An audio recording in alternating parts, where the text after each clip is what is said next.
I can't see anything. Damn, we're off course. No, I can't see it. We're way off. On June the 1st, 1999, as an American Airlines jet prepared to land amid fierce thunderstorms, passengers knew they were flying into trouble. I don't know what made me aware, so doggone aware, that we were going to have a problem. Oh, no! Within minutes, their worst fears would be realized. Other one! Other one! Other one! Other one!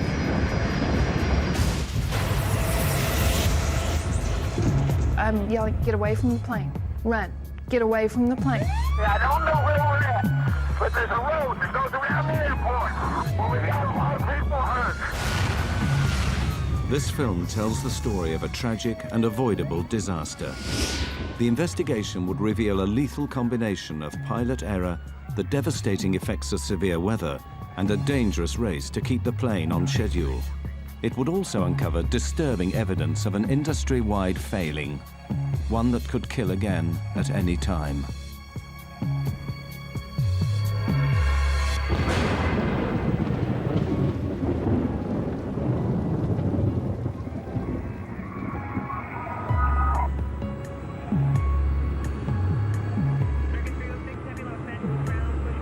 Despite reliable aircraft and extensive training, modern airlines and their crews face unprecedented pressures. Intense industry competition demands that the whole system, from the flight planners to the pilots, be efficient and on time. The stresses this can bring would play a vital role in the loss of Flight 1420.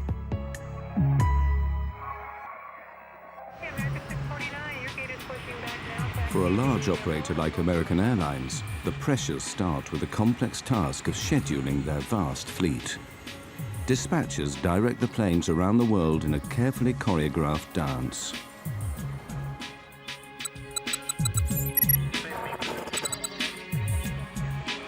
The strain of maintaining this efficiency affects the entire system. Of course, competition has become very intense, a lot of pressure on the dispatchers, pilots, flight attendants, and basically the whole infrastructure to accomplish the mission and make a dollar. Every effort is made to ensure that nothing disrupts these fragile schedules. But there is one variable that no airline can control: the weather.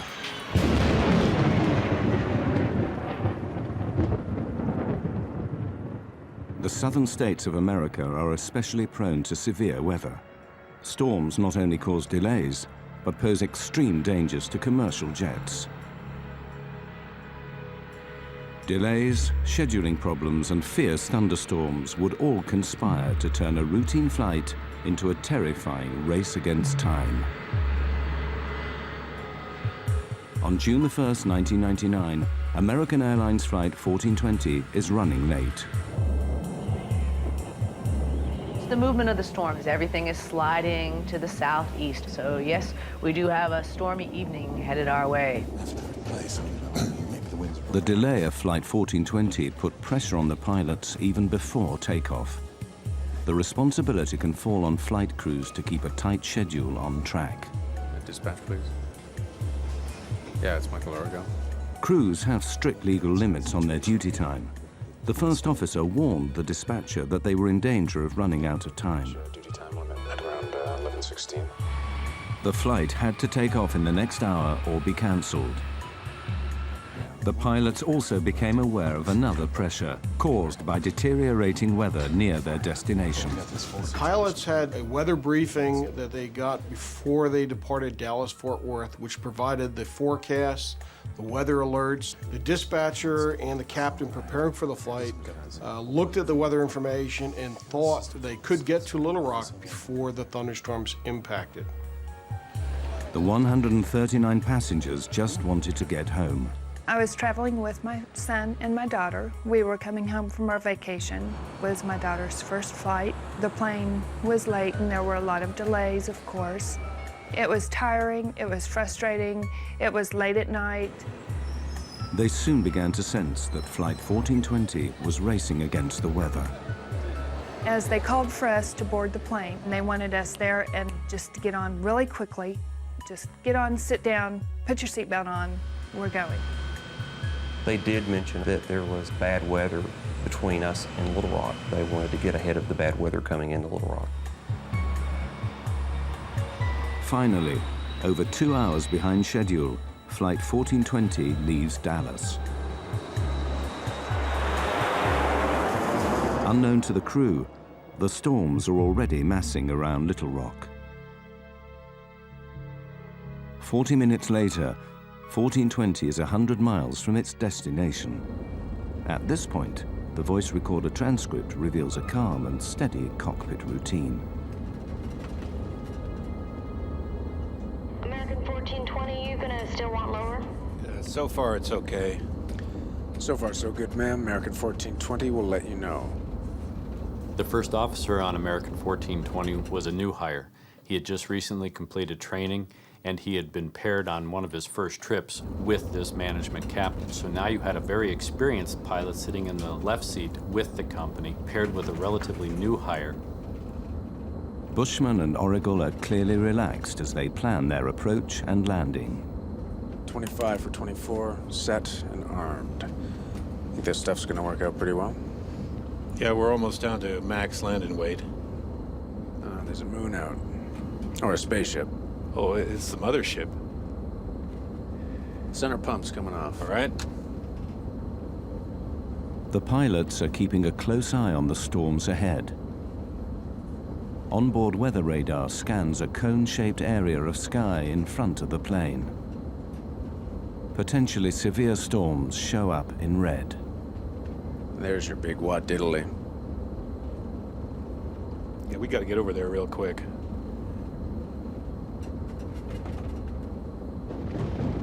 Don't like that. That's lightning. Sure is. The American Airlines dispatcher issued an update on the shape and formation of the thunderstorms. Right now on radar, there's a large slot to Little Rock. Thunderstorms are on the left and right, and Little Rock is in the clear, sort of like a bowling alley approach. Thunderstorms are moving east-north-eastward towards Little Rock, and they may be a factor for our arrival. I suggest expediting our arrival. Dispatcher gave this flight crew the weather information. It appeared to him that there was going to be a gap, or what he called the bowling alley, where you had two types of thunderstorms or two thunderstorms with an alley between it. And that the flight crew, if they had expedited their travel to Little Rock, could probably make it up that alley before the two storms closed together. But as Flight 1420 descends, the plan to beat the storms is about to go seriously wrong. The pilots do not realize that the walls of the bowling alley are closing in.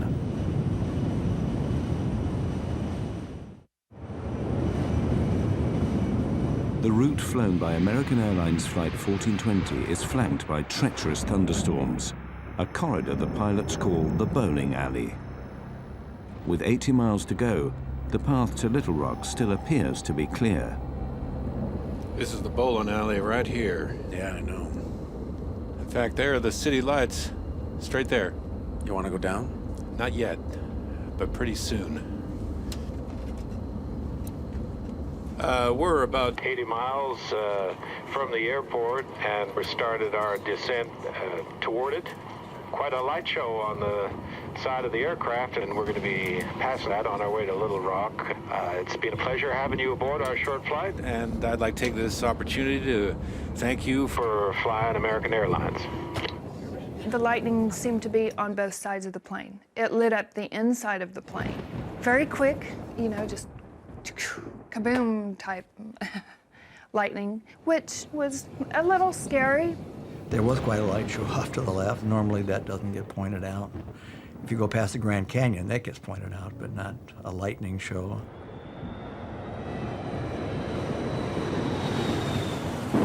As the plane descends, transcripts of the cockpit voice recordings show that the pilots are aware of rough weather ahead. Descent checks complete. We got to get there quick. Yep. Sit them down early.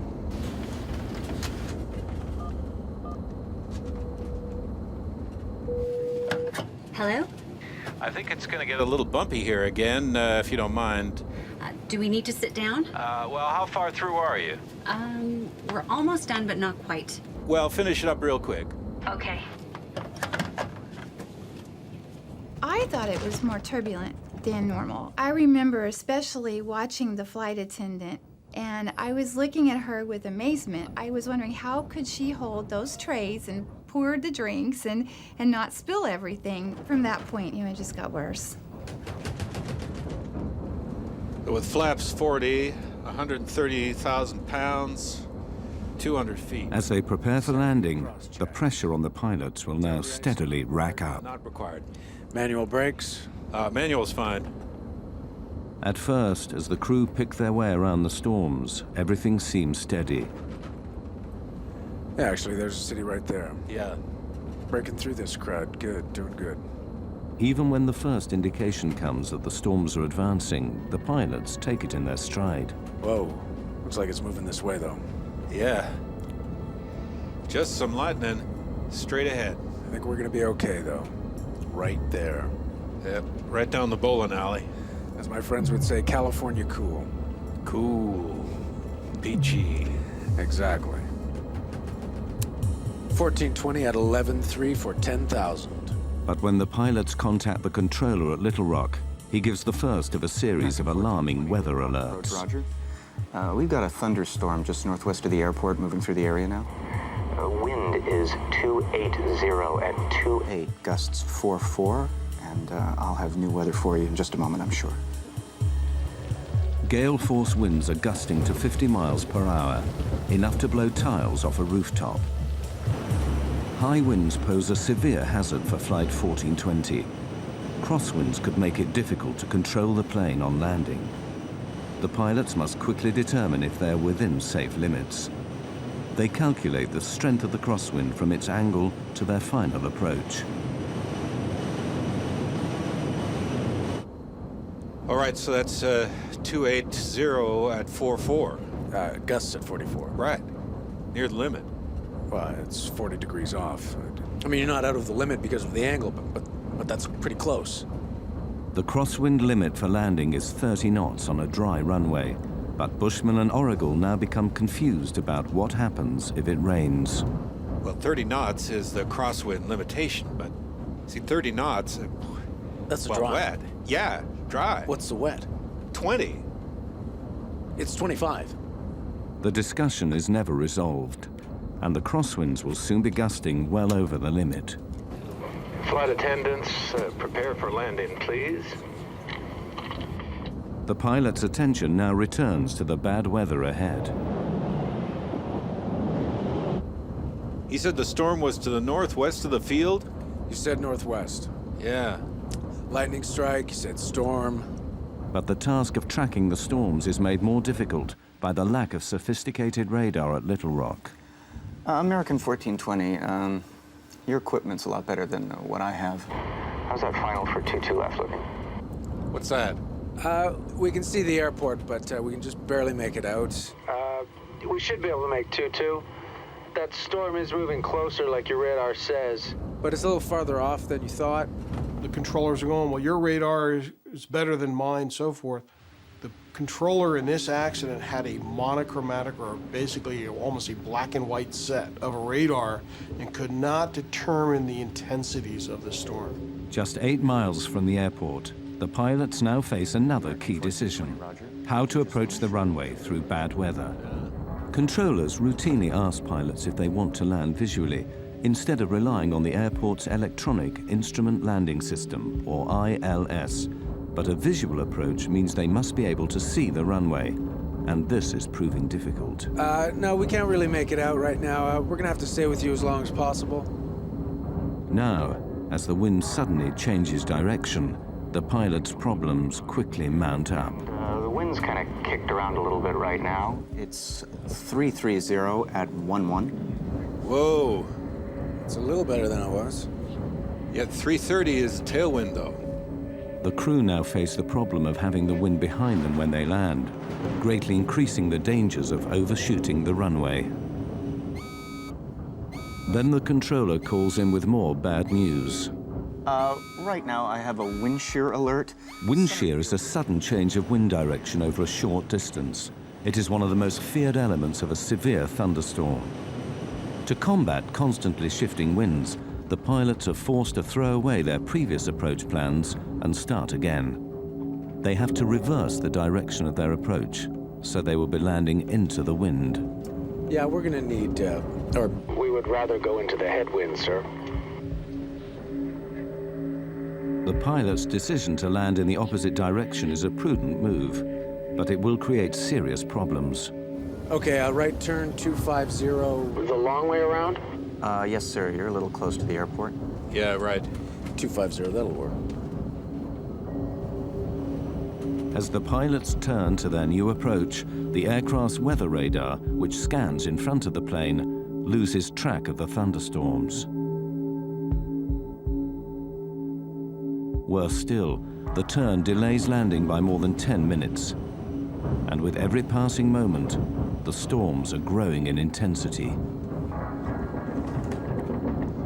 Runway 4 right, 111.3042. I think that was the airport below us. Yeah, right, okay. Switching runways, keeping track of the storms, all add greatly to the pilot's heavy workload. Okay, 2217, glide slope, intercept all the way down.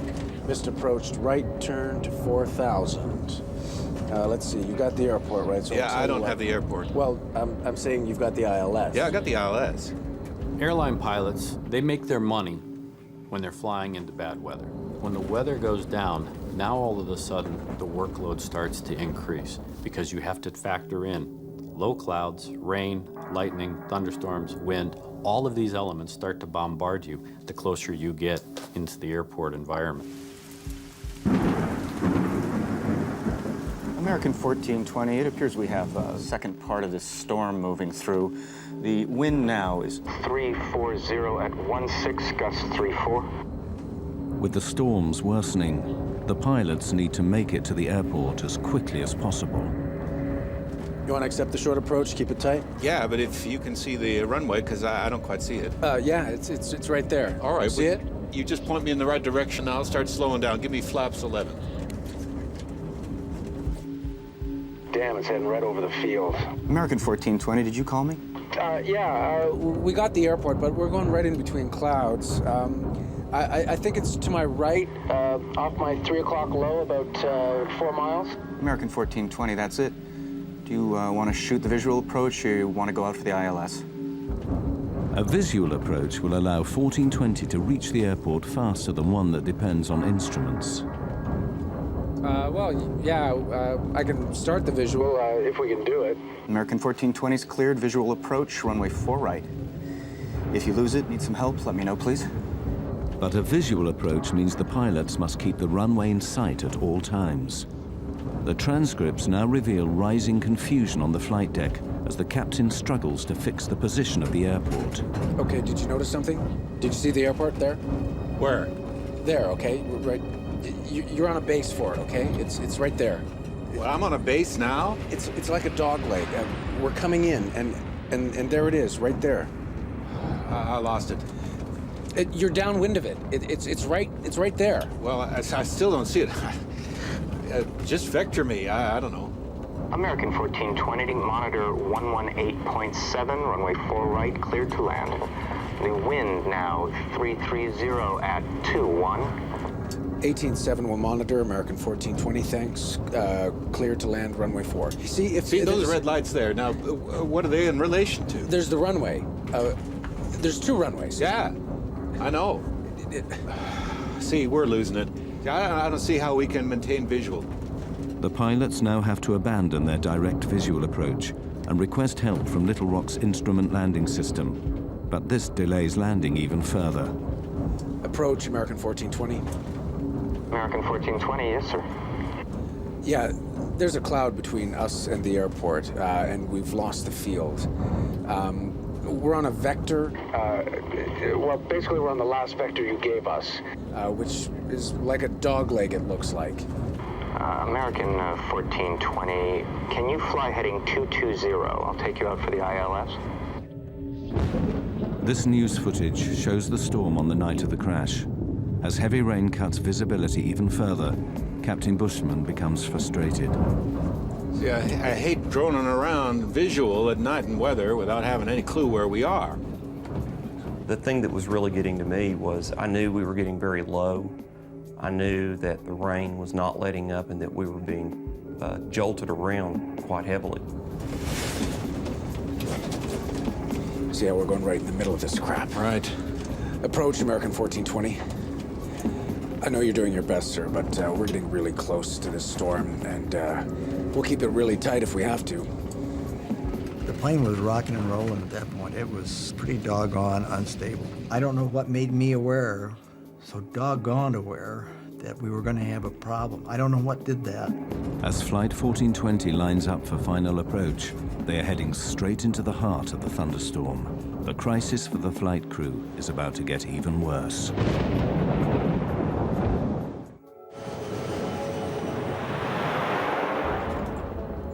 With Flight 1420 4 minutes from touchdown, severe thunderstorms give the pilots another major problem.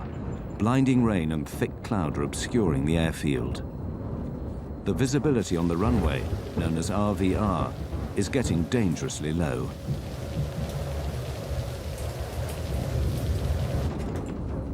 We're going right into this.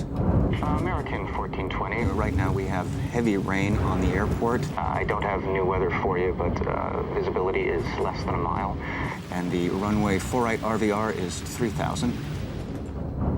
Visibility is down to 3,000 feet. The pilots are unsure if it's safe to land. 3,000?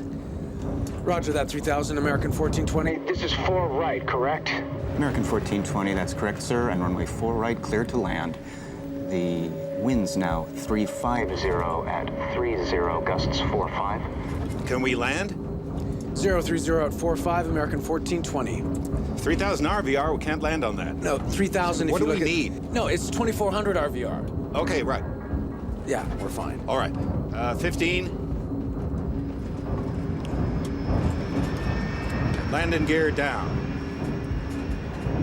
And lights, please.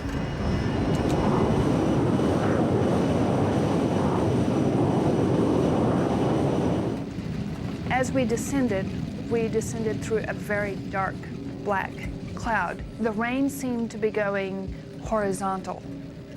It was windy enough, apparently outdoors, that the plane was moving around a lot. I'd never done this before. I buckled up really tight, almost uncomfortably tight, and I was concerned enough. I put my shoes back on and got ready to go. There was something going on that made me very nervous. The crosswinds are way over the limit. The pilots could divert to another airport, but they don't, even as the weather gets worse. Wind shear alert. Center field wind 350 at 32. Gusts 45. North boundary wind 310 at 29. Northeast boundary wind 320 at 32. The jolts seemed to be much stronger than I'd ever felt. You could tell that the thunderheads were extremely close to the plane. I said words to the effect that if he tries to land in this weather, we'll crash. Flaps 28. Add 20. Then visibility falls drastically below the limit. American 1420, the runway 4-right RVR is now 1,600. Damn. The crew are rattled. Under pressure, they begin to make mistakes. Can't see anything. Looking for 460. It's there. Couldn't see anything. The wind was throwing the plane around so violently. I think it was enough of a crosswind that I was afraid we were going to land on the wing. We felt like we were going to tip over. I mean, it just felt that bad. You want 40 flaps? Yeah, I thought I called it. I knew the way he was jockeying the plane and the sounds of the engines that he was trying to get lined up for the runway, and I couldn't see it, and I couldn't see it, but I could tell we were close, and I kept thinking, where's the runway? 1,000 feet. 20. 40-40 land. This is a can of worms. Wind is 330 at 28. I'm gonna stay above it a little. There's a runway off to your right. You got it? No. I got the runway in sight. You're right on course. I got it. Stay where you I got it. Most of the people at that point in the plane were just holding on really tight, just looking forward. I mean, like rigid. I suspected the worst. I mean, I really did. We might not get down.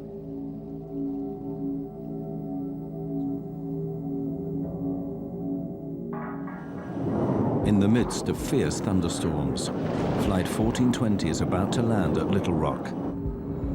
Low visibility and high winds make the final approach treacherous. Wind 330 at 25. 500 feet. Plus 20. Wind 330 at 23. Damn, we're off course. No, I can't see it. We're way off. I can't see anything. Got it? Got it! 100 feet. 50 feet. 40. 30. 20. 10.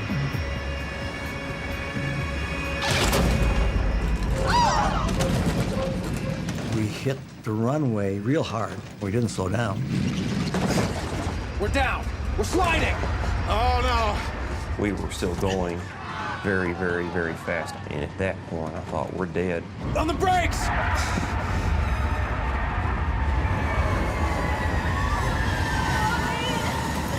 It was just chaos.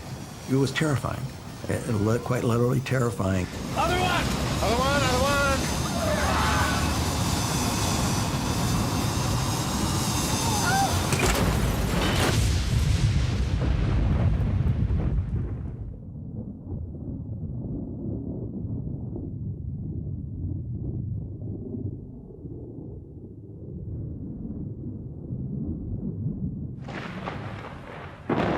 When the plane actually stopped, there was a moment of absolute, total silence. There was fire in front of me, and I could see debris, and it was silent. And I thought, oh my gosh, I'm dead. Well, I knew we were in deep trouble. You know, it's a process that started, and in some way it's got to end. It's going to end, and when it ends, how do I get out of here? Within those minutes, I heard a small scream, and I heard it get louder and louder and louder, like it was on a megaphone. And it hit me, that's my daughter. And it's like, oh, okay, we've got to get out of here. You know, we got to do something. The passengers struggled to get out before fire engulfed the cabin. I had a broken scapula, dislocated shoulder, and cracked ribs, and all sorts of stuff going on, but I didn't feel a thing. I just wanted to get out. I was not going to die in that thing. I got out of that plane probably in 10 seconds. It's like being in war. Go, go, go. I'm yelling, get away from the plane. Run, get away from the plane. Go, go, go.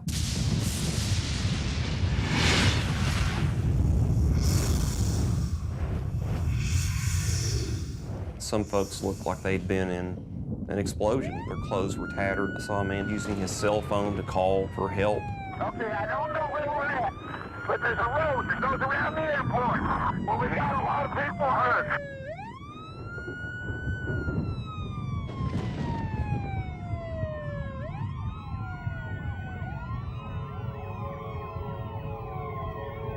Traveling at over 100 miles an hour, the aircraft ran off the end of the runway, plowed down a 25-foot embankment, and slammed into a steel walkway.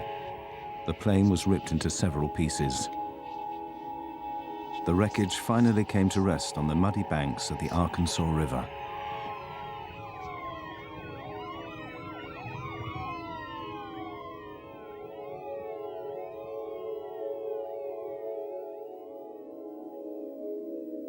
Ten passengers died in the crash. Captain Bushman was killed instantly when the cockpit was split open by the steel walkway. It was a shame I hadn't, literally a shame that I had not done more to save people. That's the worst nightmare I have.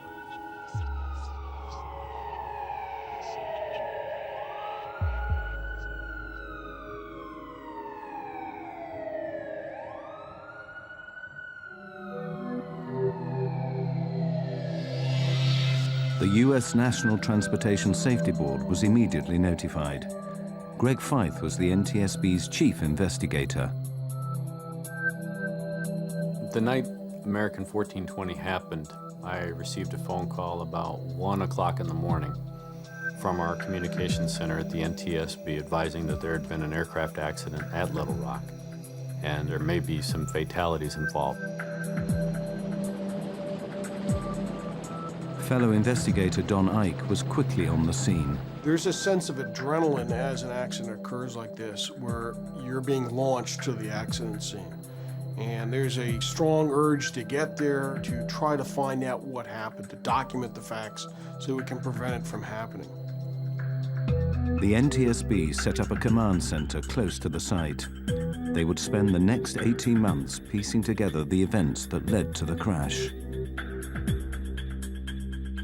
We did have a basic idea when we got on scene of what had happened. We just didn't know why. We knew the airplane went off the end of the runway.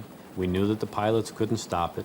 We knew that the aircraft was destroyed going through this catwalk. We knew that the subsequent post-crash fire killed people. We just didn't know why at that point. The NTSB worked backwards from the impact, piecing together the sequence of events from the final approach all the way back to Dallas-Fort Worth. The first question for investigators was why the pilots had been unable to stop the plane.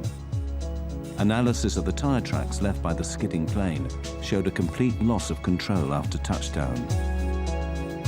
When you look at the width of those tire tracks, you then see that the airplane wasn't going straight, but in fact was sliding sideways.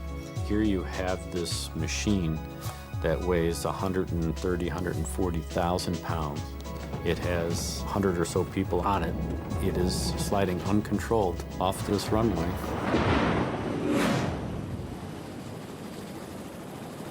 Something had gone terribly wrong on landing, and investigators had to find out why.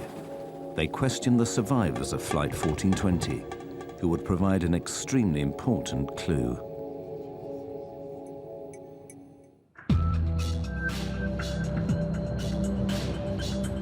The NTSB investigators needed to find out why Flight 1420 had slid uncontrolled off the runway. They set out to interview surviving passengers, many of whom were local to Little Rock. Their eyewitness testimony would point the inquiry towards the most important mechanical system used to slow a plane down after landing. We were really interested in were those passengers that were sitting in a position right near the wings who could look out the windows and tell us whether they saw the ground spoilers deploy. Spoilers are large flaps that flip up on landing, literally spoiling the airflow over the wings. This prevents them from giving lift and allows braking to take effect. Crucially, none of the passengers saw the spoilers deploy.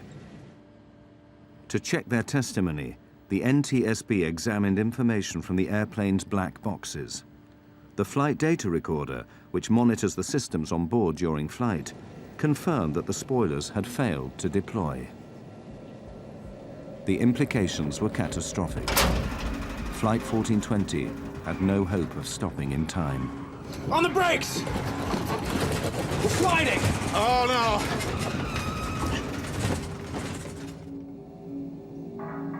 So was the failure of the spoilers to deploy a mechanical problem? Or in the confusion of final approach, was it pilot error? To find out, the NTSB would make clever use of the cockpit voice recorder, or CVR. Make it out. You want 40 flaps? Yeah, I thought I called it. One of the key elements that the CVR team was listening for was the setting of the spoiler handle. We saw on the flight data recorder that the ground spoilers didn't deploy. We wanted to know if the handle had been actually armed or not, and we were looking for a specific click sound. We couldn't find that sound on the accident CVR, which led us to believe that the handle was never in the armed position at touchdown.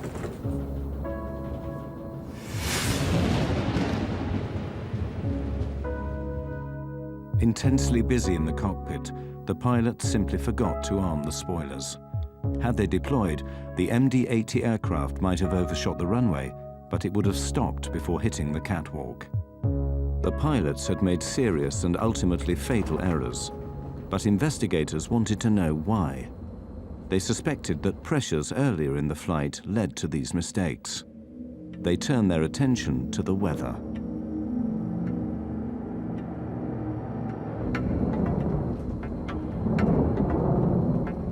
clear to us that severe weather had been in the area around the time of the accident. How it played a part was one of the things we had to try to discover. And putting the radar images in, the observations, trying to put it all together, would take weeks, of course, to get this information done. The NTSB wanted to know what role the weather had played in the crash, and had the pilots been fully aware of the dangers. See how we're going right in the middle of this crap. One of the concerns that all pilots have when they're trying to land an aircraft is, of course, making sure that the crosswinds that they may experience don't exceed the capabilities of either themselves or the aircraft. The wind's now 350 at 30, gusts 4-5. Can we land? This particular flight crew had a limitation, not imposed by themselves, but imposed by the company, and that was that they were not allowed to exceed a 10-knot crosswind on a wet runway. Crosswind limits are clearly stated in the operating manual.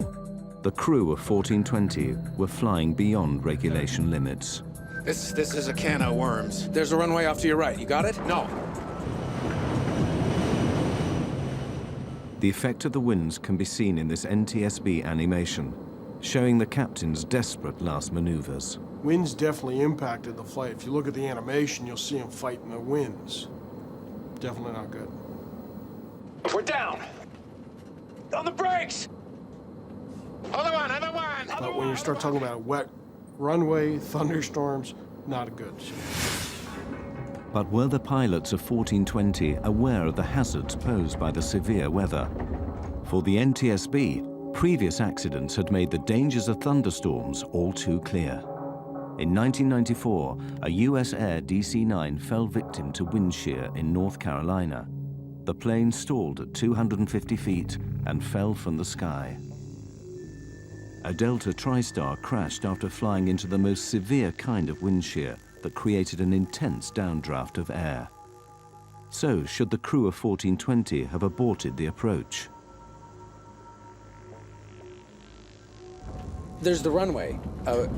There's two runways. Yeah, I know. See, we're losing it. I don't see how we can maintain visual. This NTSB weather animation overlays the path of the aircraft with ground radar images of the storm. Bushman and Origal landed in lightning, torrential rain and hail, and the crosswinds gusting well over the limit. Based on the information that we had from ground-based weather radar, the flight crew of 1420 should have been seeing the majority of that storm. They would have been seeing the leading edge going green, rapidly changing the yellow to bright red. Can't see anything. Looking for 460. As they progressed towards Little Rock, they started to paint the bad weather not only on their onboard radar, but they could see out the window lightning. And one of the key statements that this captain made, which basically summarized the entire flight, was the captain saying, I hate droning around visual at night in weather without having any clue where we are. I hate droning around at night when I don't know where I am. That was such a key statement. It was at that point, by an experienced 10,000-hour captain, that he should have abandoned the approach going into Little Rock and either gone to his alternate or made his way back to Dallas. But to make a statement like that and then continue an approach to an airport where you have a thunderstorm in progress over the airport is a recipe for disaster. But the pilots were not the only ones to be heavily criticized. As the investigation continued, American Airlines flight policy would come under fire, and an industry-wide scandal was about to be exposed.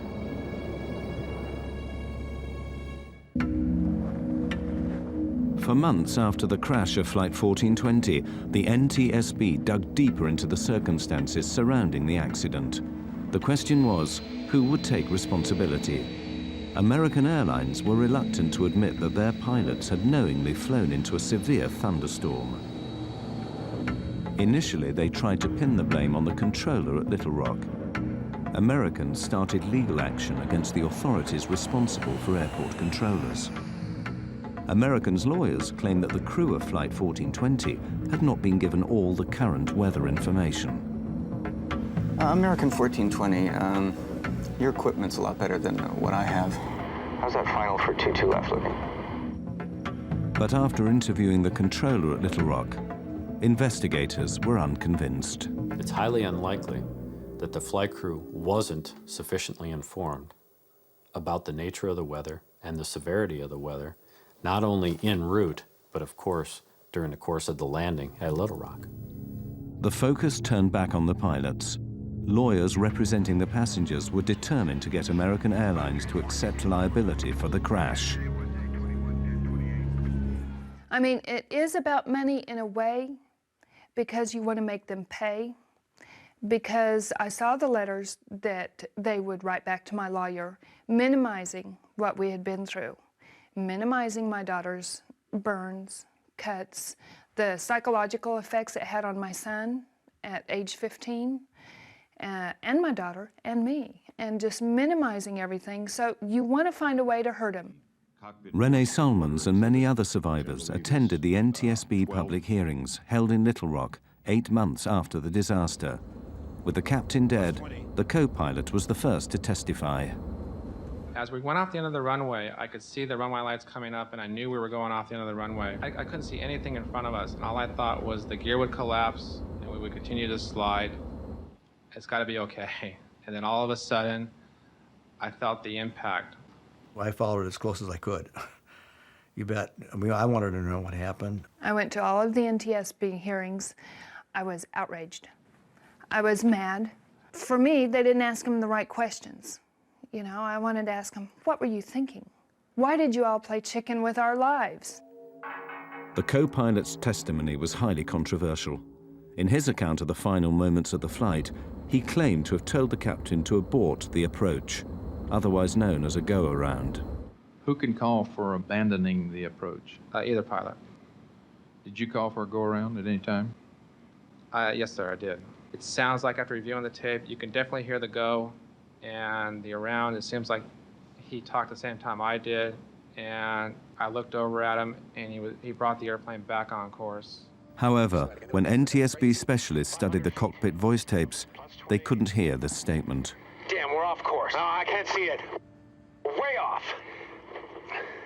Even though he stood by that statement, we could never validate it. That led to a controversial finding because we weren't really sure if that took place or not.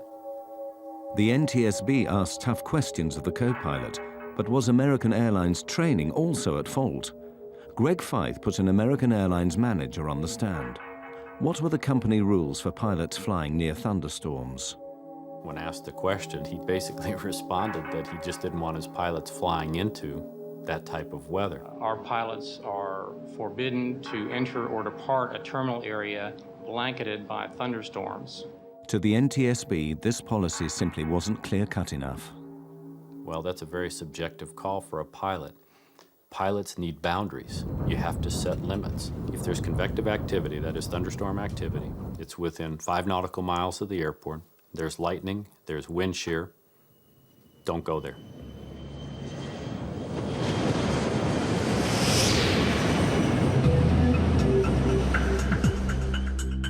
The deeper they looked, the more the NTSB found that flying into thunderstorms was disturbingly widespread. Extraordinary evidence given at the hearings revealed that the problem spread through the whole industry.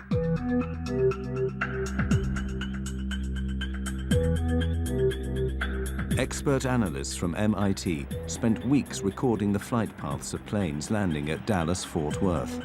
They waited for thunderstorms and watched how pilots reacted. Their animation plots the planes coming into land, overlaid with radar images of the storms. Anything yellow or orange is a potentially severe thunderstorm. Of the 2,000 encounters with thunderstorms, 2 out of 3 pilots flew into the storm and landed their aircraft. I was very surprised by the testimony at the public hearing, given the fact that they're flying the best equipment, typically have the best training, have the best information available to them. For those decisions to be made to continue into harm's way, it was very surprising to me that they tried to do that. Pilots know that if we go into that thunderstorm, we may not come out of that thunderstorm, and if we do, it may not be basically in one piece. Why did so many pilots fly into danger? The MIT researchers found pilots were more reckless if they were behind schedule, if it was night, and if aircraft in front of them were also flying into bad weather. In the Little Rock case, 2 of those 3 elements were present. It was night, and they were running late.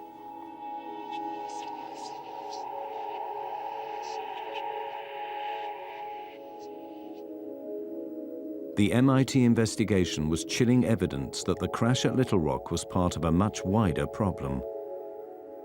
We're not seeing a major improvement, put it bluntly. There's a limited time for training. Weather was a significant part that set up the stage of this accident. We do not condone any operation to be conducted in such weather. It is a known severe weather hazard, and it should have been suspended, no operation. Ironically, it also emerged that new technology may be partly to blame for bad decision-making. We're desensitizing pilots. We're putting weather radar on board aircraft. We're putting wind shear detection systems on airplanes. Most of these systems only react when you're in the hazard. That time, it may be too late. But the root causes behind the crash of 1420 went even deeper. Why were the pilots so determined to land? Greg Feith found the answer back at Dallas-Fort Worth, before the flight even left the ground. There he found signs of a deadly condition in aviation known as get-there-itis. There may have been a sense of get-there-itis. The flight crew knew that they were pushing their 14-hour duty day. It had been a long duty day. The airport's right there.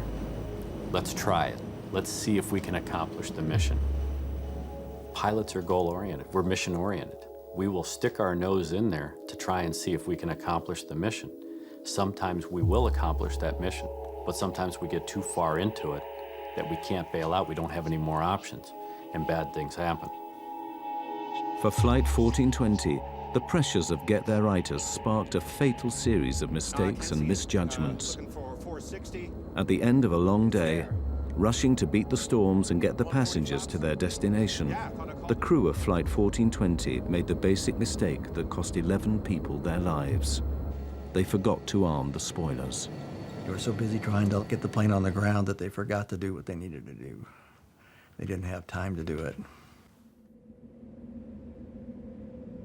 After the accident, American Airlines revised their checklist procedures. Both pilots must now confirm that the spoilers are armed, ready for landing. In October 2001, the NTSB published their report. They concluded that the 2 main causes of the crash were first, the decision to land in a thunderstorm, and second, the pilot's failure to arm the spoilers. American Airlines declined to take part in this film or comment on the findings.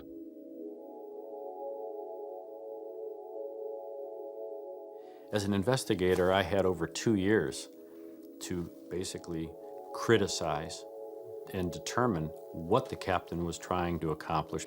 That particular captain had seconds to make decisions based on the information he was getting. And while it's unfair for an acts investigator like myself to start pointing the finger, I wasn't there.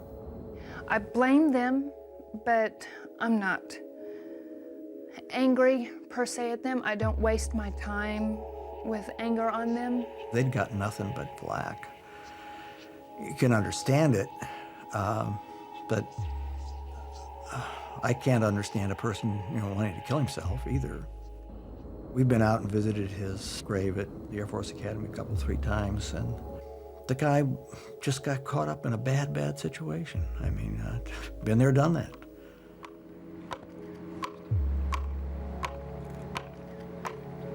One year after the crash, the survivors of Flight 1420 gathered at the site to remember those who died. For surviving passengers, the effects of the crash are long-lasting and profound. We, as a family, worked long and hard to work through it. We had many talks. It blew apart a lot of relationships. You find out who your real friends are. I cannot do enough to mitigate what happened to the individuals on an airplane. Life is a precious thing, and you're definitely here for a very short time. You know, all of a sudden, your life looks like about a second and a half long. The impact of the crash is something that I try to block out of my mind because I still feel a reaction. People ask me if I'm okay. Well, no, I'm not okay. No, we'll never be okay. I mean, what is this okay stuff? You're different. And deal with it. I mean, that's the way we're going to be. The day after it happened, when Adam and I were in the hospital in Samantha, Adam and I got up and we looked out the window and we just couldn't believe that life went on. We just couldn't believe cars were driving and it was sunny and life went on, you know, because for us, life stopped.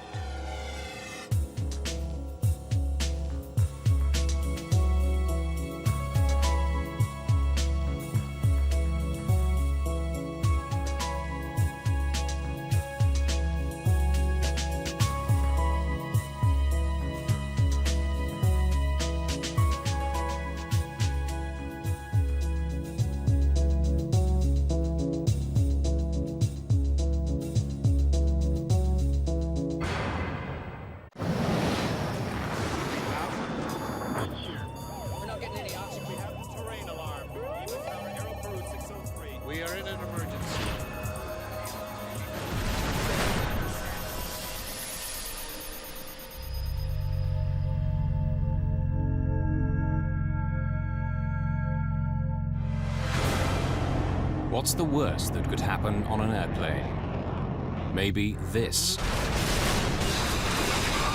There's not enough oxygen to survive up here.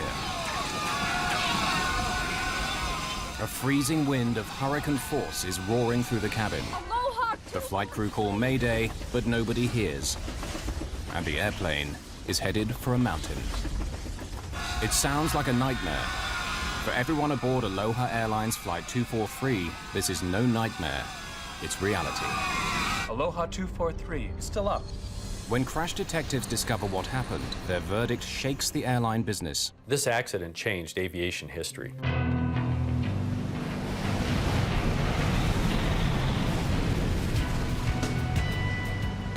Some people choose to trespass in that narrow space between life and death.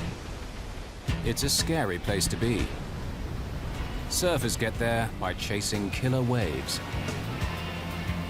Just occasionally, fate puts ordinary people, not just thrill seekers, into that same deadly zone, where life hangs by a thread. On the afternoon of April 28, 1988, it will happen in the sky over Hawaii.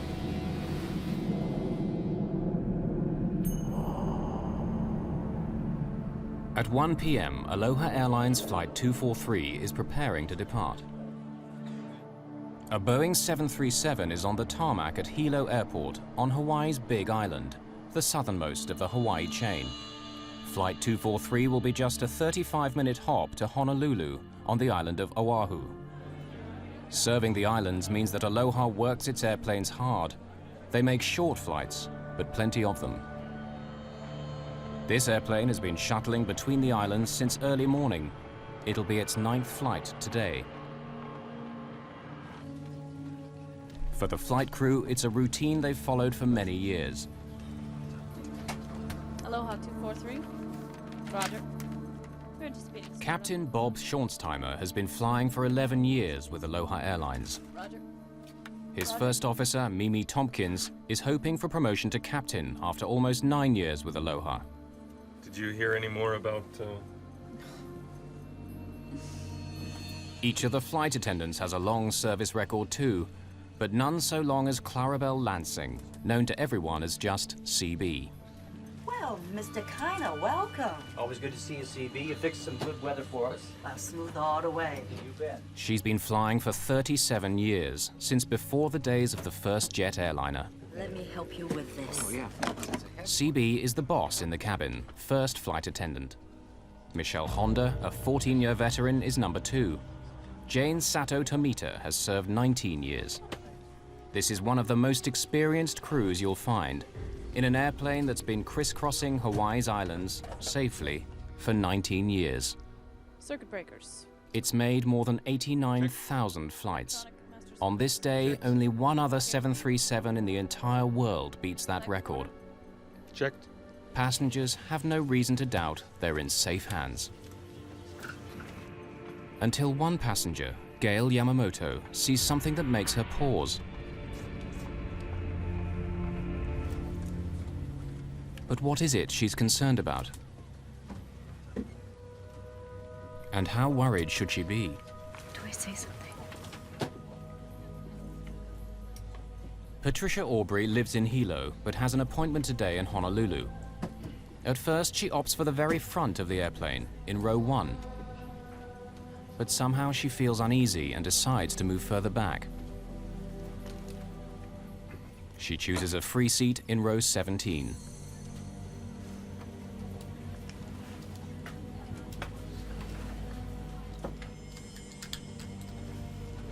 At 1:25, Flight 243 is ready for takeoff.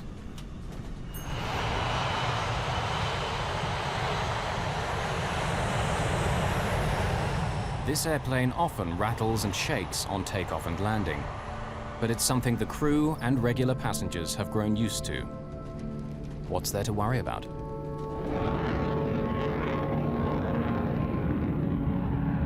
Hello departure, this is Aloha 243, climbing through 3000. Roger, climbing to flight... Though he's the captain, Bob Schornsteimer has chosen to take charge of radio links with air traffic control. It's Mimi Tompkins who'll fly the plane to Honolulu. Most of the flight time is taken up in climbing to their cruising altitude. It'll take 20 minutes to climb to 7,300 meters.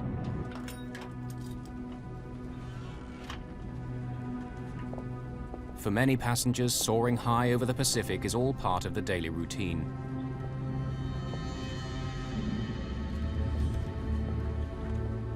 People like salesman Howard Kitaoka in row 5. He makes this trip often.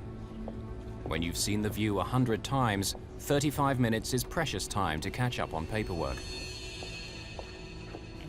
The flight's so short that the attendants serve drinks while they're still climbing. They can move around, but the passengers are still strapped in. It's 1:45. 20 minutes into the flight, the aircraft is at cruising height. Honolulu Center, Aloha 243, leveling off at 240. The crew relax. See, where's that National Weather Service weather station out here? Is that in the old tower? In perfect flying weather, everything is following the familiar pattern. Do they?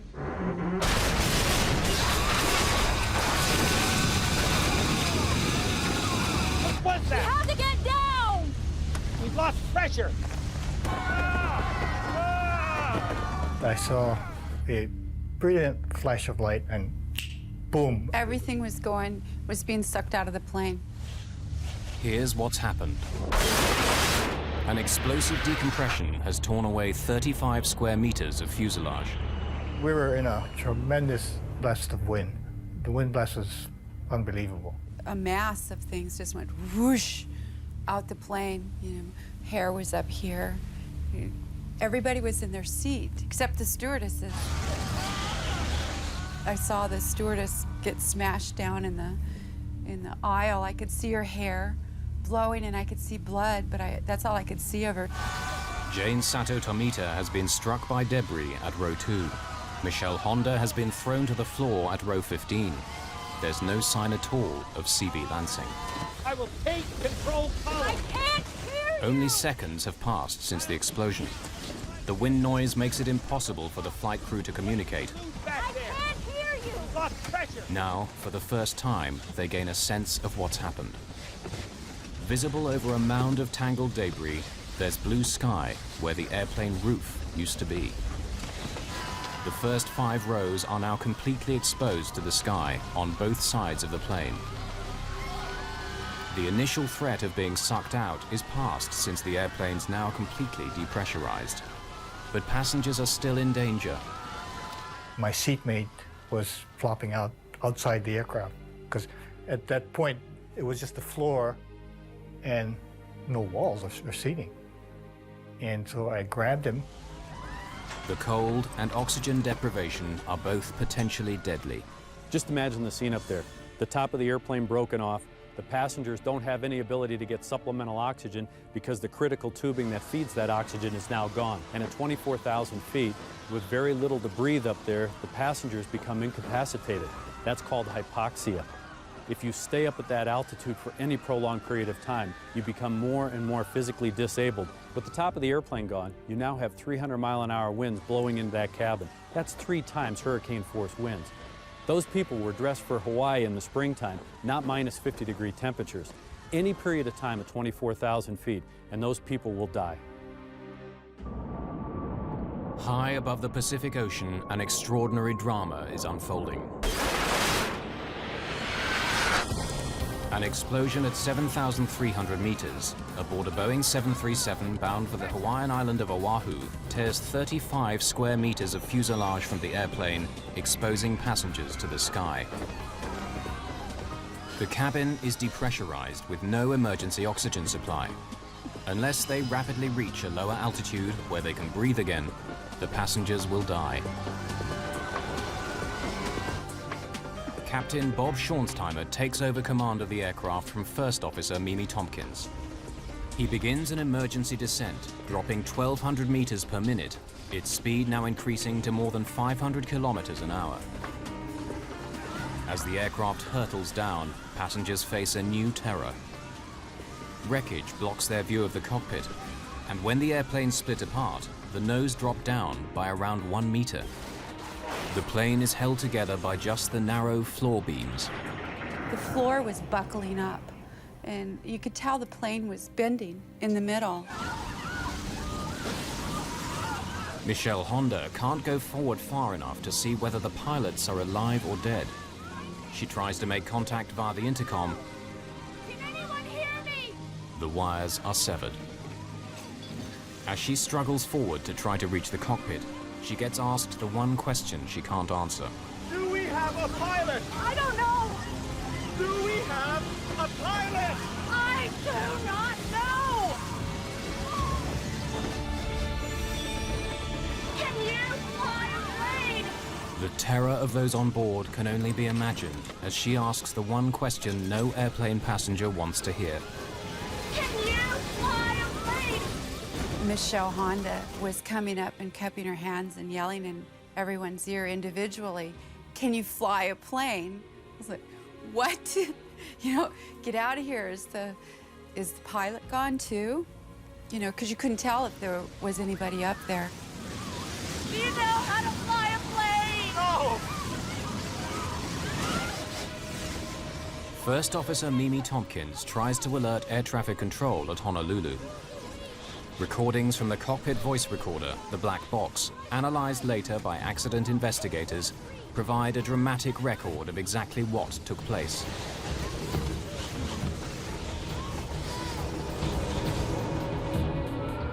The nearest place where they can try to land is the island of Maui.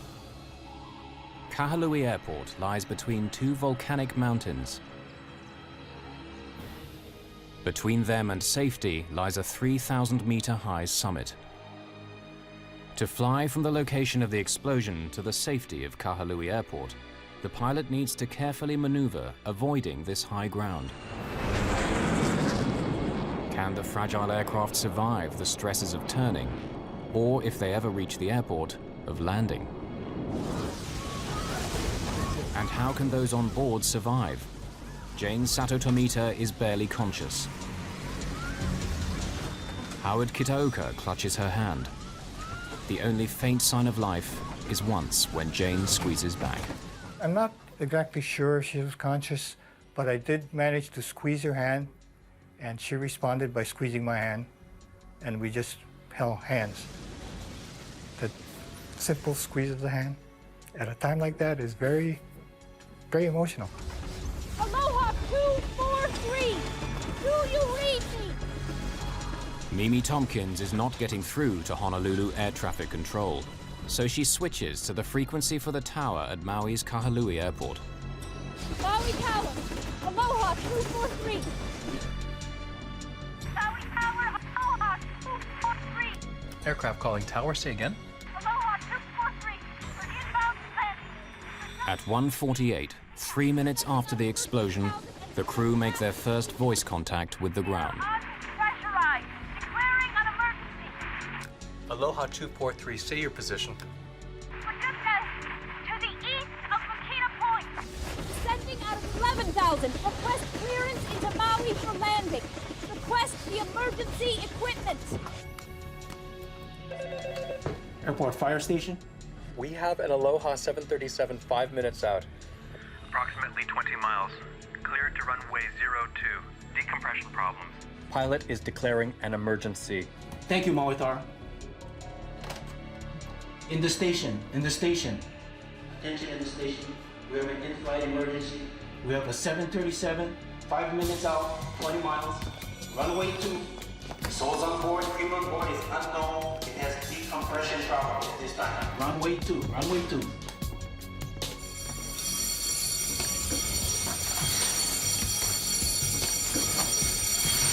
Aloha 243. Okay, the equipment is on the field. It's on the way. At 3,000 meters, flying west of the mountain, the pilot slows the aircraft and as gently as possible begins the right-hand turn towards Kahului. Passengers sense that someone must be in control of the aircraft. I've had some training as a pilot, and we were wings level. It wasn't in a dive or a roll. It was wings level. At that moment, I thought, we have a chance. Meanwhile, those on the ground are unsure about what kind of crisis they're facing. It's a small airport. An airliner in trouble will test the fire crew's experience.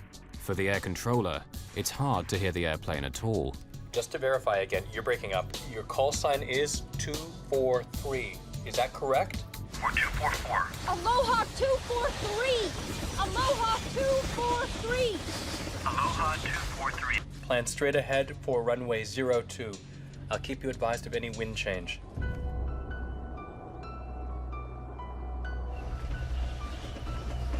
Four minutes after the explosion. At this lower altitude, they're able to remove their oxygen masks. With their speed having dropped to a little over 380 kilometers an hour, the wind noise decreases just enough for them to hear one another. You want me to call for anything else? No. Aloha 243.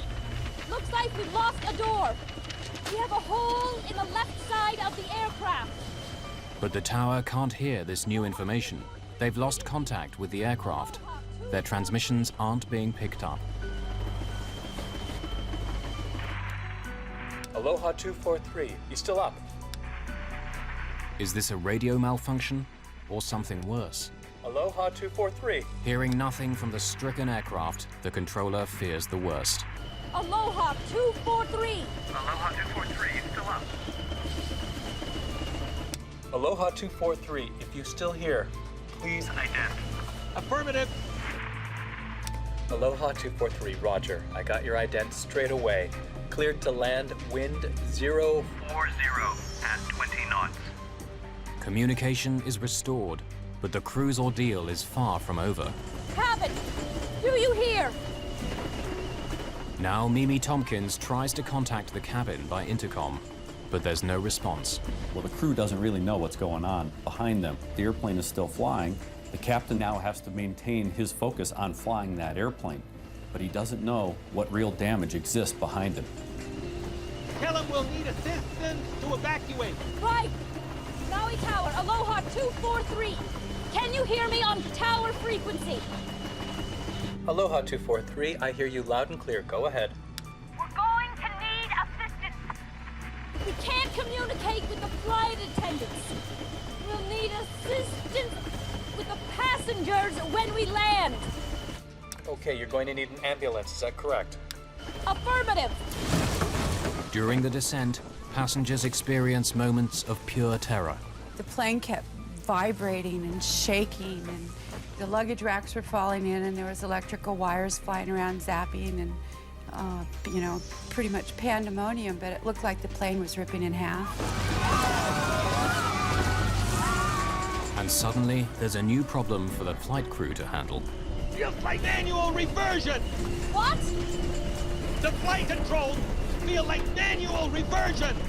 It feels to the pilot as though hydraulic systems, like power steering in an automobile, have now failed.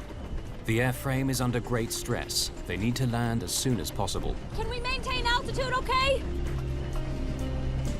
There are so many thoughts that go through your head. Like one of my thoughts was, man, don't put this thing in the water. I mean, you have people around you are hurt, unconscious. I didn't want to have to say, well, I'm gonna try to save this guy first or that guy first, whatever. And don't put it on the water. The crew fear that critical wiring and control cables may have been severed. Have any of the airplane's vital parts been damaged? Let's try flying with the gear down! All right, you've got it!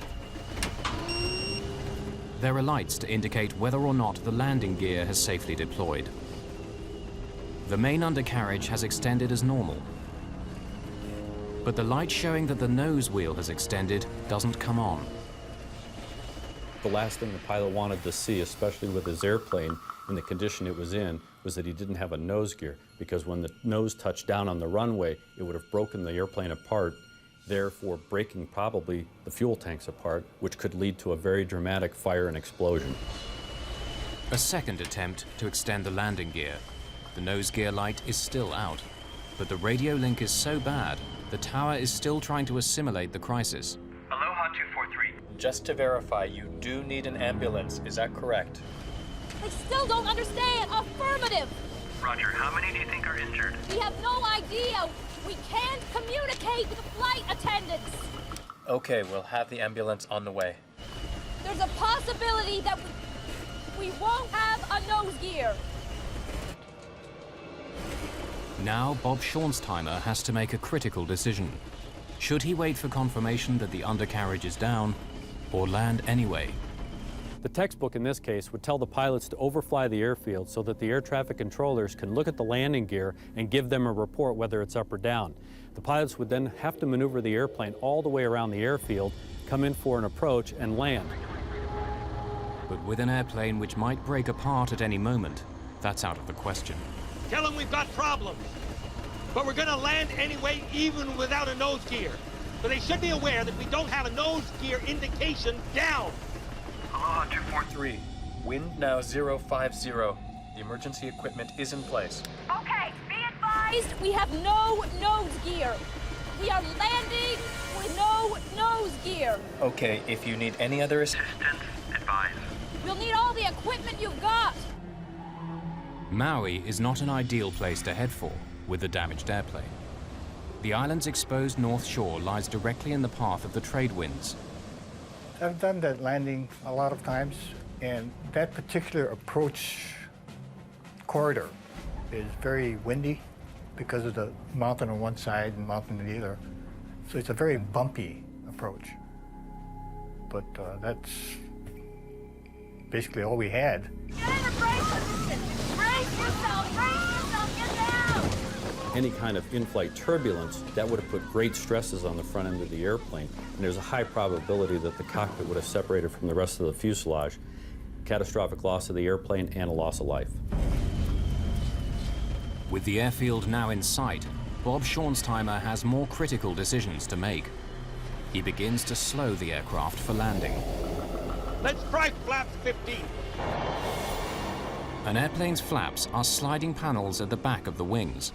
To increase lift at low speeds, they need to be extended during takeoff and landing.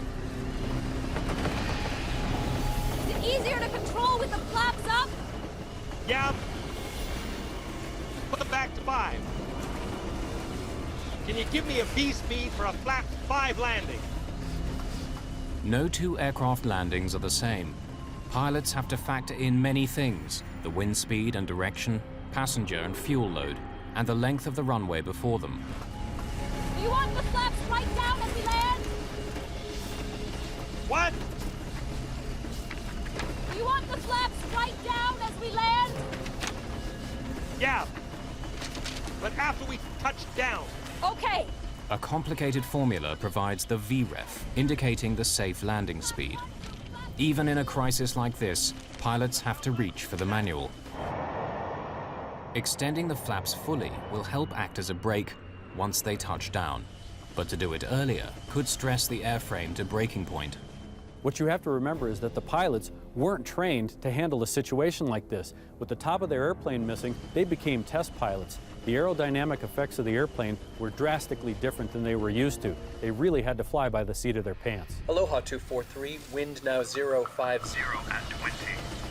VREF 40 plus 30, flap 1 through flaps 15. 120? Using her flight manual, the first officer makes the complicated calculation that will give their correct landing speed. Right. The safe speed for landing, taking into account the length of Kahalui's runway 2, is calculated to be 152 knots, 282 kilometers an hour.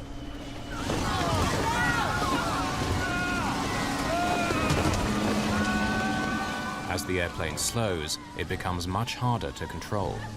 And so the pilot has to make another crucial call. Speeding up to keep control means he'll hit the runway faster than he should. He gambles that the higher speed landing is still the best option. Our approach speed, I felt, was hot. I mean, we were coming in hot. I don't know, don't ask me how many miles an hour it was, because I don't know. But from other landings, we were coming in fairly hot. Crash rescue teams prepare themselves for a worst-case scenario. At high speed and without the nose gear, a crash landing followed by a catastrophic fuel fire now seems inevitable. Under these conditions, the lack of a nose gear could have been a death sentence for everybody aboard this aircraft. A Boeing 737 with 95 people on board has suffered an explosive decompression near the Hawaiian island of Maui. It's still airborne, but only just, with 35 square meters of fuselage missing from the Aloha plane.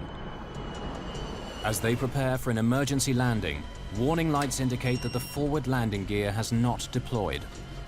If so, the airplane will most likely crash and burn. In the 12 horrifying minutes since the explosion, some passengers are convinced they're not going to make it alive. I thought he was going to go in the water, and I was eaten by sharks. And then we saw the mountain, and I didn't think we were going to make it over it. I just knew we were going to crash into that mountain. And then when we could tell, we could see the airport, and then, you know, then I burned to death because the plane blew up when we hit the runway. Suddenly, the news the pilots have been praying for. The gear is down. Inform Kaului Command, the gear is down. Okay, thanks. Aloha 243, just for your information, the gear appears down. The gear appears down. Want me to go to flaps 40? Help you? No, on the ground. The crew have had to make life or death decisions. In the next few seconds, they'll find out whether they're the right ones. Michelle Honda cradles her injured colleague as the critical moment approaches. Passengers comfort one another in what may be their last moments alive.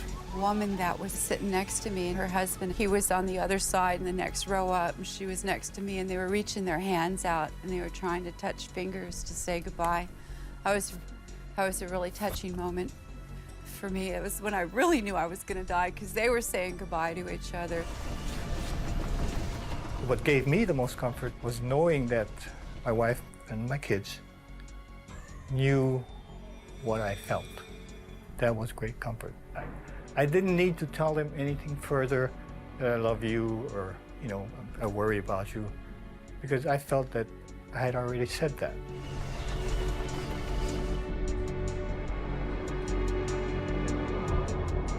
Though the forward undercarriage has extended, the crew still can't be certain whether it is locked in place or whether it'll collapse on landing. If it doesn't hold firm, 40,000 kilos of airplane traveling at close to 320 kilometers an hour will smash nose down onto the tarmac.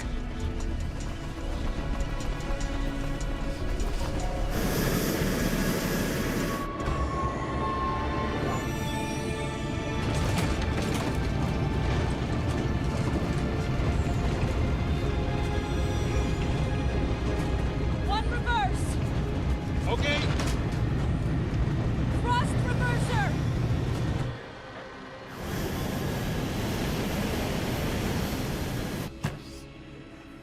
Aloha 243, just shut it down where you are. Okay. Everything's fine. The gear did it. The fire trucks are on the way.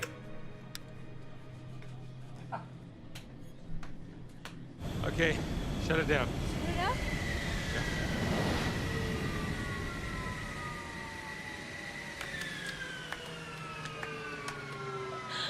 Oh, God.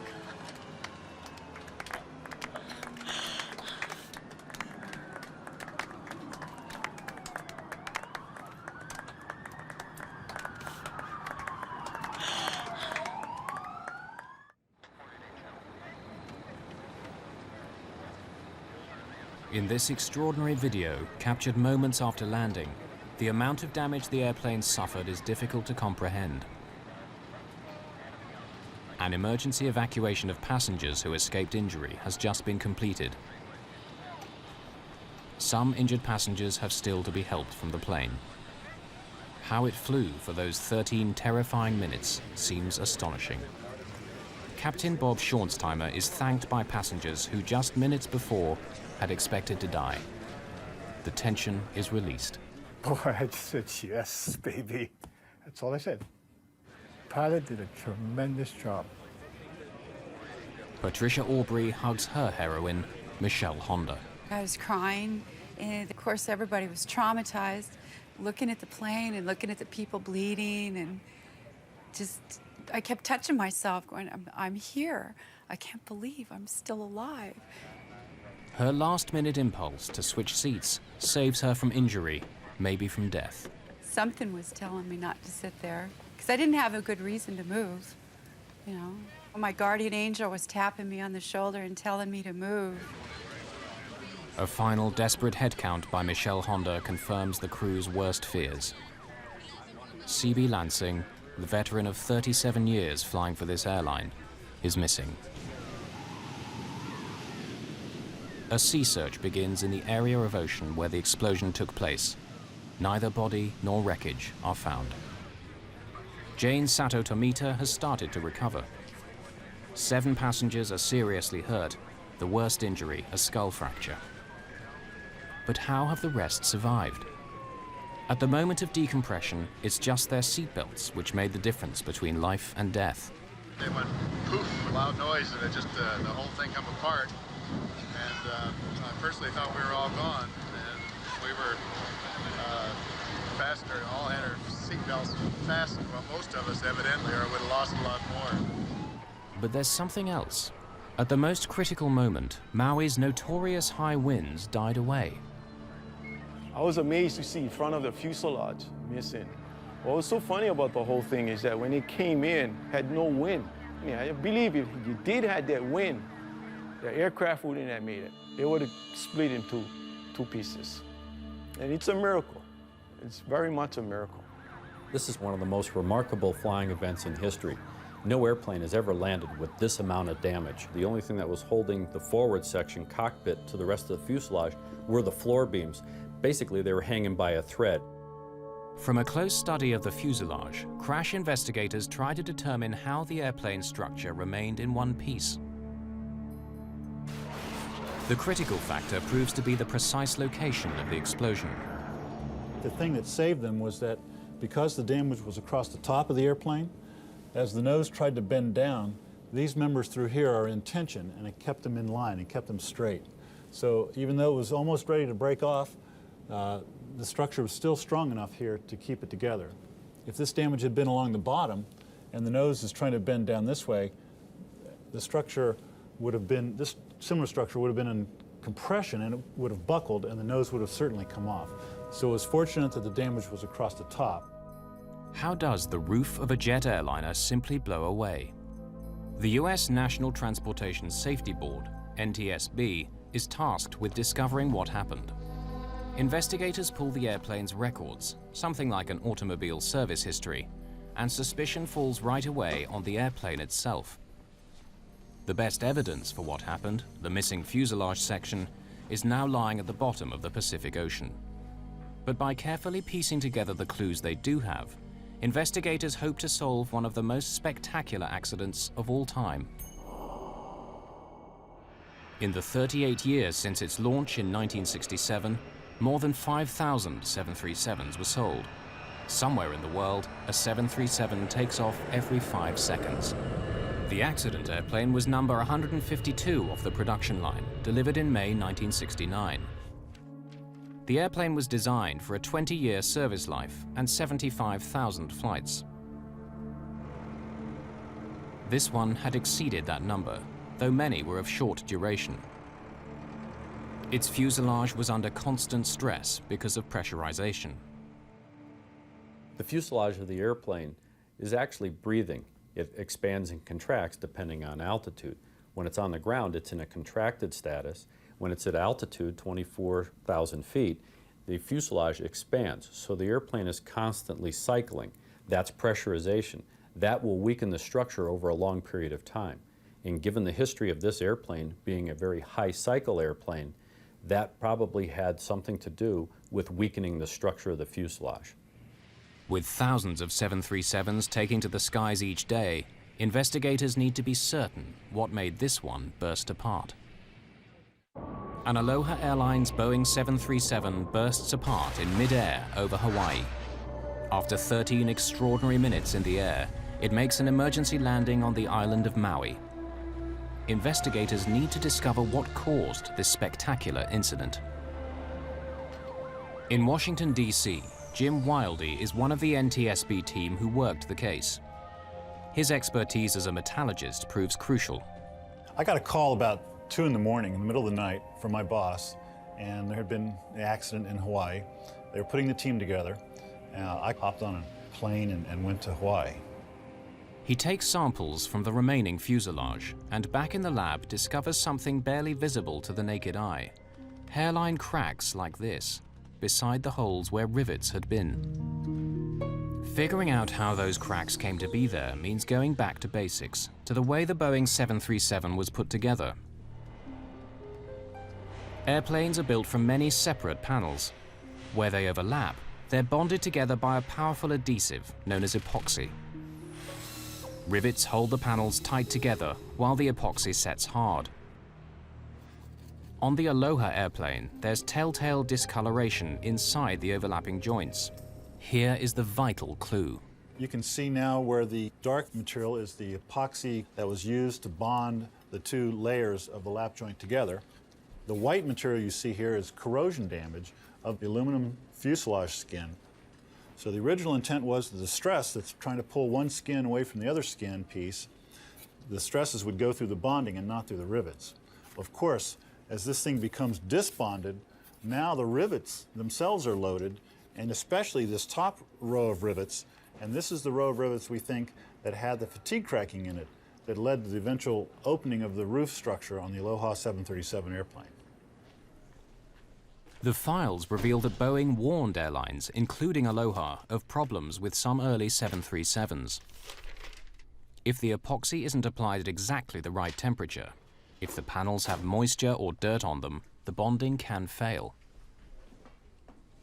In warnings and service bulletins, some issued over 15 years earlier, Boeing spells out the danger. The Hawaii climate with humid and salt-laden air helps corrosion to occur. But instead of grounding airplanes for a nose-to-tail examination, Aloha has inspectors make occasional checks, often at night, when those on duty are least alert, working under artificial light. Those tiny cracks escape detection. These cracks go unrepaired, and now you have an airplane that is a ticking time bomb. There are other problems. Boeing's service bulletins and what are called airworthiness directives issued by the Federal Aviation Administration are often difficult to understand. Airworthiness directives are very complex and read like a legal document. Aloha needed to have someone who could read that document and interpret it into plain English for the mechanics, the wrench turners. That never happened.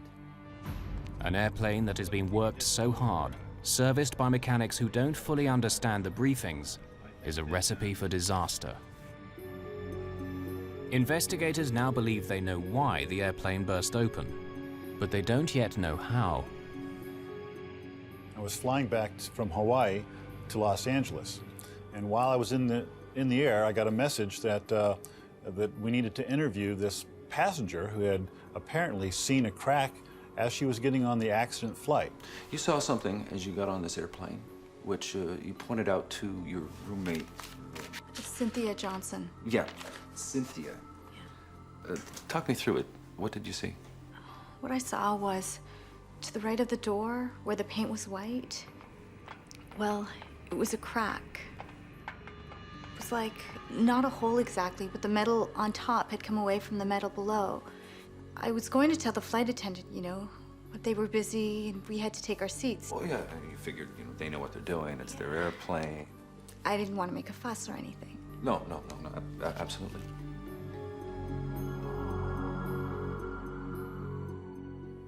The witness saw cracking in this area, and we found fatigue cracking back in here. So this is the line where the fatigue cracking joined up. One piece came down this way and folded off, and the other piece went across the top and came off to the right side. But something still doesn't make sense. Boeing designed the 737 and other of its aircraft so that this should never happen. Every 10 inches along the airplane are what are called tear straps inside the fuselage to strengthen it. If a tear begins, it should only reach the next strap before shooting off at a 90-degree angle. Though there's a hole in the aircraft, it acts like a safety valve. The purpose of the tear strip is to confine any kind of rip or tear in the fuselage skin to a 10-inch square, basically. If you allow it to propagate beyond this 10-inch square, you could then compromise larger sections of the fuselage and cause a blowout. The 10-inch square allows a controlled decompression and confines any structural damage to a very small area. So why has the safety valve failed here? The NTSB believe there were so many cracks in the fuselage that they simply joined together, running right through the tear straps. The Aloha airplane was kind of unique in a couple of ways. The way it was operated was with very short flights, so you had large numbers of these pressurization cycles, and stress was going on and off on these rivet locations. And secondly, with the disc bonding, all this stress is now going through the rivets, and that led to the linking up of these cracks and then the roof coming off the airplane. But is that the final answer on what happened to Flight 243? A new theory claims to shed fresh light on those dramatic events.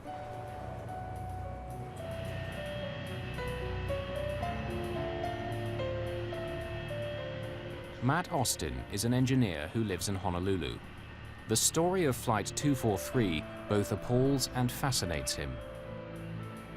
Flew very regularly on Aloha Airlines, and I'd been on that plane about a week before it actually lost the roof.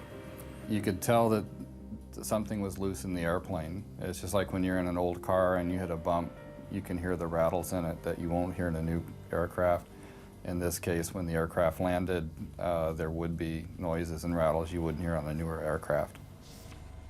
He begins his own investigation, scrutinizing the 4,000 pages of evidence and photographs gathered during the official inquiry. I am an expert in explosion dynamics and how pressure vessels explode, what causes them to explode, which way the cracks run as they're coming apart. In the case of the Aloha accident, the main focus from the aeronautical industry was they were looking at it as an airplane structural failure, whereas I analyzed it from the point of view of a pressure vessel failure. As he reviews the evidence, one question keeps recurring. Why is CB Lansing sucked out of the aircraft and not her colleague Jane Sato Tomita? Jane was further forward than CB at the crucial moment. Jane was at row 2. CB was at row 5. The NTSB believes the roof separation began near row 3. Passenger testimony gathered shortly after the incident suggests that CB Lansing was sucked upwards and to the left, but not forward. I was on the aisle, on the right. So I look up from my magazine, I see a pair of legs go up and out on the left, just back of first class. From where I was, if the nose was 12, this is at 11, yeah? Forensic evidence suggests another possible scenario. Michael Sweet, an ex-cop, is now a specialist in blood spatter analysis. By studying bloodstains at crime scenes, he can help put a killer behind bars or free the innocent. He examines official photographs of the 737 fuselage. This is a large photograph of the left side of the airplane. The front would be in this location. There's what we suspect to be a bloodstain pattern on the right beside the window, right here. Could this bloodstain be where CB Lansing's head impacted with the outside of the fuselage? The analyst believes so. Well, the fact that there are bloodstains on the side of this airplane suggests to me that the blood source in this case was momentarily trapped when it came into contact with the side of the airplane. If the flight attendant in this case was ejected outside of a gaping hole, I would expect her to disappear almost immediately and not leave any bloodstains on the side of the airplane. This analysis suggests only that she was trapped, but without explaining how or why. Matt Austin believes he has the answer. On April the 28th, 1988, a Boeing 737 owned by Aloha Airlines in Hawaii suffers an explosive decompression in midair. Amazingly, it lands safely with the loss of one crew member. Investigators blame metal fatigue due to poor maintenance. But a new and controversial theory has emerged, challenging at least part of the chain of events. What if a safety hole has opened up as it was designed to do, but directly above the flight attendant? Matt Austin believes CB Lansing is sucked into the safety hole, momentarily blocking it. All of the air that's trying to escape has no place to go, so it built up a huge pressure spike, and that's what blew the roof off the top of the airplane. What he's describing is known as a fluid hammer. In scientific terms, air is fluid, as is water. Here's a simple demonstration in a bathtub. The water is in fact escaping through the drain. As we move the drain plug back down toward the hole, it will immediately slam shut and create a force, which is a simple example of a fluid hammer. He believes this phenomenon, on a giant scale, caused the accident. It's very tragic, but if we don't look at the forensic evidence that's left, then we won't understand exactly what caused the explosive decompression and possibly prevent a future occurrence. The NTSB say that the fluid hammer theory is valid scientifically, but for them the evidence still points to something simpler, a virtually simultaneous failure in the airplane's many weak spots. The safety board's investigations are never really closed. We always would take into account any new information that comes out. I believe in the case of the Aloha accident, we have not changed our probable cause, and we still are sticking with the probable cause as we determined back in 1988. Since the crucial physical evidence was never found, what happened on board at the precise moment of explosion will probably never be known. Aloha Airlines management took most of the blame for their poor maintenance regime. The NTSB demanded that the Federal Aviation Administration do a much better job enforcing maintenance standards. Boeing had already improved their manufacturing process to prevent the adhesive becoming so easily contaminated. What happened on Flight 243 made flying safer. Soon after, Congress passed the Aviation Safety Research Act. This accident had a very profound effect on the aviation industry and the way we look at aging airplanes, old aircraft. We changed the way we monitor how they age, the way we inspect them, and of course now how we manufacture them. We use different processes. This was a very critical accident for aviation history. Those 13 terrifying minutes also left their impact on the survivors of Flight 243. I had to go through a healing process. I took fear of flying classes, and the old saying of you fall off a horse and you get back on it is very accurate, but it's a lot tougher to actually do it.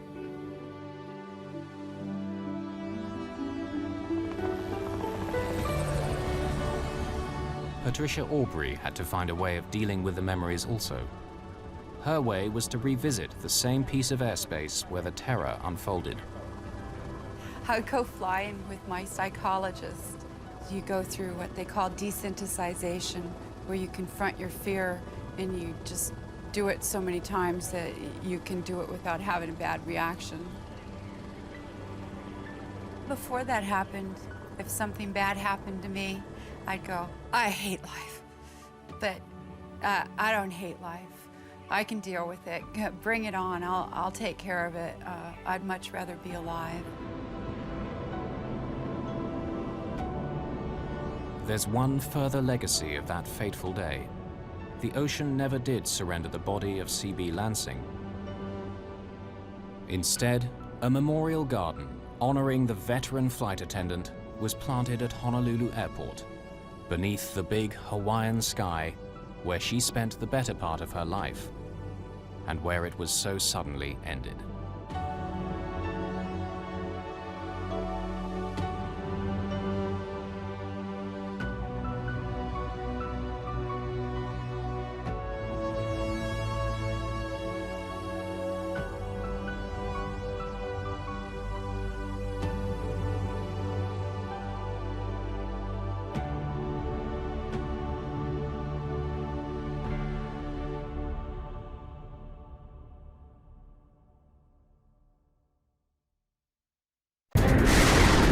In heavy wind and blinding rain, the crew of a passenger jet struggles to land.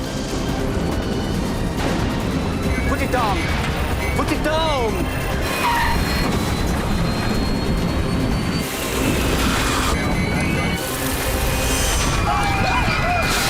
A terrifying crash landing leads to a desperate fight to survive. The only thing that matters to me now is to get my daughter Emily and protect her as we blow up. But we just knew that there were so many passengers in that plane that had not gotten out. Open the door! Open the door!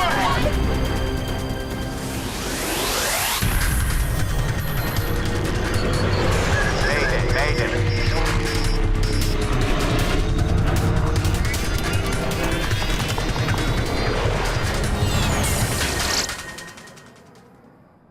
This is a true story based on air traffic control recordings, official reports, and interviews with those involved.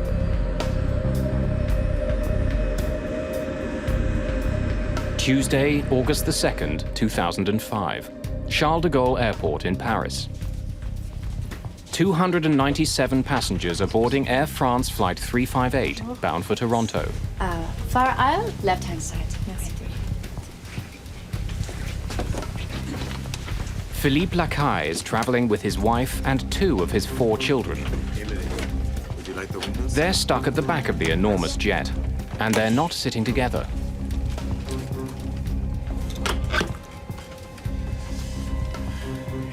It just happened that we were separated from Emily. They had 3 seats together, so we were in the middle section, and Emily was actually sitting a couple of seats ahead of us on the right side, so close to the right wing of the plane. For Eddie Ho, Flight 358 is the continuation of a trip that began in Johannesburg. I'm an international student in Canada at Queen's University, and every summer I go back to South Africa. Ho isn't traveling light. I was carrying everything that I had, my books to my clothing to tuition money for the year, computer laptops. This is also another leg in a long journey for Joanne Cordery Bundock, who's returning from a trip to Thailand. I rerouted myself in the last 2 days before the flight from Bangkok through Paris to come directly to Toronto. As the passengers continue to board, the flight crew gets settled into the Airbus A340. The captain is 57-year-old Alain Rosai. He's been with Air France for more than 20 years. His co-pilot is 43-year-old Frédéric No. Do you want to start, or should I? Why don't you fly first, and then I'll take over for landing in Toronto. I check the weather. On this flight, the two men decide that Captain Rosai will handle the takeoff in Paris, and co-pilot No will land in Toronto. Destination, Toronto Pearson. Check. Crews often split the duties so that co-pilots can get more experience. Rosai and No are joined by one other person in the cockpit. I think you've been expecting me. I'm Miles Trochassé. Welcome. Miles Trochassé is the son of an Air France employee. He's allowed to ride in the cockpit's jump seat for free. I just want to let you know I've done this before. I promise I'll be quiet.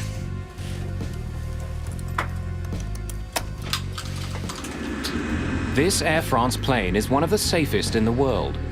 Since the A340s first went into service in 1993, they've had an excellent safety record. Air France 358. Air France 358, runway 27 left. Cleared for takeoff. Cleared for takeoff. Air France 358. Have a good afternoon, gentlemen. Just a few minutes before 2 in the afternoon, Flight 358 powers into the sky above Paris.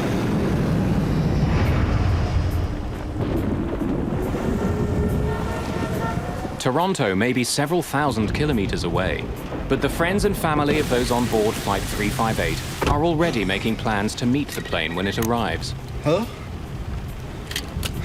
Audrey, I won't forget. I'll make sure to pick up Mom and Dad. No, I won't forget the two brats either. I'll get them all. Well, we usually make arrangements before we go to France to be picked up.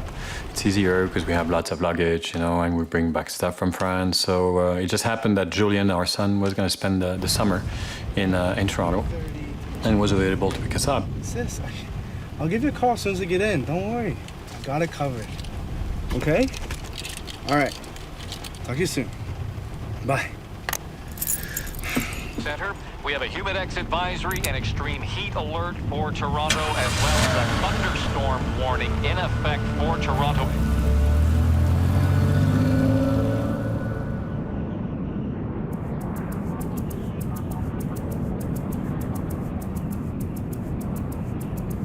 A regular flight from Paris to Toronto takes about 8 hours.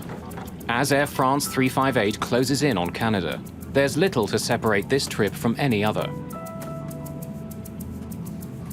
I found that their service was amazing. The food was great. They had very good flight attendants. There were a lot of exchange students from France, you know, like teenagers, you know, coming to Canada for their first time, usually their first flight, and they were very rowdy. There was a beautiful day on the flight over, and the sun was shining, and it was just blue skies and white clouds, and just a lovely day. The autopilot does most of the work for Captain Alain Rosai and his co-pilot Frédéric No. Just as the two men had planned, No is now in control of the plane. We have a new weather report. The two men get regular updates on the weather conditions in Toronto. Overcast and rainy with a chance of thunderstorms. Temperature in the low 20s.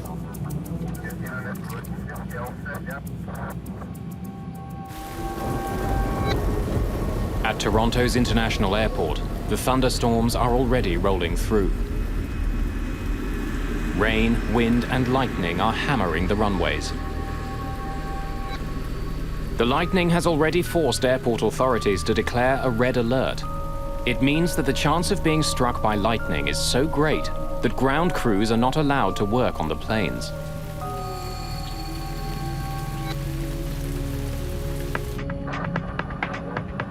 Just as Flight 358 closes in on Toronto, it's put into a holding pattern.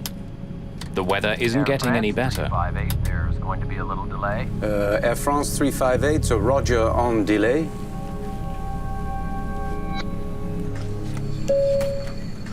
Ladies and gentlemen, this is your captain speaking. I'm sorry to inform you that there'll be a short delay. There's some weather conditions above Toronto, and we're just going to give it a couple of minutes to clear up. I was very surprised when I heard the captain's announcement that we were going to be delayed in landing for about 25 or 30 minutes because of thunderstorms over Toronto. While they're not in the storm yet, the crew enters their holding pattern northeast of Toronto. Their alternate airport is almost 300 kilometers away in Ottawa. At the moment, the plane has a little over 7,500 kilograms of fuel in its tanks, more than enough to get them there. Typically, a pilot will think about the economic impact of diverting to an alternate airport. While that is not a primary decision maker, it is an alternate decision maker as far as if they have to divert, how are the folks going to be transported from that alternate airport back to the destination airport that the airplane was originally going to. Flying almost 300 passengers to Ottawa would be a logistical nightmare. But the crew can't circle for too long with the fuel they have. If the delay continues, they'll have no choice but to divert. Air France, Toronto arrival. Your hold is now canceled. You are cleared for a WASI 2 arrival. Maintain 5,000 feet. Air France 358, roger on cancellation of hold. Cleared for WASI 2 arrival and maintain... Today, the delay isn't long at all. Although the storm continues to thunder down near the airport, the crew is put into their landing sequence.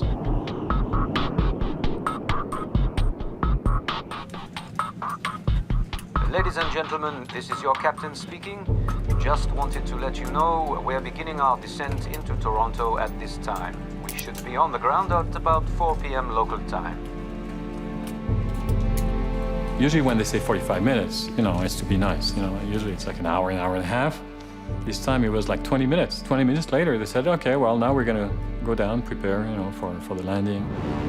With co-pilot Frédéric No at the controls, the plane begins its descent into the storm. Air France 358, reducing speed to 190. No isn't prepared for what he's about to face. The storm has a savage surprise in store for everyone on board Flight 358.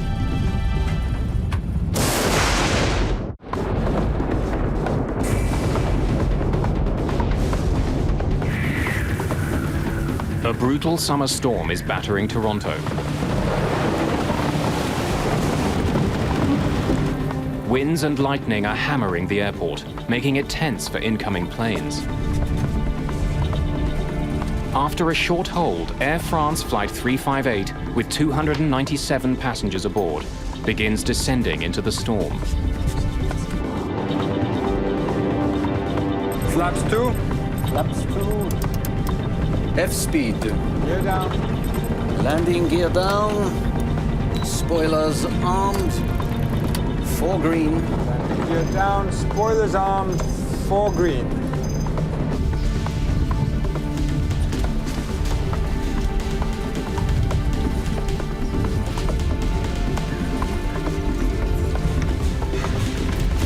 You'll be fine. Don't worry.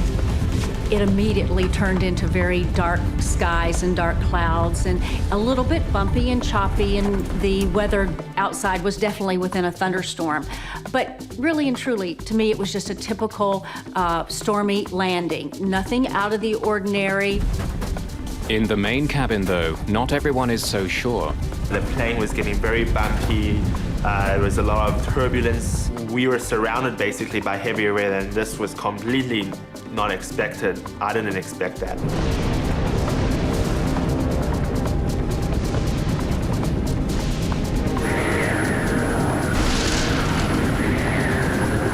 Air France 358, slow your final approach speed. Air France 358. Co-pilot Frédéric No has the plane in position. He's moments from landing. Air France 358, roger. Flaps to full. Flaps full.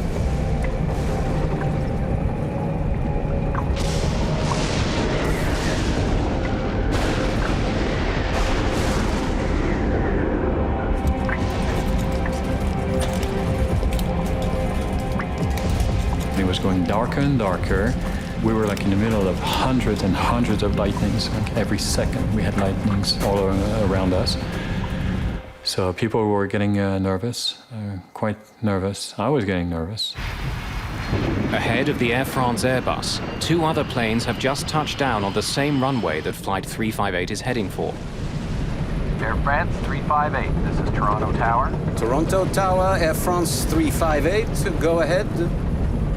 You are cleared to land runway 24 left. Be advised, the preceding aircraft reports braking action is poor, and they estimate the surface winds near the runway as 290 degrees at 15 to 20 knots. Braking poor, 15 knots, gust to 20. Air France 358, thank you. The crew is being sent to runway 24 left, which will allow them to land into the wind. It also happens to be the closest runway to the city's biggest freeway, which is gearing up to handle the evening rush hour traffic.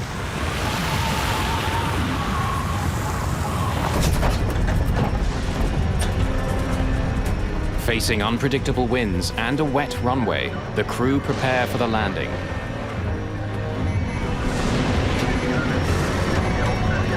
Select auto brakes to medium.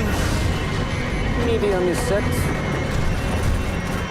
The final approach for landing was hellish. Lightnings were all over. Turbulences were enormous. You could feel the pilot fight with the plane to keep the plane in line with the runway to land, and they had a heck of a time to keep it lined up. I know my son next to me was getting very nervous, and I was nervous to see my daughter actually far from us. I cinched up my seatbelt tighter than it was, expecting a very hard landing, and the pilot was going to stick it on the runway, or we were maybe going to do a touch and go, and he was going to give it power and go around, because I knew that it was not going to be just a normal landing. Landing, autopilot, auto thrust off. At 2 minutes after 4 o'clock, Air France Flight 358 roars over the beginning of the runway.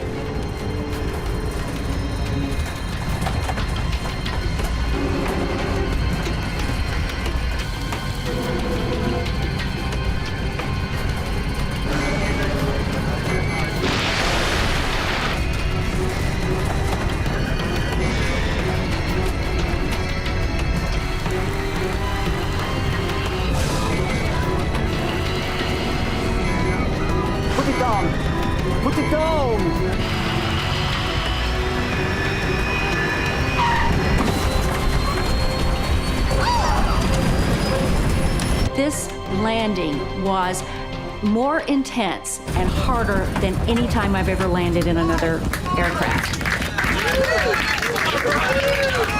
It's a very difficult landing, and everyone started clapping, and even the lady who sitting next to me, I remember very clearly, she said, you know, wow, that was an amazing landing.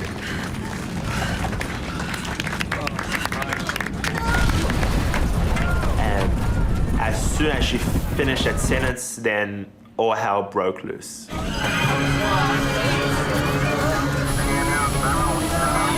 We started the plane started violently going up and down, and it felt like we were going 100 miles an hour down a road filled with potholes that were about 3 feet deep.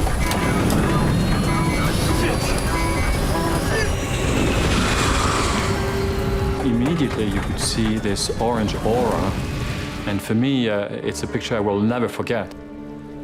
My daughter was sitting ahead of us on the right side of the plane, and at that time she turned her head towards us, you know, with very wide eyes, you know, looking at us, and her face was surrounded by this enormous aura, orange aura of fire. Then, moments after touching down, still traveling at 146 kilometers per hour, Flight 358 runs out of room.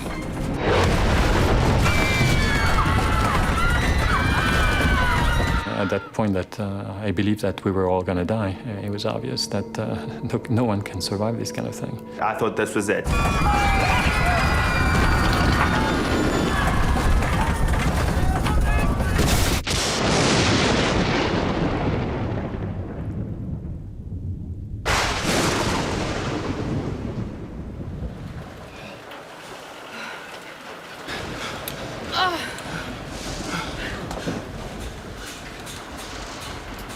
The next thing that I can remember is that an announcement came. Ladies and gentlemen, everything's okay. We've stopped now. Well, no kidding. Of course we've stopped now. But I could tell that everything was not okay because I could immediately smell jet fuel. As the smell of jet fuel fills the cabin, panic quickly spreads.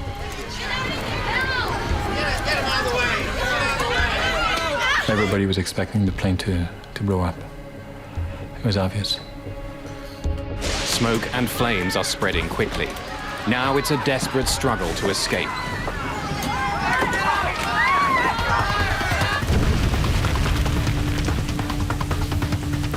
You hear shouting from the back that there was a fire, and then people started really get panicked.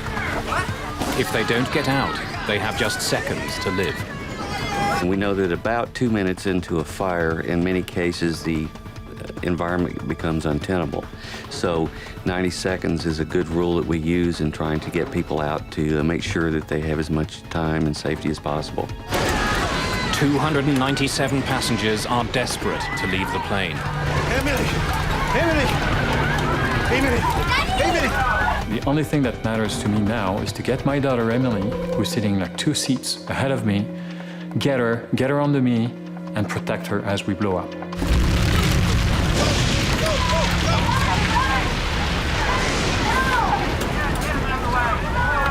Am I going to try to get my luggage, my laptop? And then I thought to myself, what if I would die trying to get my laptop? I just said, okay, I've got to get out. I've got to get out. Flight 358 has 8 possible emergency exits, but seconds after the crash, most of them aren't opened. People were crawling over the seats, they were pushing each other, they were just basically all for yourself. Hey, stay calm, please. Please stay calm. Be all right.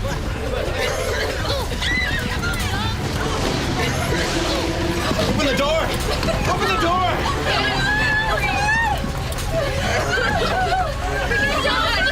And I could see the air attendant there struggling with the fact that should I or should I not open this door, because the fire was raging just in front of it. If the fuel tanks rupture and we have a lot of fuel that gets out either onto the ground, well then there's enough heat and fire there that would cause the airplane skin to melt in a couple minutes. At the front of the plane, thick smoke is pouring in through one of the open doors. Joanne Cordery-Bundock races to the other side of the plane. The gentleman in front of me had his bag with him, and he was kind of fumbling around with that and trying to take that down the slide. He was a rather large man, and the slide did not deploy the entire way, so I kind of bailed off the side above him and hit the ground. Eddie Ho has found an exit too, but there's no slide. And people pushing me forward, I couldn't even control myself. And I was like, I don't want to jump as well because, it was 5 meters down at least. Is he okay? Is he okay?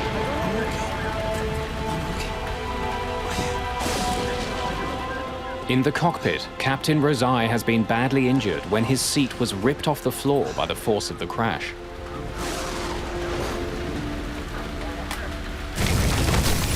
As precious seconds tick by, the flight attendant near the Lacais manages to open the exit door. Even though passengers are confronted with the flames and smoke of the burning engine, they jump out of the plane. So pushed them down, my wife went down, I went down. We just ran up as fast as we could through torn metal and thorns and through whatever was left of the ground where the plane was. Once the fire gets inside the airplane, all of the furnishings are much like the furnishings in your house, and there are foams and materials that, when they catch on fire, produce toxic gases, and that's really the most important lethal aspect of the fire.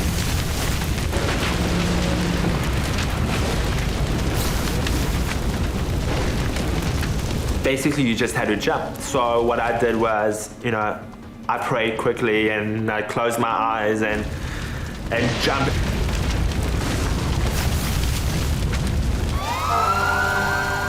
Emergency workers are able to reach the burning jet just 52 seconds after it crashes.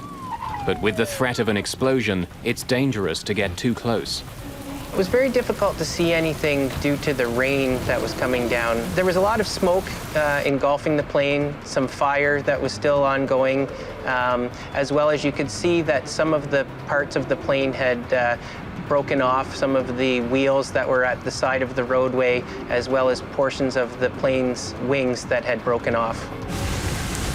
Philippe Lacaille and his family struggle up the hill the plane has just plowed down. You know, and at that point, the plane blew up. Once, twice, 3 times. So you could feel and hear this enormous explosion actually taking place. On the first one, I looked at the first one because I just couldn't believe my eyes. You know, I could see, I think, pieces of luggage, things flying up in the air. You know. And of course, at that time, I figured, oh my God, you know, that could have been us. You know. We had a perfect view of the airplane and see this black smoke coming out the side of the airplane and the yellow and the orange and the red flames shooting out. We were fine, but we just knew that there were so many passengers in that plane that had not gotten out.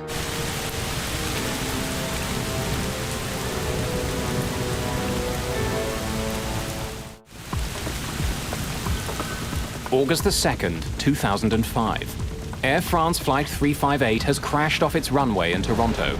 Flames are tearing at the fuselage. Smoke is pouring from the ruined jet. Dazed passengers are stumbling from the plane.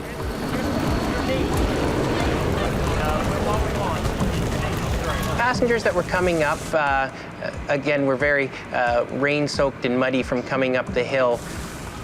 There were several individuals that once they got up there were crying and a bit emotional, as well as looking around for other passengers or family or friends that may have been with them at the time.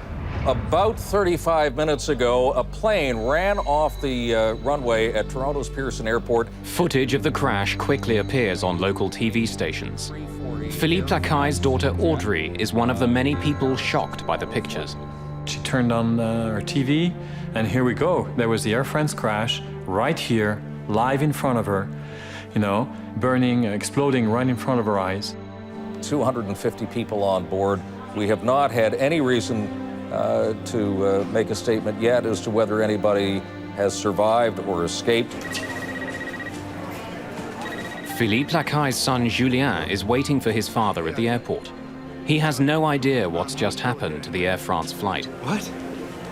What do you mean, where am I? I'm at the airport waiting for mom and dad. Like, you, what?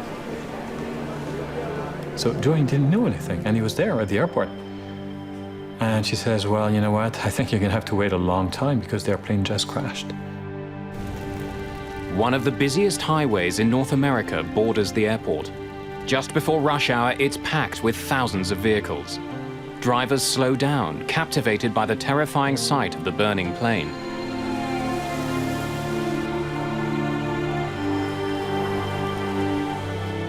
Some of the passengers who've escaped the plane stumble, dazed and shaken, right onto the edge of the highway.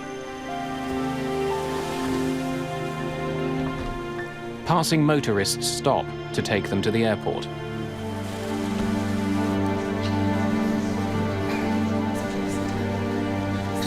At this point, there was only about 25 or 30 people with me in the airport. And here, you're also beginning to think, is this all there is? As people are brought in, airport employees struggle to account for all the passengers and crew. They were totally disorganized. There's no announcements being made. There's nothing of any kind of organization, and you're in this little crowded area with all the irate passengers waiting to be processed. Some people even said, You know, the first disaster was the plane crash. And the second disaster is exactly how it was handled afterwards. Relatives wait desperately for any news. Julien Lacaille is just one of many who fears the worst. For at least an hour and a half, he thought we were dead. That's a shame because, of course, we panicked. We were scared to death. But the families that were waiting for the passengers, they were even more scared because it lasted much longer. They really believed deep down that their family members were dead. Finally, hours after the crash, passengers who have waiting family members are reunited. Julian! Julian! Oh, you okay? We're okay. How did you...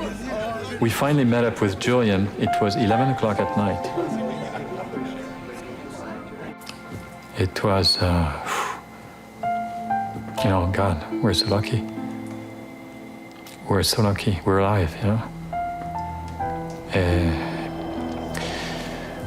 It's hard to explain, but it's like you're giving a second chance, you know.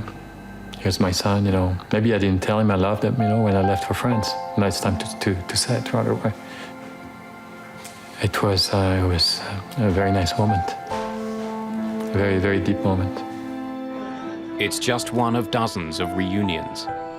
It takes hours to confirm, but by early evening, Air France and the local airport authorities can make the incredible announcement. Remarkably, every single passenger and all the members of the crew of Flight 358 have managed to escape the burning wreckage of their plane.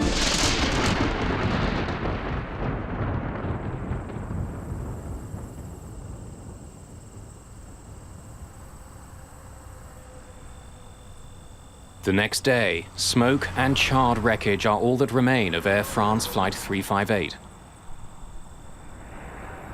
The Airbus A340 is a sophisticated, highly engineered plane with a glowing safety record.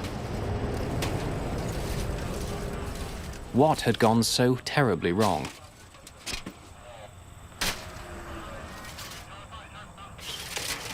Canada's Transportation Safety Board quickly begins investigating the accident. Landing, autopilot, auto thrust off. Rain and lightning had been battling the airport all afternoon. Was it simply bad weather that caused this crash? Put it down! Put it down!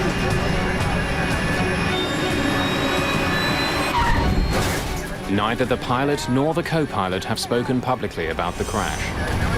We have to evacuate now! Citing lawsuits that were filed soon after, Air France has kept all of its employees who were on the plane from speaking to the media. Is he okay? I don't know. Is he okay? I don't know. But former Air France trainer Hervé Labarthe has spoken to Captain Rosaille. We spoke, let me think, for half an hour. He told me that this is the crucial point, that he has control. More specifically, informed control that he had reached the point where he would have to consider diverting.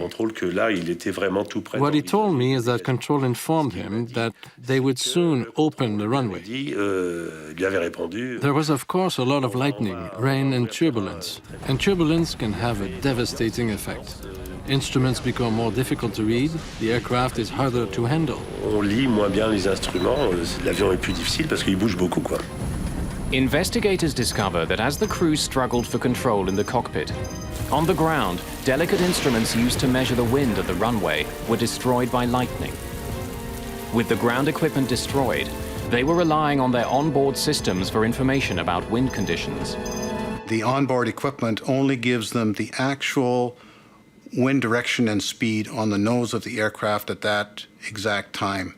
It does not predict ahead of the aircraft. So the pilots really have no way of knowing what lies ahead of them. But two planes had touched down just minutes before the Air France flight on the same runway. The crews of those planes did their best to inform air traffic control of the tricky conditions. Air France 358, Toronto Tower. Toronto Tower, Air France 358, go ahead. You are cleared to land runway 24 left. Be advised, preceding aircraft reports braking action is poor, and they estimate the surface winds near the runway as 290 degrees at 15 to 20 knots. Braking poor, 15 knots. 20-knot winds are strong, but are well within the allowable range for landing an A340. But when investigators study radar images of the airport, they discover quite a different story. As Flight 358 landed, a sharp line of rain moved across the runway from north to south. It was driven by a sudden gust of wind of up to 33 knots. The crew of the Air France jet had to deal with conditions that were much worse than they were expecting. Landing, autopilot, auto thrust off. 33 knots is the demonstrated maximum crosswind for an A340, and that would be on a dry runway. So when you say 33 knots at 90 degrees, you're encroaching on the limits of the aircraft. Closely studying the airport, investigators uncover another piece of the puzzle. Maintenance issues and the storm itself were forcing air traffic controllers to use runway 24 left for landings. It's the shortest runway at the airport, almost 650 meters shorter than some of the others. Blinded by rain, driven by unexpected winds, and landing on the shortest runway at the airport, Flight 358 was in a dangerous position. Over the previous 4 hours, they had been made aware of the terrible storms and red alerts. And that was for me my biggest concern. Were they perhaps overtired? Were they lax, victims of routine? In any case, it's obvious that they hadn't gauged the extent of the danger. It's evident that the flight crew didn't perceive the information that they were getting from these various sources as being threatening. Therefore, they attempted to make a landing. But even in bad conditions, even on a short runway, the crew had 3,000 meters in which to land their plane. It should have been enough. To find out why it wasn't, investigators turned to the past. In 1999, an eerily similar accident took place in Little Rock, Arkansas. Damn, we're off course. I can't see it. Way off. Struggling with unpredictable weather, the crew of an American Airlines jet landed their plane, only to have it skid off the runway. 11 people were killed. Greg Feith helped investigate that crash. One of the first things that I thought about was déjà vu. Having the first bits of information about the Air France accident, it reminded me so much of the American Airlines accident. In the Little Rock crash, Feith discovered that the crew had made a critical mistake, which contributed significantly to the accident. They hadn't followed all of the checklist procedures, and they didn't have the ground spoilers armed, which basically degrades the efficiency of lift on the wing and settles the airplane heavily on the main wheels so that braking action is more effective. Spoilers are only one of several ways pilots of passenger jets stop their massive planes.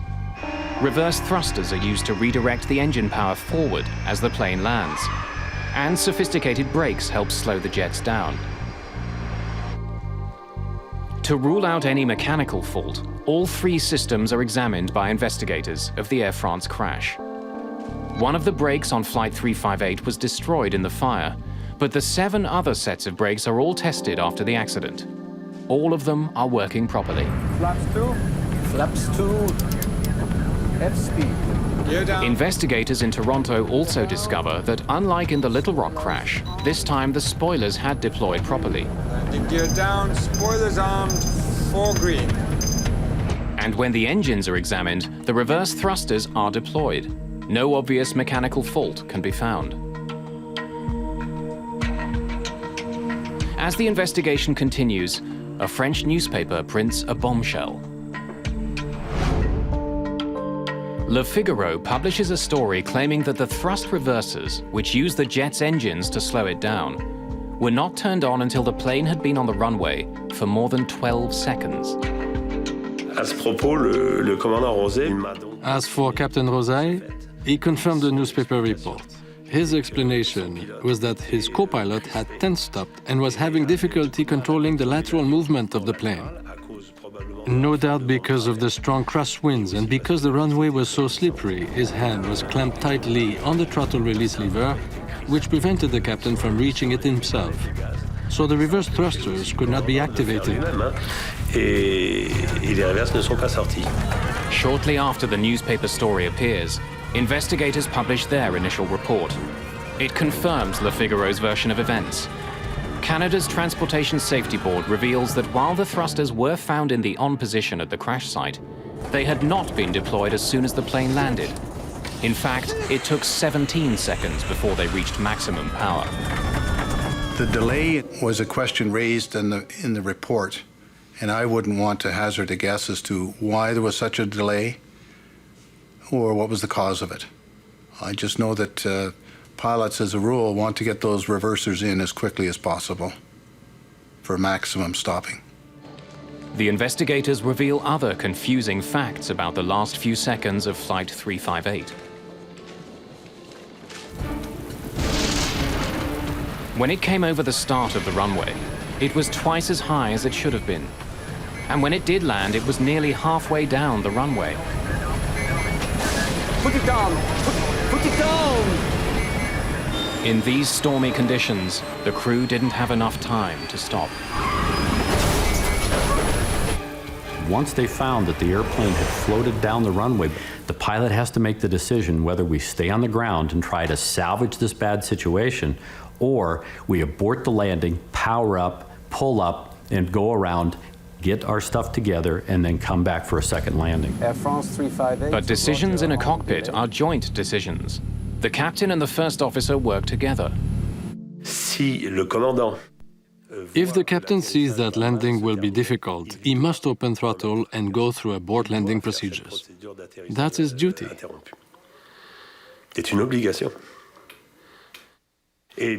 And of course, the co-pilot is also allowed to be the first to act. But the captain's duty is to avoid at all costs a lengthy touchdown. That is clear. By the time the plane touched down, it had only 1,500 meters to stop. And when it did land, critical seconds were lost when the reverse thrusters weren't engaged.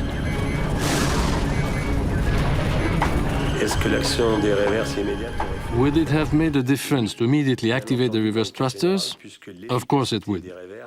Since reverse function reaches its peak efficiency at high speed, that is the exact moment of touchdown, that's what reverse is there for. It's all a matter of aerodynamic braking. The other problem is that the wheels touched ground in the middle of the runway, and reverse or no reverse, at that point it was already too late, as was pointed out by the head of the inquiry. That being said, if the reverse thrusters had been activated immediately, the plane would have come to a stop more quickly.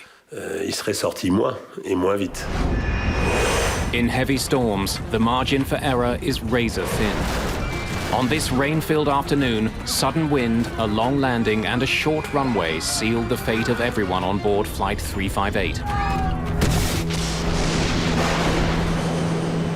What concerns some in the aviation industry isn't this particular flight, but the reality that overruns are far too common. They happen all around the world. And safety procedures that could stop them are not in place.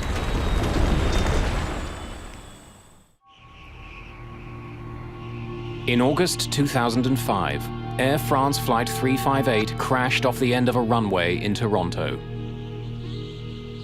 It was a horrifying incident, yet amazingly everyone survived. But Flight 358 wasn't the only jet to go off the end of a runway in 2005.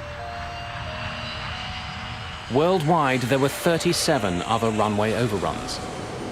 And the causes of all these accidents were remarkably similar. There are a number of causal factors that occur again and again in runway overrun accidents. The weather conditions, the state of the runway surface. It can be wet, it can be icy, it can have snow on it. Speed in excess of a normal approach speed for the aircraft that does not then bleed off as the aircraft attempts to land. And these factors occur again and again in runway overrun accidents. Unlike the crash at Toronto, some overruns are deadly. This Southwest Airlines flight in Chicago slid off its runway several months after the Air France crash. A small child was killed in a car that was driving on the nearby highway. Many older airports, in particular in big cities which have expanded out towards the airport in the course of their growth, are constrained in the area that they can use for overruns. You have to consider what happens when the runway is contaminated. Snow, ice, standing water. That will degrade the stopping performance of the airplane. Add to that a tailwind component, which was existent at the time that Air France landed. That, in combination with the contaminated runway, can jeopardize the landing performance and in fact increase it probably by 50%. The International Civil Aviation Organization recommends that every airport have a 300-meter safety zone at the end of runways that handle international flights.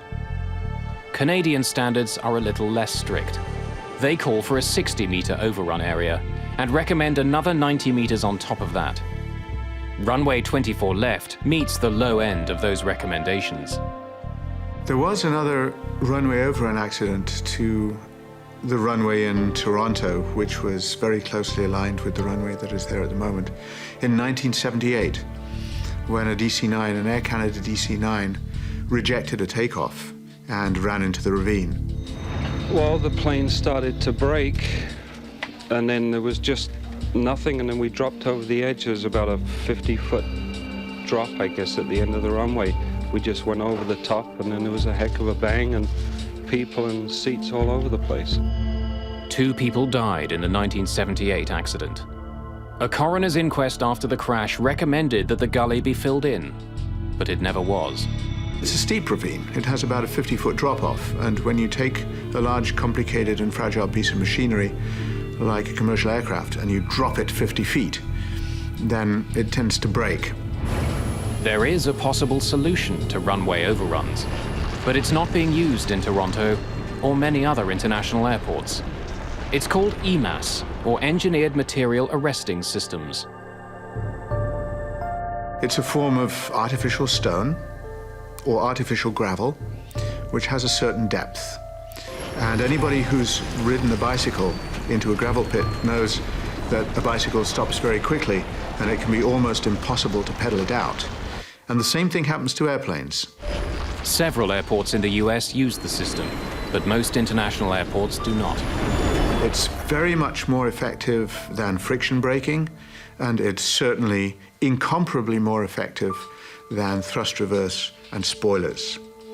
And any one of these systems, when properly engineered, can stop a large airplane, no matter what the runway surface conditions, in a very short distance. We have to evacuate now! But one vital air safety guideline was met when Flight 358 crashed. In spite of the smoke and the spreading fire, the crew of the crippled plane made sure that all the passengers escaped in just 90 seconds. It's just a miracle that all of those people were able to evacuate the airplane as quickly as they did before the airplane was consumed. The Air France flight was particularly noteworthy in that everybody got out, essentially unscathed. I know there were some injuries, but everyone got out. So I think it was noteworthy, and it was very good evacuation from that perspective. Captain Alain Rosaille may never fly for Air France again. His injuries required extensive physical therapy after the crash. At the time, he was less than 3 years from retirement. Every morning, Captain Rosaille relives the experience, coming face to face with the flames, the noise, the crash. And it made him sad to end his career on that note, having destroyed his plane. That's the worst possible fate for a pilot, the worst outcome. The co-pilot, Frédéric No, is suspended for 3 months after the accident. By early the next year, he's back on duty with Air France. There are reports that after he helped Captain Rosaille out of the cockpit, he was the last person off the plane.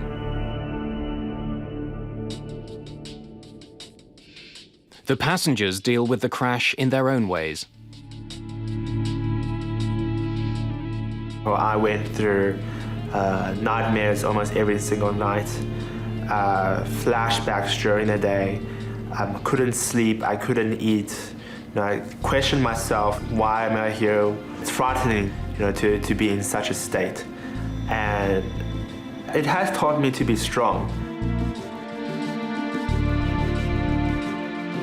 We really need to take seriously those safety commands and evacuation information, because you never know. It was a perfect flight. There's not any indications that anything can go wrong, and it's right at the very last second that everything happens. So thank goodness I'm here to be able to talk about it now. Open the door! Open the door! There's a lot of negative in the accident, and there's a lot of positive. The negative is, oh my God, I'm gonna die. Oh my God, it's horrible. Oh, I have these nightmares, and yes, I'm traumatized, and my kids are traumatized. However, you have the positives, and the positives are, gee, I'm alive. I have been given a second chance. I have been given a second life. And all of us, my wife and my children and myself, we all experience the same positive effects of the crash, which is we have to give back. We have to do something for others.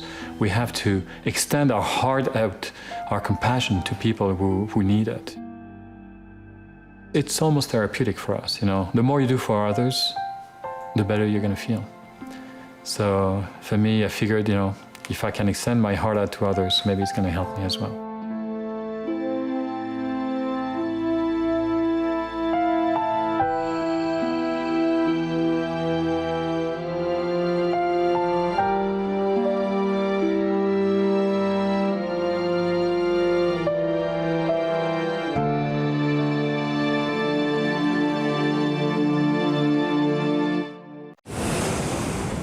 Routine landing. Ladies and gentlemen, we are starting our approach to DFW. Turns into a sudden fight to the death. You're gonna lose it all of a sudden. There it is. A passenger jet mysteriously falls from the sky and rockets towards a busy highway. Push it up. Push it way up. Delta, go around. It's gonna crash. A mysterious force brings down a plane claiming 137 lives. In the wreckage lies the one clue that can stop it from killing again.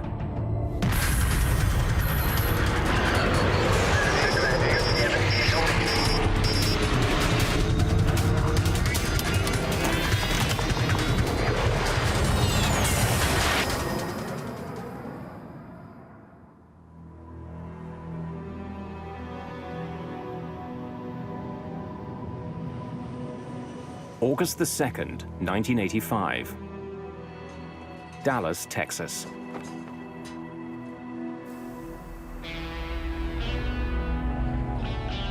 It's a very hot day, even by Texas standards. See you all tomorrow. Temperatures soar to 101 degrees. Rain coming. Should cool things down a bit. In the late afternoon, William Maybury is heading home from work. The day's heat and humidity are having an effect on traffic at Dallas-Fort Worth International Airport, DFW. Roughly the size of Manhattan, DFW is the biggest airport in the world. It's also one of the busiest.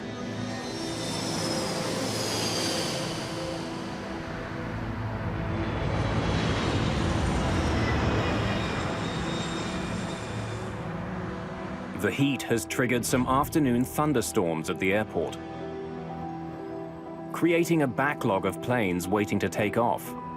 American 631, you are cleared for takeoff. Air traffic controller Gene Skipworth is in the tower today. He's been working there for 14 years. With him is controller Mike Porter. Skipworth was not asking for help. Nothing seemed unusual other than the fact that we were starting to get busy and aircraft were starting to pile up.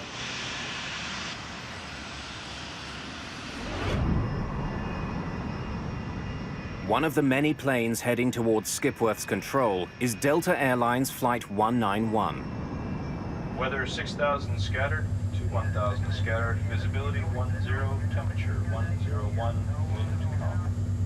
101? 101 degrees, yes, sir.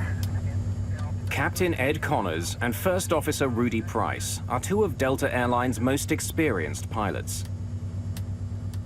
Second Officer Nick Nassick is the other member of today's crew. The crew is flying a 6-year-old L-1011 TriStar. The L-1011 is billed as one of the safest planes in the sky. There are 152 passengers and 11 crew members on board. They're scheduled to land in Dallas just before 6 in the evening. Good afternoon, ladies and gentlemen. This is your captain speaking. Hope you're enjoying your flight so far. Traffic is backing up at Dallas.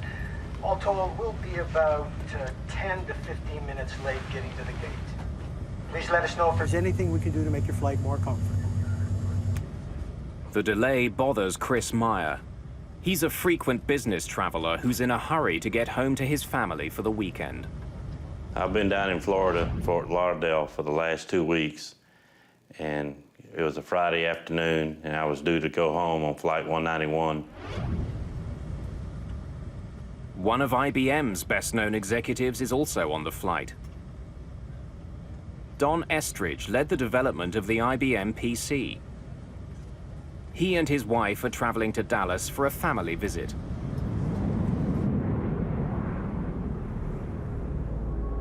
(963), turn right, heading 620. En route from Florida to Texas, Delta 191 will be in communication with several controllers. I'll turn you into Blue Ridge. It'll be about 0. Every aircraft is guided along its flight path by a series of regional air route traffic control centers. They direct each plane's speed and altitude. 191, descend and maintain 10,000. Join the Blue Ridge 010 radial and inbound. We have a good area there to go through. Captain Connors has some concerns about the route he's been given. He sees a storm cell along that path, and he doesn't want to fly through it. Well, I'm looking at a cell at about a heading of 255. It's a pretty good-sized cell, and I'd rather not go through it. I'd rather go around it one way or the other. I've had about 60 aircraft go through this area out here, 10 to 12 miles wide. They're getting a good ride, no problem. Well, I can see a cell now about heading 240. When I can, I'll turn you into Blue Ridge. It'll be about the 010 radial. 010, roger. We're going to hold you to that. Captain Connors gets his way. He's given permission to fly around the storm. Once past it, he'll line up for a landing on runway 17 left. I'm glad we didn't have to go through that.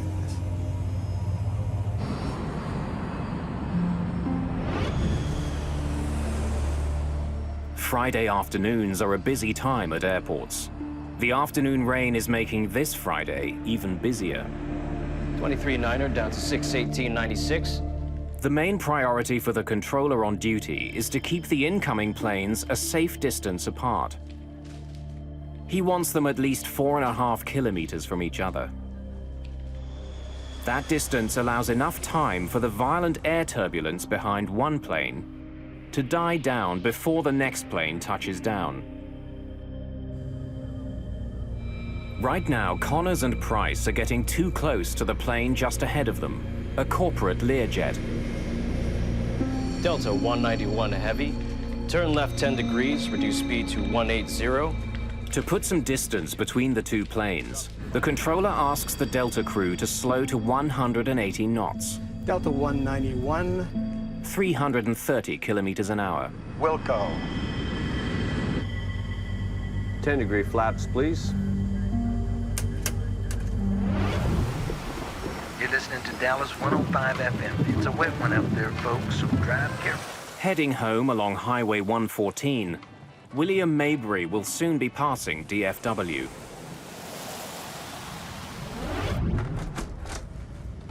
Flight 191 is now just 50 kilometers from the foot of the runway. Ladies and gentlemen, we are starting our approach to DFW. Please make sure your seats are in the upright position and your seatbelts are securely fastened.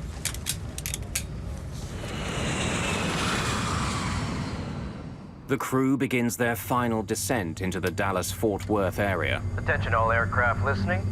There's a little rain shower just north of the airport. Connors now switches radio frequencies and contacts a local DFW airport traffic controller for approach instructions.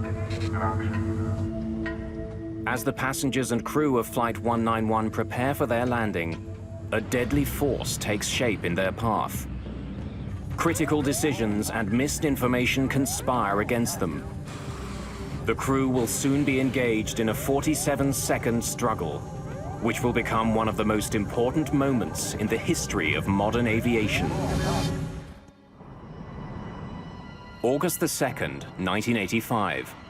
The crew of Delta Airlines Flight 191 has been skirting a line of heavy storms between Florida and their destination, Texas. 30 kilometers from the Dallas-Fort Worth airport, First Officer Rudy Price notices rain ahead. We're gonna get our airplane washed. What? We're gonna get our airplane washed. It seemed like the closer we got into DFW, the worse the weather got. And we was turning it into the rain instead of going around it. And the pilots never said anything about the bad weather. Delta 191 is still closing in on the Learjet ahead of it. Price and Connors need to slow down even further to put some distance between the two planes. Delta 191 Heavy, reduce speed to 150. Speed to 150. 9 kilometers from runway 17 left, Delta 191 is handed over to another controller, Gene Skipworth, for final approach and landing. 090 Tower, Delta 191 Heavy, out here in the rain. Feels good. Delta 191 Skipworth tells the crew to expect a manageable crosswind of up to 15 knots. Winds 090 at 5, gusts to 15. Thank you, sir. First Officer Price will be at the controls for the upcoming landing. Pilots and co-pilots routinely alternate flying duties. As Flight 191 is coming into land, William Maybury is just north of the airport. He's caught in the same storm that Price and Connors are just beginning to fly through.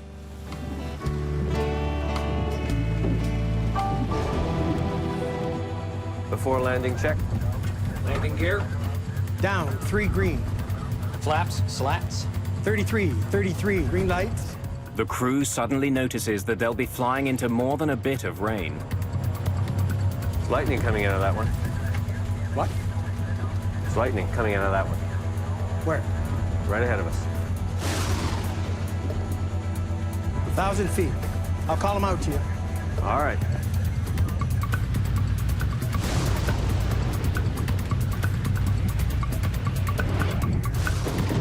We're not getting any bad warnings from the weather or from other pilots, which we rely on as they come through it.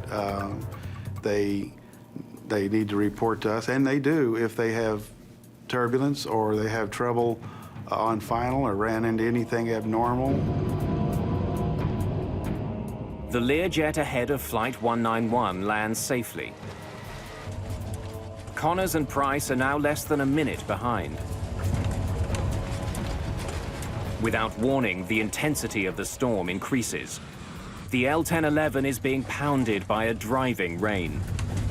I knew we was getting ready to land, but at the same time, you felt the surge, like the pilot was revving up the engine for something. The plane's airspeed is increasing for no apparent reason. What's your speed? Price pulls back on the throttles to slow the plane down and maintain it at the requested 150 knots. The plane is just 180 meters from the ground. You're gonna lose it all of a sudden.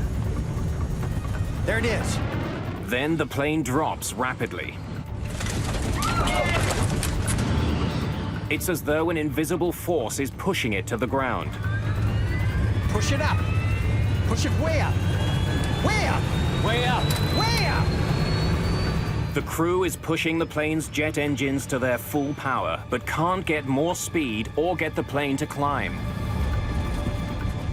So I pulled my seatbelt tight as I could, but at the same time, you could hear a pin drop. Nobody was talking. But I mean, it got dead silence. As suddenly as it began, the crisis seems to end. The plane stops falling and begins to pick up some of the speed Connors and Price have been fighting for. That's it. But before the crew can take another breath, the plane drops again, rocking violently from side to side. And then it dips wildly to the right. And I just knew we shouldn't be that close to the ground that soon. Hang on to the son of a... About 2 kilometers from the runway, it plows into a field and rockets towards Highway 114. When we hit the ground, it felt like you was in a car running over railroad ties. It was real bumpy. The crew somehow manages to get the plane back in the air. At that moment, Gene Skipworth catches sight of Delta 191. He's gonna crash! Delta, go around! But it's too late. The plane's engines slam into William Maybury's car on Highway 114. He is killed instantly. The plane hits the ground again, north of the runway. It's traveling more than 350 kilometers an hour.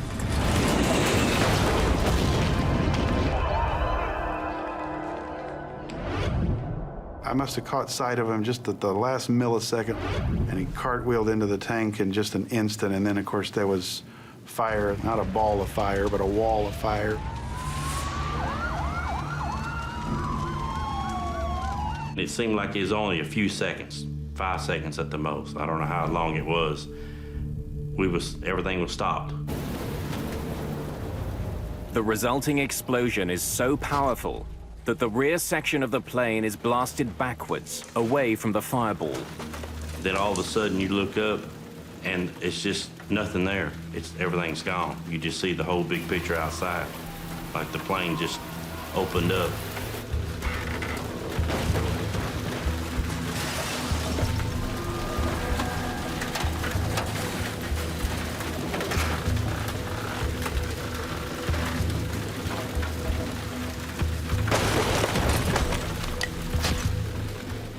Remarkably, the tail section containing the last 10 rows of seats is relatively intact.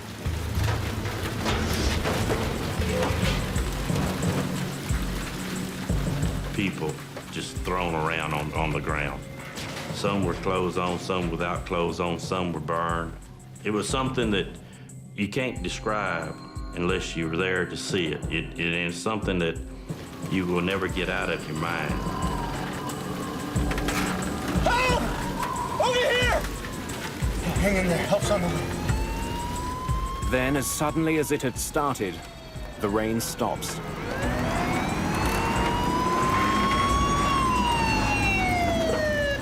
It takes firefighters less than a minute to get to the crash.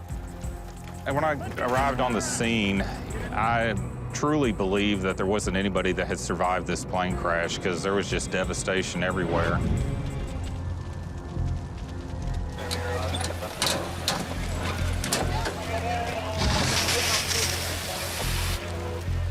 What I had pulled up on at the time was the wing section, which is the portion of the aircraft that carries the fuel. So there was a large amount of fuel and a large amount of flames. The front of the plane has all but disintegrated. I knew I had to get out there. At the time, I was a stringer for Time magazine, worked with them on a part-time basis, called their Atlanta headquarters for this portion of the country. They said one word, go.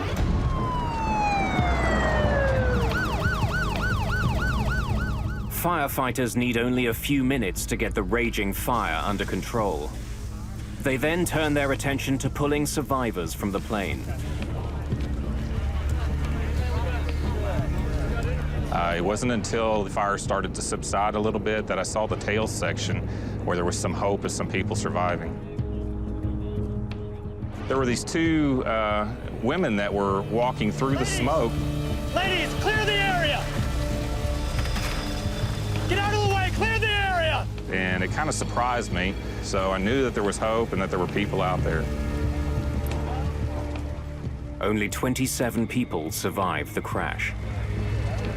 I had seen death before as a medic in Vietnam, but it had never been aimed at civilians, and certainly not on a mass casualty situation, and certainly not this suddenly.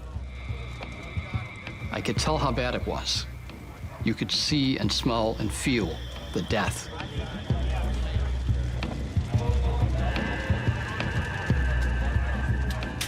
We felt like we did everything that we could, and we were just, we're just pleased that there were survivors.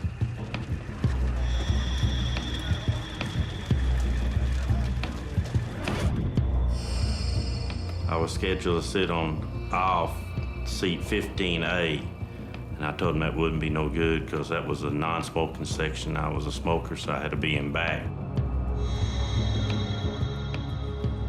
That probably saved my life. Captain Connors, First Officer Price, and Second Officer Nassick are killed. So are 5 other crew members and 128 passengers.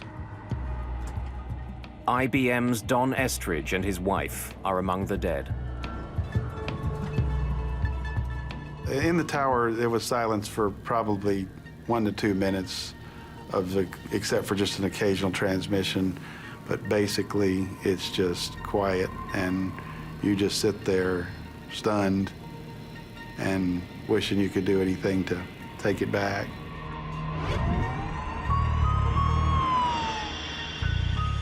This is a monumental crash.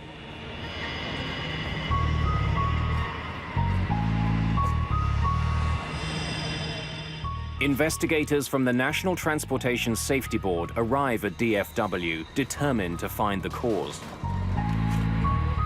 One of our field investigators would have been on scene trying to locate the flight data recorder and the cockpit voice recorder, which is, a very important part of the investigation.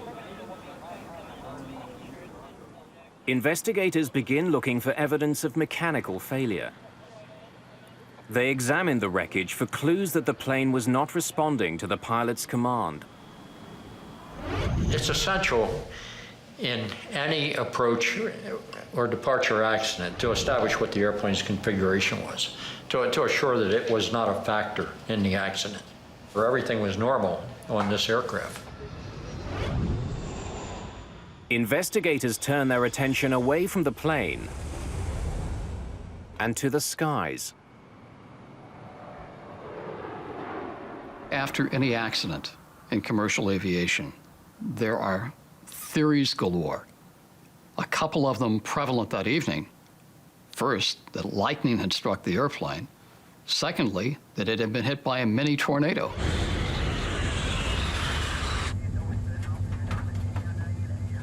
Lightning coming out of that one. Where? Right ahead of us. 15 different witnesses, including flight crews, report seeing lightning as Flight 191 was descending towards the runway. The investigators have to consider the possibility that Flight 191 was hit by lightning. Lightning is always something that you have to investigate to determine the possibility that lightning disabled some part of the airplane. In 1963, a Boeing 707 was struck by lightning. The lightning ignited the fuel in the plane's tank. The plane crashed. 81 people died. There had been a handful of similar crashes since then. Key pieces of wreckage from Flight 191 are taken to the NTSB lab in Washington, D.C.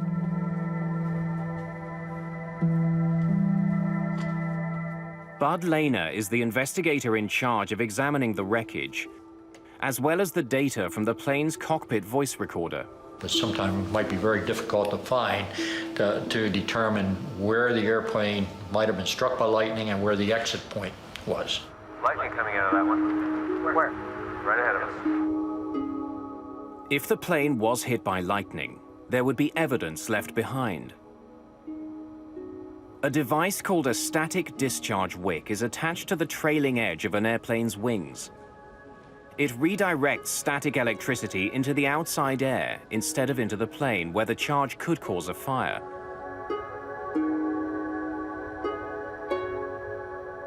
If the plane was hit by lightning, one of the pieces that would be visibly damaged is the static discharge wick. Nothing there. With lightning ruled out, investigators go looking elsewhere. They would soon discover the real culprit. It had actually been caught on tape. A Delta Airlines L-1011 crashes after entering a storm near Dallas.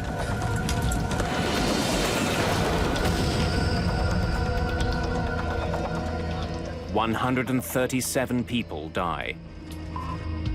Investigators rule out mechanical problems and lightning as causes of the crash. Nothing there. The NTSB's Bud Lehner turns his attention to the plane just ahead of Delta 191, the corporate Learjet.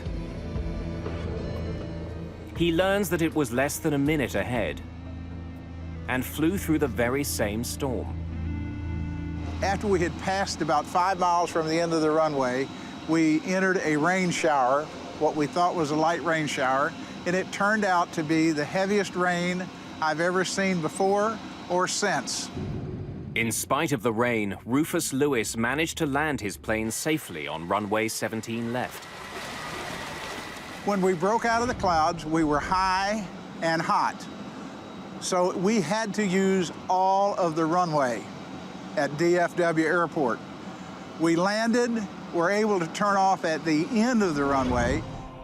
So why was the much larger L-1011 unable to land just moments later? Delta 191 Heavy, reduce speed to 15. To put some distance between Delta 191 and the Learjet, the controller had asked Price to slow his plane several times. When Lehner plots the bigger plane's speed, then down to 150, he finds that it was coming in to land at 150 knots.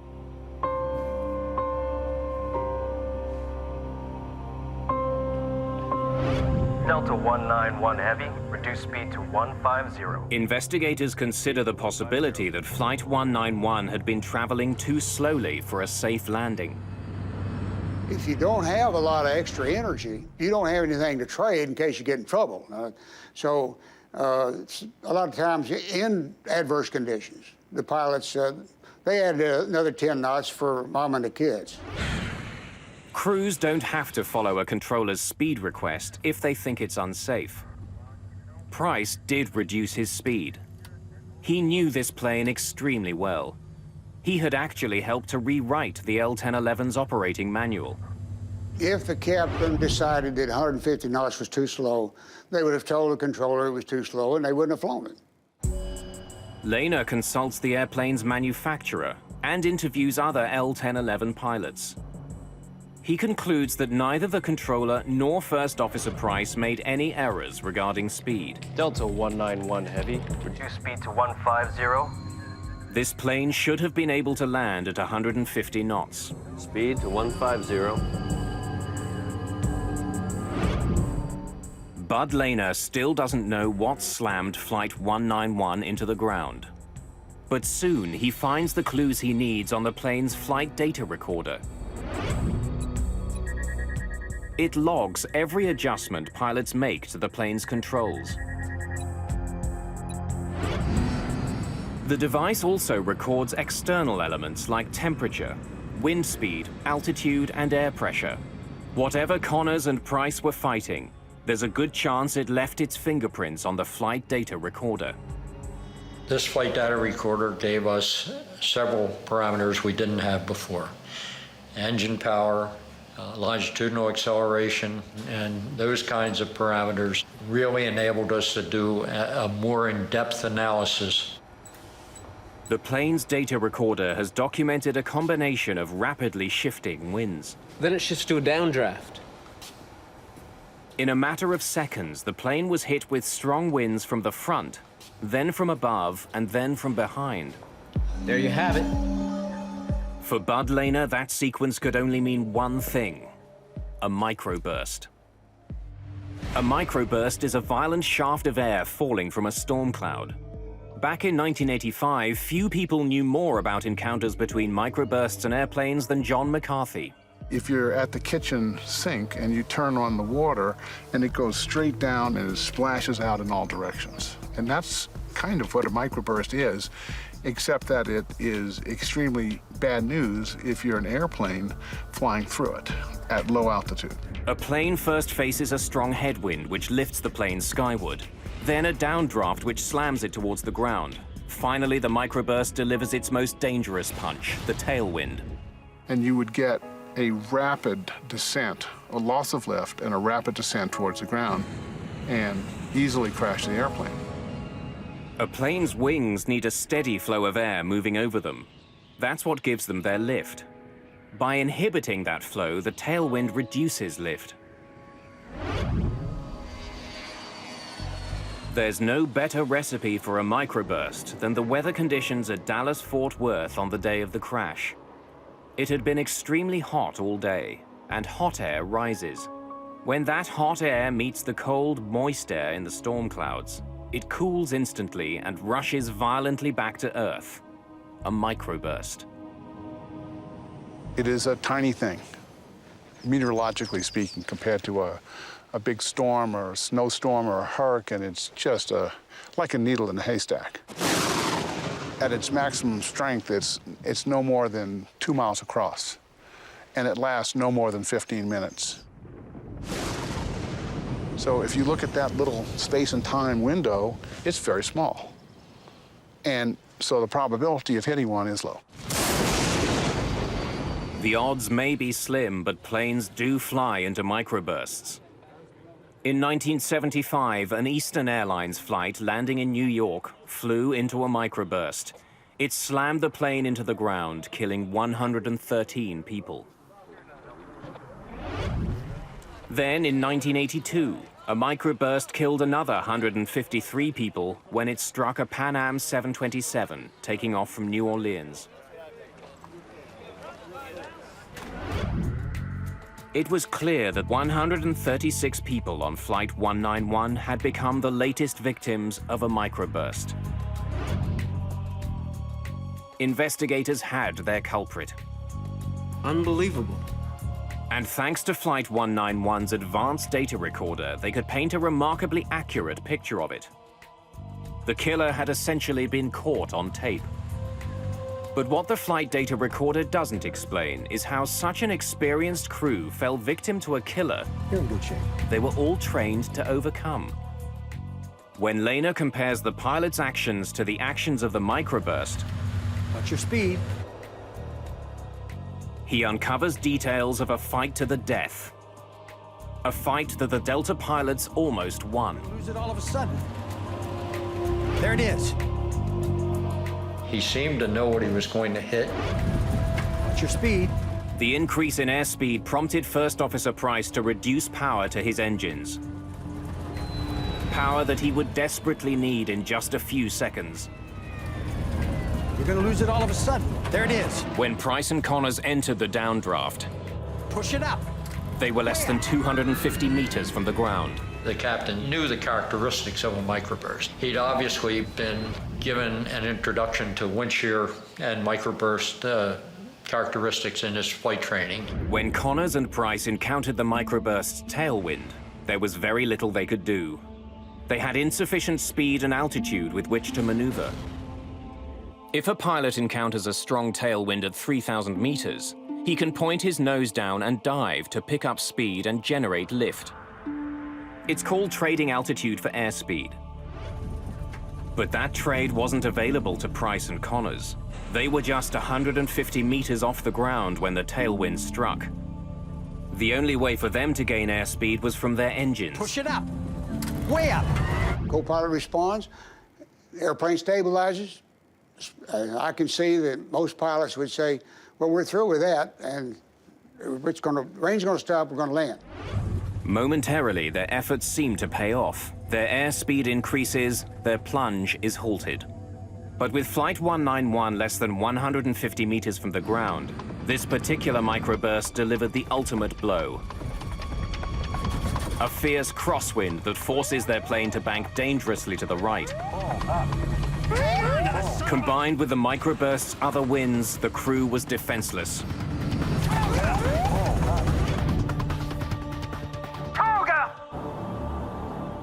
Toga is takeoff go-around mode, and what it means to a pilot in that regime of flight is let's abandon the approach. We're no longer going to try to land this airplane. We want to do everything we can now to survive the wind condition that we've entered. The skill and experience of the pilots were no match for this microburst. It was too big, its winds too powerful and unpredictable. The entire fight lasted only 47 seconds. The pilots of Delta Flight 191 did their very best to recover from this situation, and it didn't work out. Investigators were left with one perplexing question. Why had Connors flown into the storm in the first place? Prior to 1985, the radars on board the aircraft were built to detect thunderstorms, essentially heavy areas of precipitation. They were not effective. They weren't even designed to detect the microburst. So those radars were essentially useless at low altitudes for looking at the microburst phenomena. Microbursts are invisible, but they generally emerge from storm clouds. That's why pilots are trained not to fly into storms if they see lightning. It's a pretty good size cell, and I'd rather not go through it. I'd rather go around it one way or the other. When I can, I'll turn you into Blue Ridge. It'll be about 010 radial. 010. Oh, Roger. Captain Connors was not a risk taker. He was known as a cautious pilot. I'm glad we didn't have to go through that mess. It's hard to blame the aircrew. Their job is to avoid thunderstorms, and there's probably a forecast for thunderstorms every day at Dallas in the summertime. Which ones do you avoid? And it's a very difficult problem. Earlier in the flight, Connors had flown around bad weather. Investigators can only conclude that he underestimated the storm in his path at the foot of runway 17 left. When you're in a landing sequence at an airport like Dallas or Atlanta or Chicago, and you see other airplanes ahead that are landing uneventfully, you might get the impression that there's a thunderstorm there, but I'm going to pass through it very quickly, and it's not going to be a factor for me. Airports like DFW have sophisticated systems in place to provide weather information to pilots. A thunderstorm at the end of a runway is the kind of threat they were designed to identify. But this deadly storm managed to foil those systems. As Flight 191 was approaching the airport, the weather at DFW was changing very quickly. Attention all aircraft listening. There's a little rain shower just north of the airport. Captain Connors heard that part of the message, but then he switched his radio frequency for his final landing instructions. The Delta crew never heard the last part of this message about weather ahead. There's a little bitty thunderstorm sitting right on the final. There was an observation 2 minutes before the accident that there was a wall of water at the threshold of the runway. It's been my contention that that information would have been very important to the flight crew. Radar readouts from the day of the crash indicate that the storm cell Connors and Price flew into grew out of nothing in a matter of minutes. This is 2 minutes before the accident. The readout shows the beginnings of a weather cell at the foot of runway 17 left. This is 3 minutes after the accident. We have a new cell right at the threshold of the runway that wasn't evident in the previous pictures. This explains why Rufus Lewis was able to land his Learjet. The microburst was just beginning to form when he was approaching the runway. Many people think that there was a huge vertical development that the pilots recognized and they just decided to go fly through it anyway. And I maintain, and I think the evidence proves it, that that was not the case. They didn't recognize this new developing cell. They did get into the storm beneath the cell, but it was heavy rain. They weren't worried about that. Then the hammer fell. It was too late. It's small. It's the length of a runway, roughly, and it doesn't last very long. So it's something that can happen so quickly that many accidents have occurred because nobody knew it was there. The storm arrived at the foot of runway 17 left virtually unannounced. But once there, it attracted a lot of attention. Pilots on the ground, as well as trained weather observers, saw the worsening storm. But they all saw it too late to warn the crew of Delta 191. The storm did show up on a radar screen at the Fort Worth Air Traffic Control Center. But at the time of the crash, the meteorologist on duty was in the cafeteria on a meal break. If the flight crew had had any idea that there would be a severe event in front of them, they would have missed the approach. Investigators conclude that the Delta crash was caused by the pilot's decision to continue their approach into the storm. A decision that was made because the crew wasn't warned about the hazard. In 1985, there were basic systems at airports that could detect dangerous winds, but they could not reliably detect a microburst. On the ground, there were systems called low-level wind shear alerting systems that primarily looked for differences of wind speed around the airport and on the airport. Unfortunately, these sensors tended to be spaced so far apart that a microburst could actually exist in between them and escape detection, or at least detection in time to warn a pilot of the threat. But a microburst detection system to overcome this problem had been developed. It was being tested in Denver and working very well. What we found out is that Doppler radar, which is on the ground, is incredibly effective in detecting microbursts. And in fact, it can detect about 98% of a microburst. Conventional radar uses radio waves to measure precipitation inside a storm. Doppler also sends out radio waves, but by measuring the frequency of returning waves, Doppler can also calculate the movement of the winds inside a storm. And if you look through the Doppler radar, you see a part of it that's going away from the radar and a part that's coming towards the radar. And if it's small, it's absolutely a microburst. It can be nothing else. So it has what we call an unambiguous signature of a microburst, which means we got it. Since Doppler radar could see a microburst, controllers could use it to warn crews of their presence. The Denver research resulted in an important new system at airports: Terminal Doppler Weather Radar.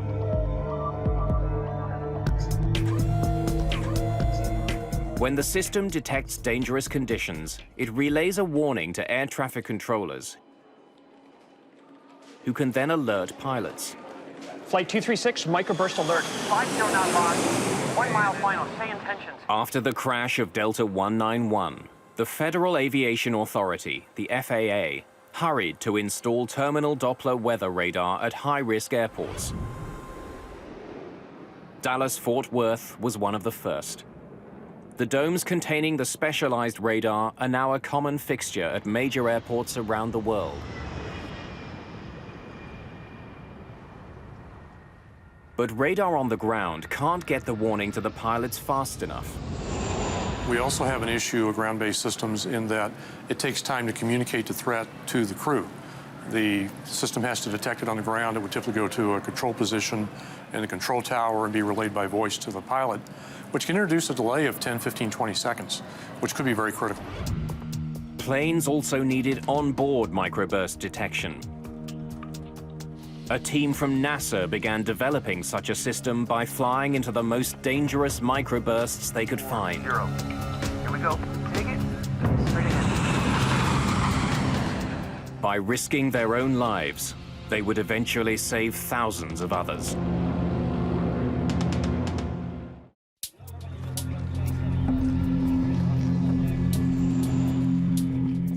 Delta Airlines Flight 191 is the latest in a string of crashes attributed to a microburst. Since 1964, microbursts were shown to be the cause of 26 accidents, claiming more than 500 lives. The public is unnerved. Politicians are demanding answers. The killer has to be stopped. The body count is building, and this particular crash tipped the scales as far as the federal government was concerned. The crash of Delta 191 showed that seconds count when planes encounter a microburst. You're going to lose it all of a sudden. There it is. Increasing alert times Push it up. Way could up. save more lives, especially if a microburst detector was mounted right on the plane. If you can provide the airplane with 10, 15, 20 seconds of advance warning, pilots push the throttles up, they build airspeed, they build altitude, they build energy. It's like money in the bank. By the time they get to the microburst during a recovery, they can survive. Aviation experts had to find a way to give all pilots those critical 20 seconds. To develop that technology, they would embark on a high-risk, unprecedented research project. They would fly a 737 into the most severe microbursts they could find. We did a very careful risk analysis of all the possible dangers that could occur. And initially, the first reaction was, you want to do what with an airplane? You want to fly it through a microburst? In the summer of 1991, NASA modified a Boeing 737 and went hunting for microbursts. The idea was to identify onboard technology that could warn pilots of a microburst in their path. The airborne solution brings detection right into the cockpit, so the pilot sees exactly what's in front of the aircraft, and when an alert is given, there's no time delay. Ground speed 234. The NASA researchers were testing 3 separate systems for detecting microbursts. Modified Doppler radar housed in the 737's nose, a laser radar under its forward cargo bay, and a side-mounted infrared device to measure changes in air temperature. Each of those systems was wired to banks of computers in the plane's cabin. A spotter on the ground could find a microburst and quickly direct the plane towards it. Roger, control 515. We're rolling. Roger, understand your roll. TDWR and after control. Range. Range, 45 miles. Ground speed, 240. Here we go. Take it. Straight ahead. Need to come left about 10 degrees, 15 degrees. Well, when you spied a microburst, it was all business. It was how do we get there, how do we get to the right altitude, the right airspeed, the right position, when to begin data collection. So people were quite busy during these flights. But yeah, it was exciting. We wanted to find them, we wanted to penetrate them. With every microburst, the 3 onboard detection systems were put to the test. Researchers on the plane could instantly see which instrument was doing the best job of picking up the microburst ahead. Behind the aft flight deck, we had pallets of equipment where the radar engineers, the laser engineers, the data recording engineers could sit and ensure that each system was performing as expected. Ground speed, 234. Dead ahead, maybe 1 degree to the left. Let's go straight through this one. Here we go. Take it. Straight ahead. We started with very, very weak microburst. Again, we had the ground-based radar telling us what we were about to go into. So we started with very weak microbursts, gained experience, then gradually worked up to stronger and stronger ones. You would see the rain begin to fall, and you would feel a sinking feeling. It'd be a little settling, a little like an elevator starting down. A few minutes here before we touch down. What do you see? So any apprehension that the crew may have had initially about going through them was actually replaced later with joy at finding them. Here comes the center of the target, right now. 242 on the ground speed. Wind's gone away. Look for a tailwind. Watch it. Lost some altitude there, too. There, the wind's gone around the tail like 10 knots. Good strong downdraft in the middle of it. Just sucked 100 feet in almost no time at all. Our good performance decreased, too. We were about 850 and we dropped to 750. Beautiful. The Langley researchers flew into dozens of microbursts over the course of their research. The project proved that the forward-looking Doppler radar was the only system that could consistently give pilots advanced warnings of a microburst ahead. What we found was that the Doppler radars could detect an extremely wide variety of microburst. Lightning coming out of that one. If the crew of Delta 191 had a system to warn them of microbursts, they could have boosted power to their engines and started climbing before they encountered it.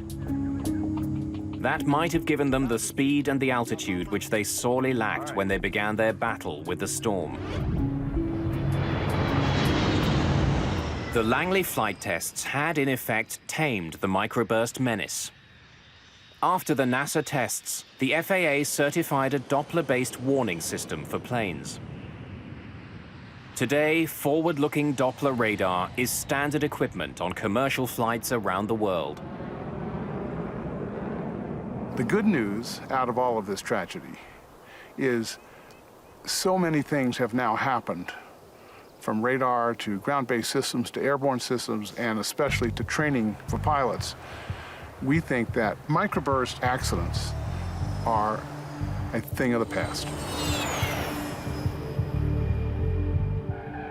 If there is one crash that we can look back on now and say, this made things safer because we learned from it, it was Delta 191.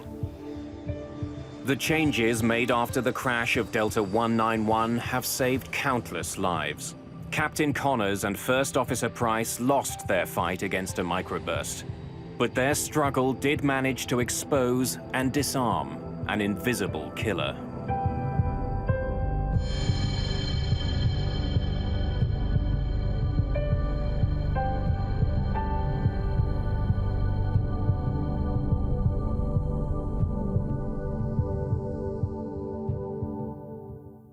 Alpha Lima Whiskey 301 Santo Domingo coming. A Boeing 757 disappears Alpha from radar Lima with Whiskey 189 people on 301 board. Santo Domingo coming, The plane's please. wreckage is soon found at sea. There are no survivors to say what happened. This accident was the first major loss of a Boeing 757 aircraft. Investigators find no clues in the wreckage.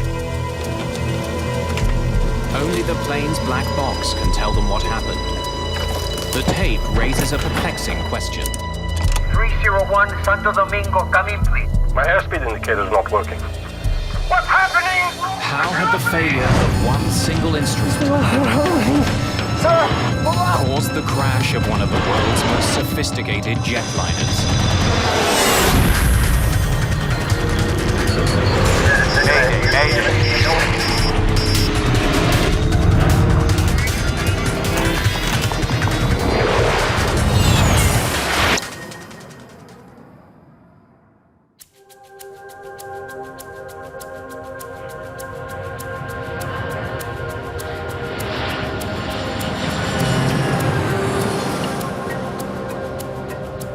Gregorio Luperon International Airport in Puerto Plata, the Dominican Republic.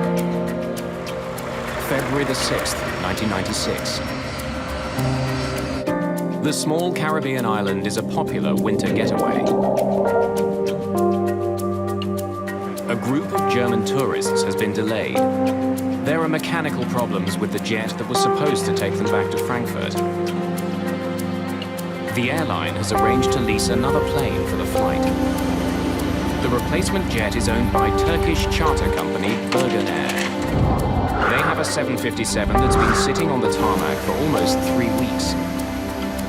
But it takes several hours to get the plane ready to go and to get the Turkish crew aboard. By 10:15 p.m., the plane and most of its crew are at the gate.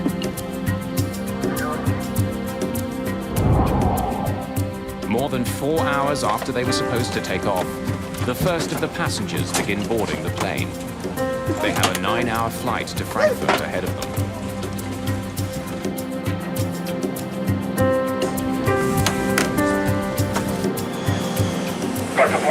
Alpha Lima Whiskey 301, requesting Shortly pushback. after 11:30, Birgenair Flight 301 is given permission to leave the gate. Pushback granted.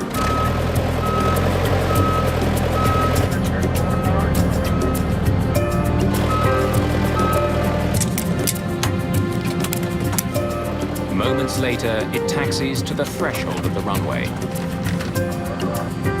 Cabin crew, take your seats, ready for takeoff. Cabin announcement is completed. Exterior lights. First Officer Aykut Gergin is new to the 757 with fewer than 75 hours in the plane.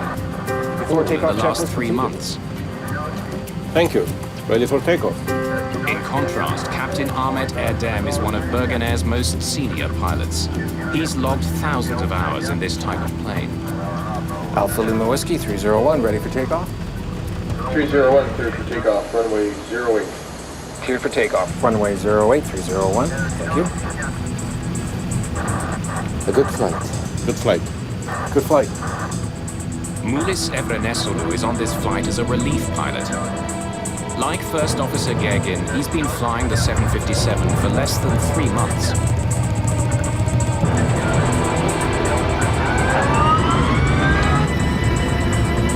As the plane accelerates to takeoff speed, a light rain begins to fall. Power set.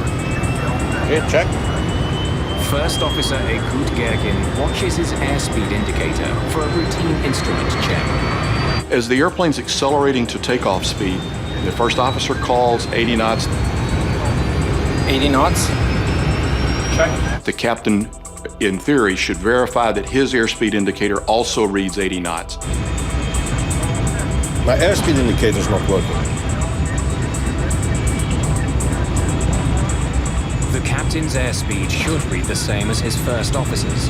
120. But the readings do not match. Is yours working? Yes, sir. You tell me. Erdem wants his first officer to tell him when the plane hits takeoff speed. V1. At 150 knots, the plane hits V1, the point of no return. Rotate. The captain must pull back on his column and get the plane in the air. Positive climb, gear up. Positive climb. Gear is up.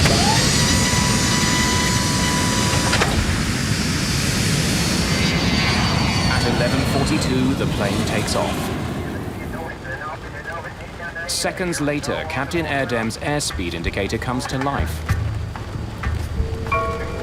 Is it possible to turn off the wipers? Okay. Wipers off. Climb thrust. Climb thrust. First Officer Gergin reduces power to the engines for a gradual climb to cruising altitude.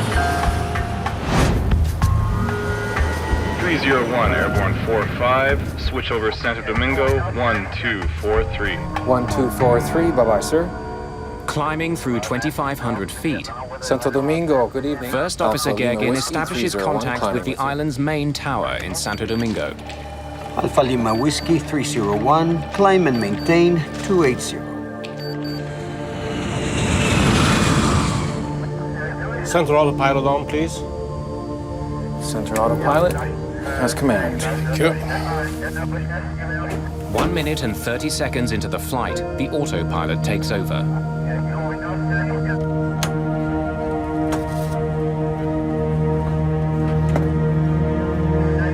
Onboard computers now make all the calculations and adjustments necessary to keep the plane climbing safely.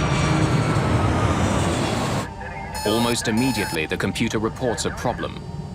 Rudder ratio, Mach airspeed trim. 2 different alerts warn the pilots that the plane is traveling far too Yes, fast. trim. But the first officer's airspeed indicator shows the plane climbing at a normal speed, 220 knots. Something's wrong here.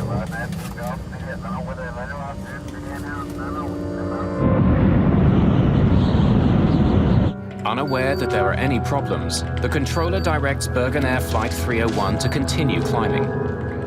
Alpha Lima Whiskey 301, report Pokek. Okay, 280, I'll call you over Pokek. 301. Okay, there's something crazy. Do you see it? In the cockpit, the situation gets more confusing. The first officer's airspeed indicator shows that the plane is flying much too slowly. Mine shows only 200 now, and decreasing, sir. But the captain's gauge shows the plane flying far too fast, 325 knots. Both of them are wrong. What can we do? Let's check the circuit breakers. Yes, sir.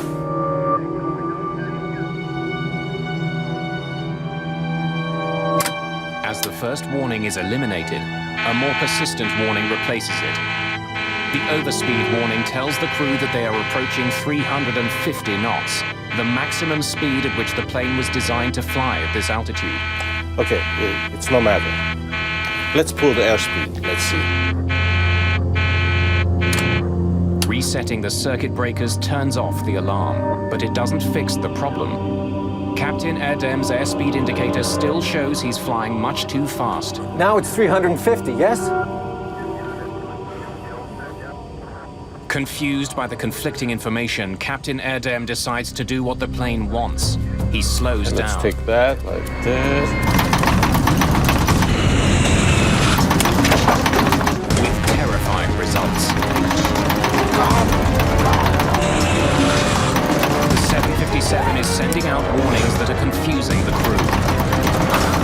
Bewildered, the crew struggles to solve the problem. The lives of 189 people depend on them getting the answer right. Shortly after taking off from the Dominican Republic, Birgenair Flight 301 is in trouble. The cockpit is filled with an ominous sound, the stick shaker alert. The stick shaker warning is a warning of imminent stall. It means that the airplane is about to attain a speed so low that it cannot sustain flight. The alert is so serious that it actually shakes the pilot's control columns. Combined with a loud rattling, it's impossible to ignore.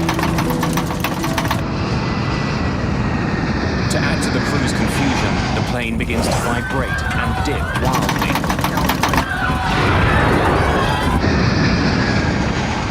I'm sure every passenger on the airplane knew something was unusual because the aircraft started to shake in a very violent maneuver. It's not the only problem the crew is facing. AVI!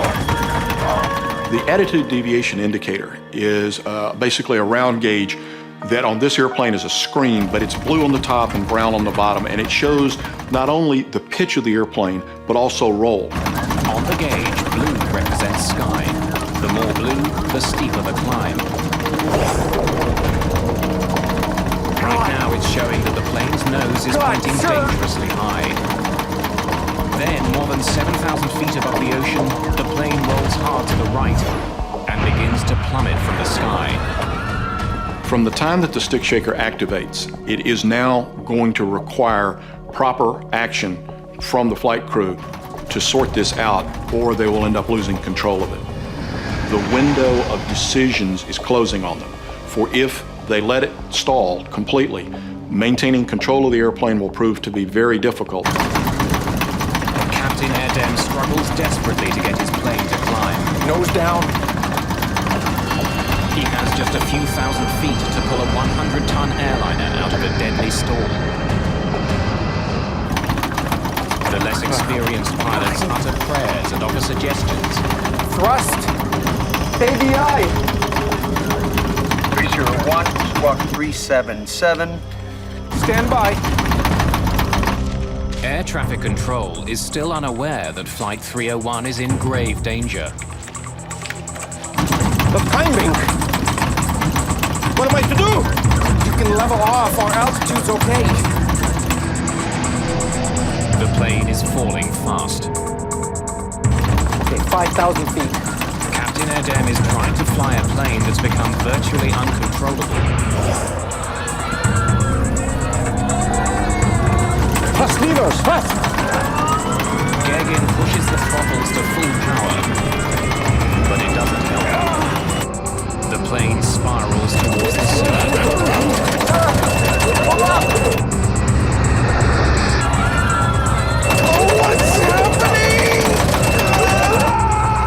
Alpha Lima Whiskey 301 Santo Domingo, come in please. Alpha Lima Whiskey 301, Santo Domingo. Come in, please. Less than 5 minutes after takeoff, Birgenair Flight 301 Alpha Lima Whiskey vanishes from 301. radar. Come in, please.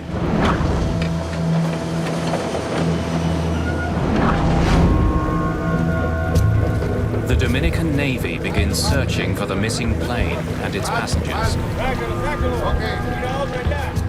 En la ruta me imaginaba siempre que iba lo que me iba a encontrar. Pensaba que iba a encontrar gente gritando, gente llamando. They discover something very different. The strong smell of jet fuel hangs over the water. Pieces of wreckage float on the waves. Yo pensé dentro de mí, realmente no hay nadie sobreviviente aquí. No había sobrevivientes. Y no veíamos los cuerpos, pero pensé que el avión se había desintegrado realmente en el agua, con el golpe. Within hours, more than just wreckage begins floating to the surface.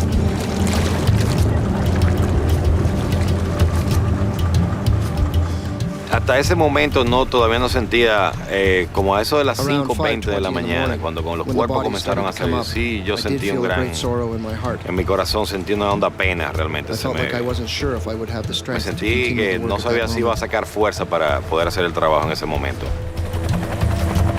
The search continues by the light of the next morning.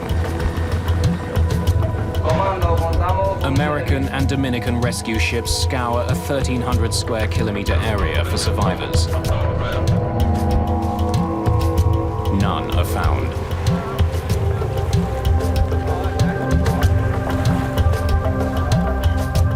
Now it's up to the Dominican Republic's Aircraft Accident Investigation Bureau to find out what caused this accident. Establecimos campamento en un hotel de la playa Cabarete, que estaba exactamente al sur de la posición del accidente. Over the next couple of days, investigators, reporters, and some of the victims' families arrive at the hotel.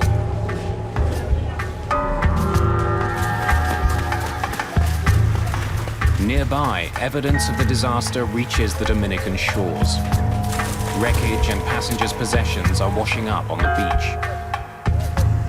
Even the smallest piece could be a valuable clue as to what caused the crash. The USA's National Transportation Safety Board agrees to assist the Dominicans with their investigation. Welcome to Dominican Republic. I'm Manuel Sufron. They send an investigator to Puerto Plata. We could see that this was going to take some international cooperation to get to the bottom of the event. Robert McIntosh will also provide support from the NTSB's Washington offices. Any signal from the recorders? This particular accident was the first major loss of a Boeing 757 in the water.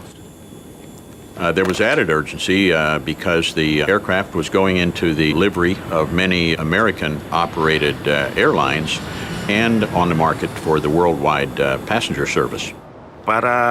In order to understand what had happened here, we only had one key. That key was the black boxes. Like all commercial airliners, the Boeing 757 carries a cockpit voice recorder that records all the sounds in the cockpit, and a flight data recorder that records a wealth of information about the plane's operation during flight. We've got underwater locator beacons on these recorders. They work for 30 days upon immersion. But the ocean where the plane crashed is over 7,200 feet deep. Necesitábamos localizarla antes de que los localizadores se apagaran. Y luego necesitábamos sacarla antes de que los datos se dañaran por efecto del agua de sal. Entonces estábamos en una carrera contra el tiempo. The NTSB enlists the help of the US Navy, who hire a submersible called the Curve. CURVE stands for the Cabled Underwater Recovery Vehicle. It's a tethered vehicle. It has an umbilical, and it's controlled by an umbilical. It's not autonomous. The Curve is essentially a remote-controlled submarine, which can work at depths no manned submarine could handle.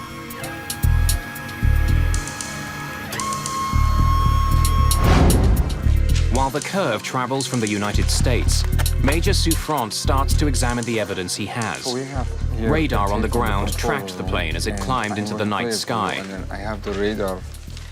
The history of the flight is recorded here. So basically, investigators study the radar records, along with the conversation between the ground controllers and the crew. I have the recording from the control tower. Santo Domingo, good evening. Alpha Lima Whiskey 301 climbing with you. Alpha Lima Whiskey 301, climb and maintain 280.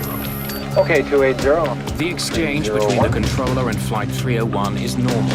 The investigators detect no signs of trouble. Y la última comunicación entre ellos solamente se cortó por un espera un momento. 301, squawk 377. Stand by. As you heard, there's no reason why this plane went down. What had caused something to go wrong to interrupt the flight path of the aircraft so rapidly? Certainly, it was a good question for us.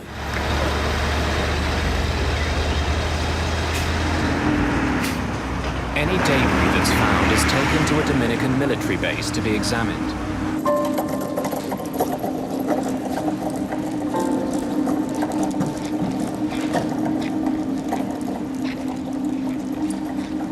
Investigators comb through the wreckage they've recovered. Pieces of the cabin, life vests, even part of the landing gear have all been found. Every piece of debris is studied for signs of an explosion or fire.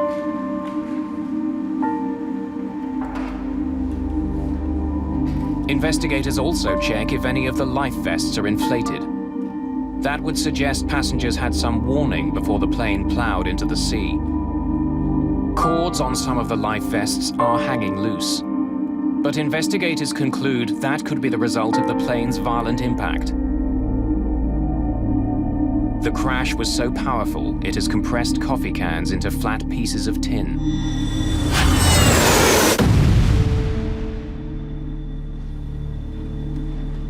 The wreckage tells investigators that the crash of Birgenair Flight 301 was sudden and violent. But they find no evidence that there was an explosion on board. Major Souffrant looks into the possibility that the plane, which was called into service at the last minute, may not have been ready for the flight. Manuel Souffrant. Hi. I'd like to see some records of the Birgenair plane. Oh, they're right here. This is it. It had been on the ground for some time in Puerto Plata, and that became interesting to us. Why would an operating company have an aircraft sitting there? Investigators discover that the plane wasn't on the ground for repairs. Based on maintenance records, the plane appears to have been mechanically sound. Birgenair simply didn't have enough passengers to justify the flight financially. So they kept the plane and the crew in the Dominican Republic for almost 3 weeks. The plane's maintenance records turn out to be one more in a series of empty leads.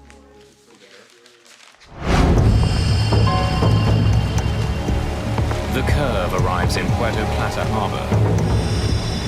On February the 28th, more than 3 weeks after the crash, it slips below the waves, looking for the remains of the Birgenair jet.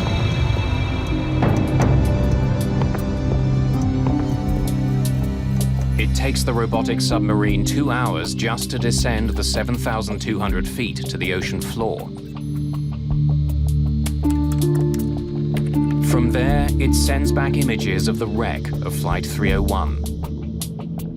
The cockpit pretty much was sitting upright, and it was pretty much the nose of the plane, you know, and you could see the front part of it. It was obviously banged up and cracked and fragmented.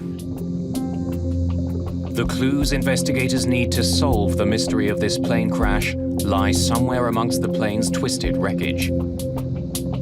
The flight's black boxes are the top priority. The Curve quickly picks up the signal from a pinger on one of the units. Operators must now maneuver the sub towards the sound.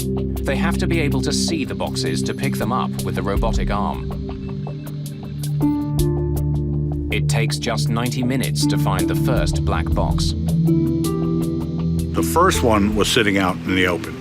Okay, it was where they could see it, and they picked the first box up. They grabbed a hold of it, and they just kind of tucked the arm up in place, so that they wouldn't lose it. The second black box is also heard, but after almost 2 hours, the Curve's cameras still can't see it. They knew it was right there, and they were searching around a debris pile, and they could not physically see it, with the cameras of the vehicle. So as they went around a couple times, they started, lifting metal up and moving pieces out of the way, and then they did find the second box under some debris.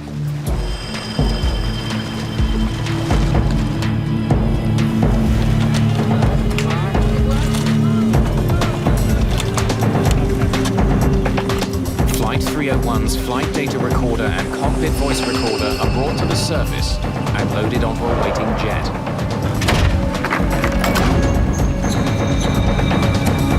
Within hours, the black boxes are at the NTSB labs in Washington, D.C.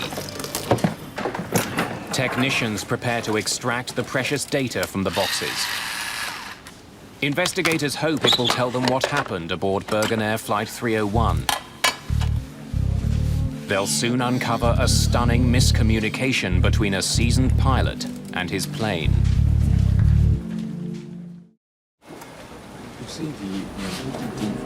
To unravel the mystery of Birgenair Flight 301, investigators are counting on the plane's black boxes. That flight data recorder was our key. So the technicians got busy and gave us plots, visual plots of what was going on with engines and airspeeds and so on, to allow us to try and understand why that aircraft slowed down and then simply departed controlled flight and entered the ocean. Ah, that's great. That shows us all we need to see for now. So it's all the flight data recording. It's on a timeline. Top is the pitch. We've got the airspeed and the altitude. But check out the timeline, 44. Investigators immediately notice something unusual about the flight. 15 degrees pitch, nose up. Seems high. It's almost the maximum. And then it stays that way. The plane began climbing normally.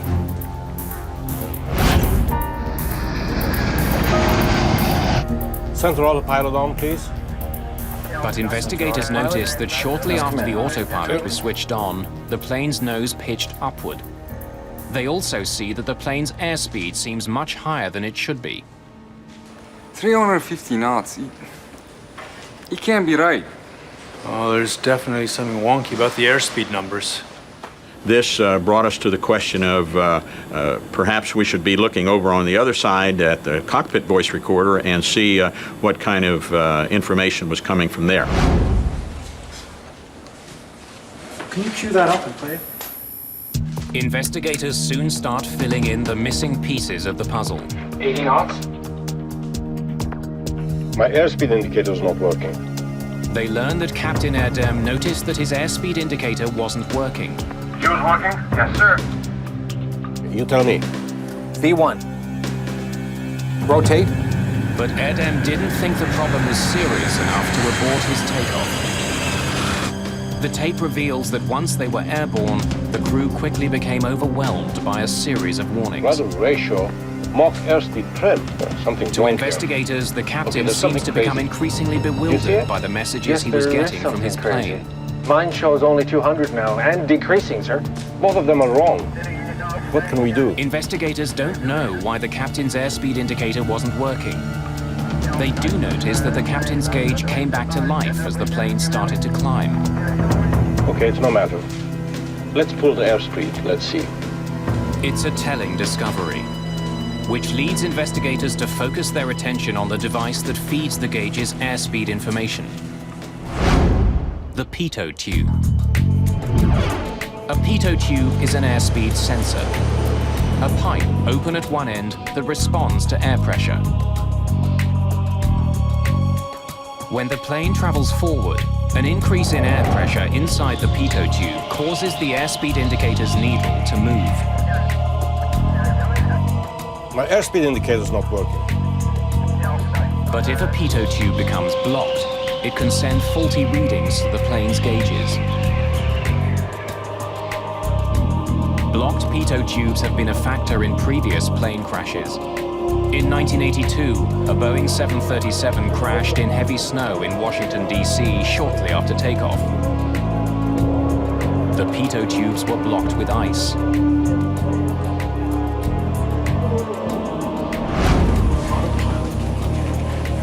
Investigators suspect that the pitot tube which fed the captain's airspeed indicator on the Birgenair jet was somehow blocked. But they know ice can't have blocked the tubes of a plane taking off from a Caribbean island. We don't know why it was blocked, but it presented a very, very interesting situation to us. We started carefully looking at what could cause that kind of thing to happen. Senor!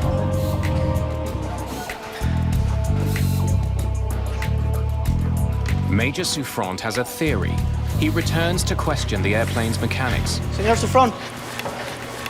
We are done with these, thank you. I'd like to ask you some more question about the Birgenair plane. Souffrant suspects the mechanics may have taped over the pitot tubes during maintenance. It's a common procedure, but if the tape wasn't removed, it could have caused the deadly accident. Maybe a piece of tape was left on accidentally? No, sir. They didn't have to be taped.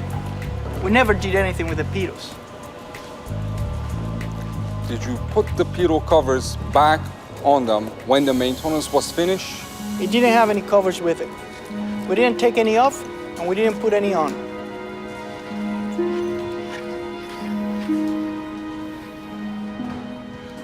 Y es ahí donde encontramos que los Pitot nunca estuvieron cubiertos en los 25 días que duró la aeronave en la rampa del Aeropuerto Internacional de Puerto Plata. A pitot cover slips over the end of the tube.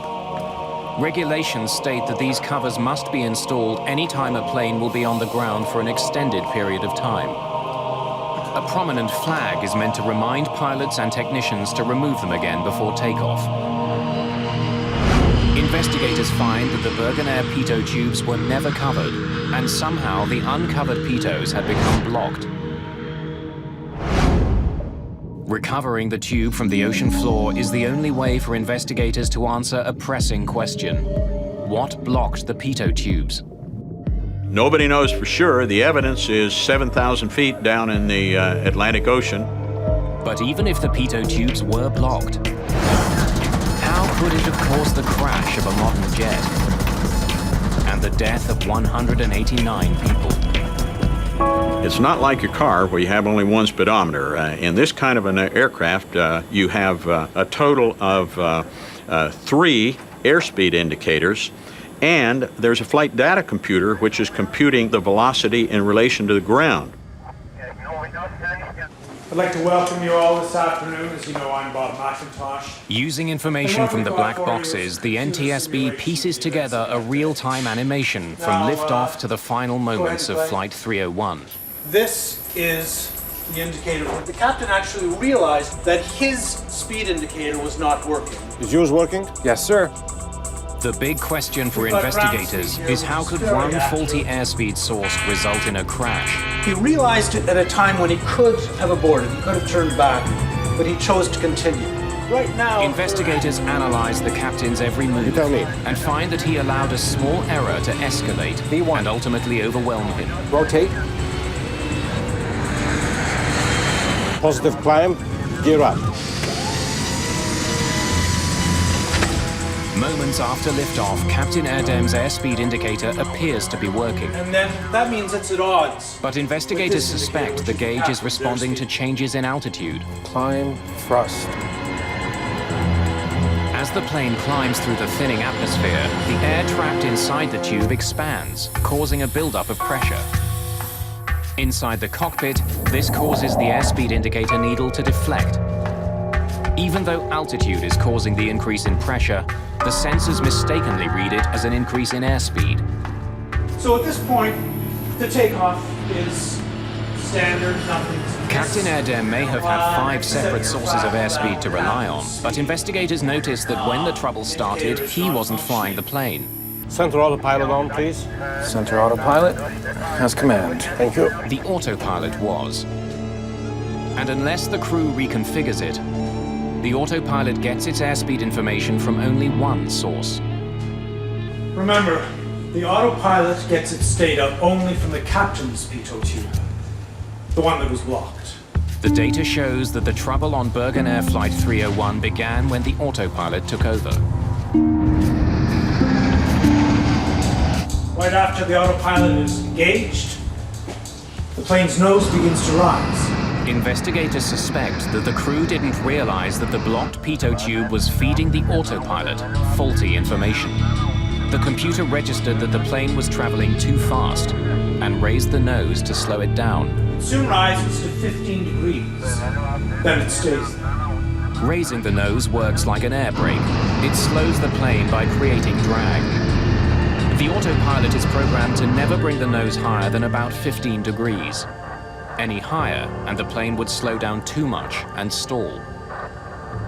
The autopilot's a pretty smart guy. He already knows he's got all the power that he's going to get for the climb. The only thing for the autopilot to do is raise the nose. And it raised the nose of the airplane to its limits of authority. But the autopilot was reacting to faulty information.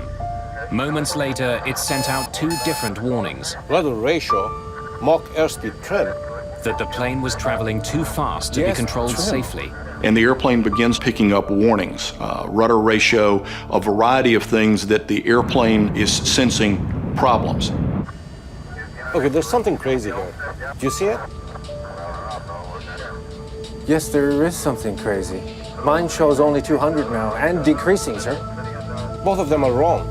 Investigators realized that Captain Erdem wrongly concluded that both airspeed indicators were malfunctioning. In fact, his first officer's gauge was always correct. The plane was traveling much too slowly. What can we do? Captain Erdem no longer knows which instruments to trust. Let's check the circuit breakers. As they saw these caution lights, they decided they were going to start pulling some circuit breakers. That would be rather strange.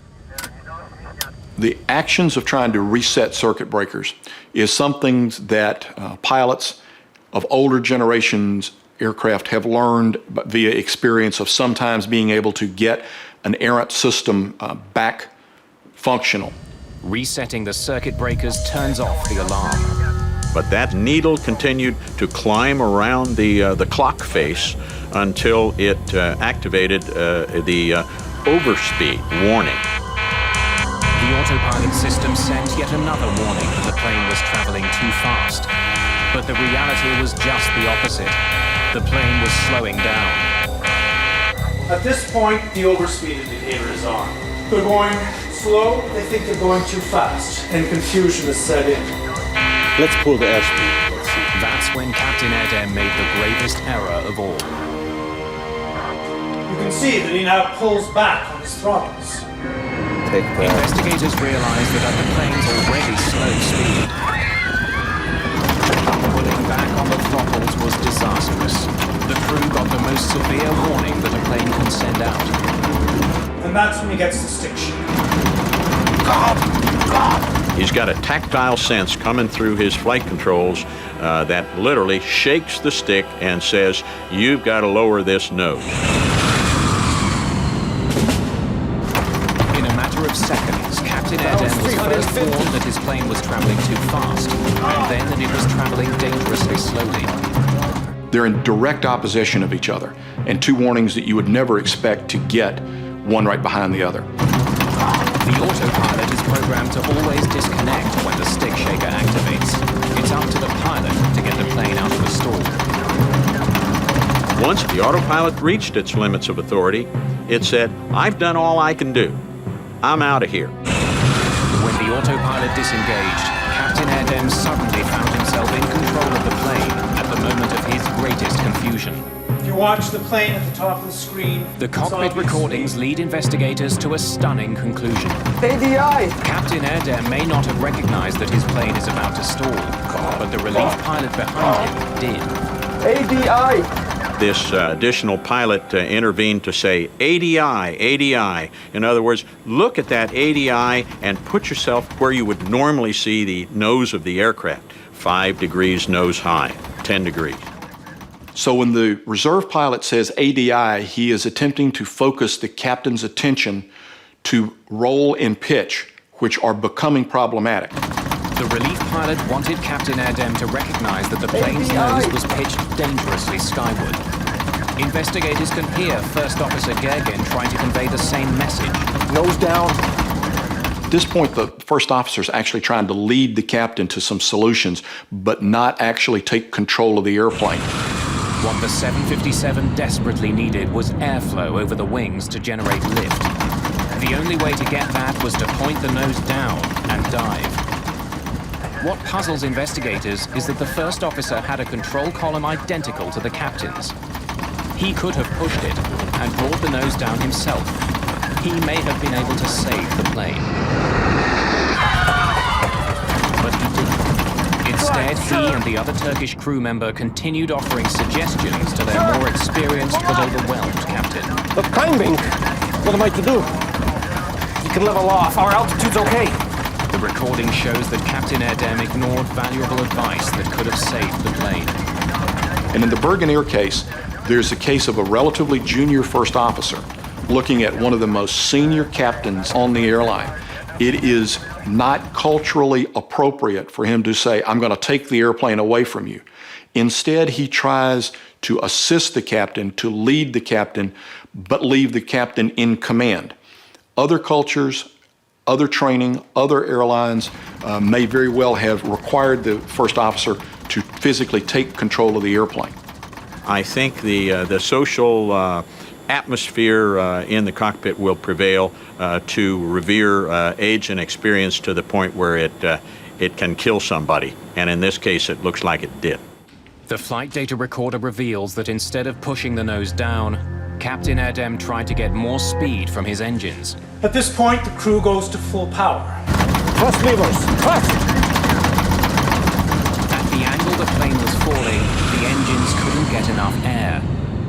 Applying full power was more than they could handle. The left engine quit first. In a state of utter confusion. With the right side at full throttle, the airliner swings around as though its left wing were caught on a branch. The airplane goes into a classic full stall where the nose drops, it falls on a wing, which is now a very life-threatening condition. The 757 itself makes the situation worse. Like many modern jets, it uses a so-called swept wing design. The wings angle slightly backwards to reduce drag and increase fuel efficiency. But the design has a downside. One of the characteristics of swept-wing jets is they get less and less stable. They're much harder to fly as they approach stall.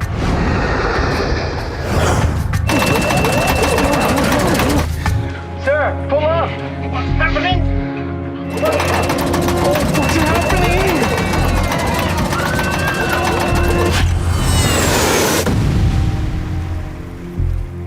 To maintain control of a swept-wing jet with no more altitude than they had in this condition is very, very problematic, and they are not successful when the airplane goes into the water.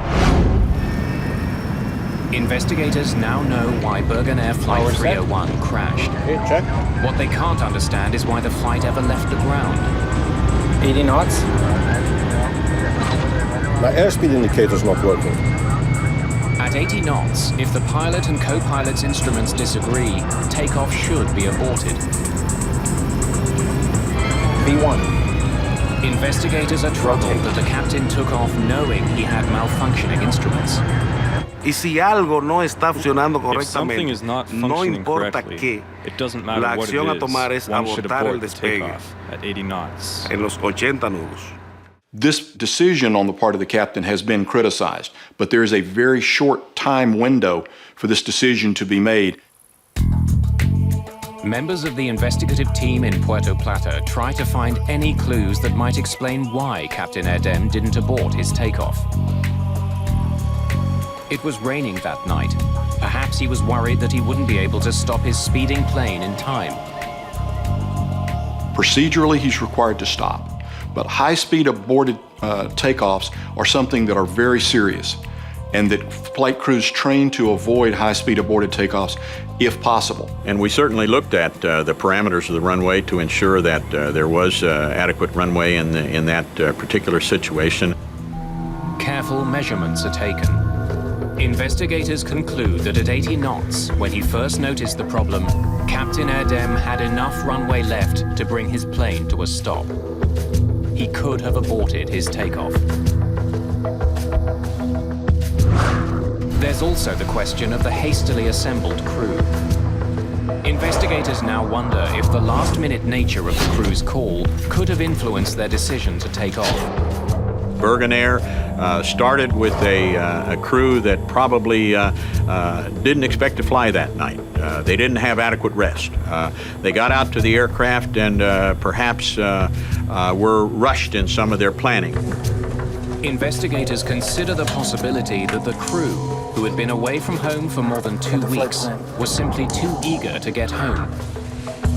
08301, thank you. A good flight. Good flight. Good flight. Y ahí viene el factor del homesick, la enfermedad de regreso a casa, donde los problemas menores son obviados para seguir el vuelo y llegar a la casa. Investigators will never know what was going through Captain Erdem's mind when he opted to continue his takeoff. In this case, the airplane is accelerating rapidly enough. The first officer responds, V1, which is the commit to fly speed, and by training, now the decision window has closed. They need to fly. Rotate. And immediately thereafter, they're airborne. Once the plane was in the air, its blocked pitot tubes caused Captain Erdem to make a series of critical mistakes. But how were the tubes blocked in the first place? Investigators will find that the deaths of 189 people was caused by something the size of a paperclip. Investigators now know that a blocked pitot tube led to a series of conflicting warnings that confounded Flight 301's captain. Now they want to know how those same warnings would affect other pilots. Fuimos a un simulador de vuelo. We went to a flight simulator, and in the simulator, we tried to recreate the conditions la misma of what situación que happened se on the dio night of February 6th, aquella noche del 6 de febrero de 1996. Gentlemen, stand by. The simulator showed investigators that an overspeed warning, followed by a stick shaker warning, caused even the most seasoned pilots to freeze. The contradictory warnings were potentially dangerous.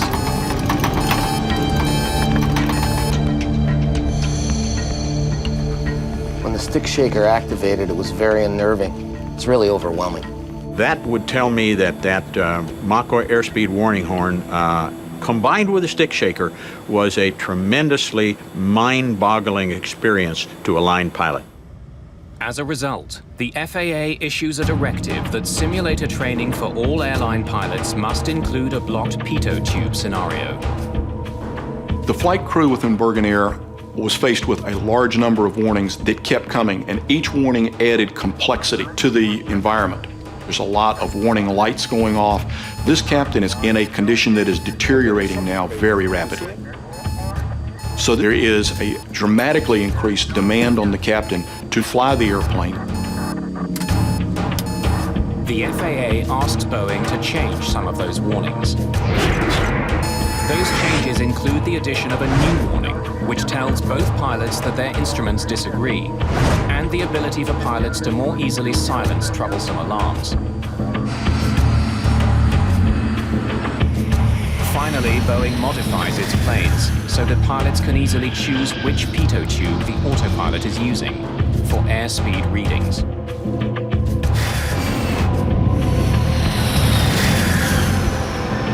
All told, more than 1,400 Boeing planes worldwide are affected by the new directives. One final question remains. What had blocked the plane's pitot tubes?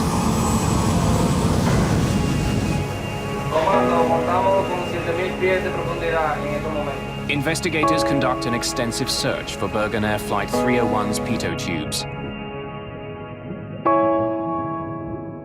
they are never found. But at Puerto Plata's airport, they don't have to look far to find the likeliest suspect. It's not ice, and it's not dirt.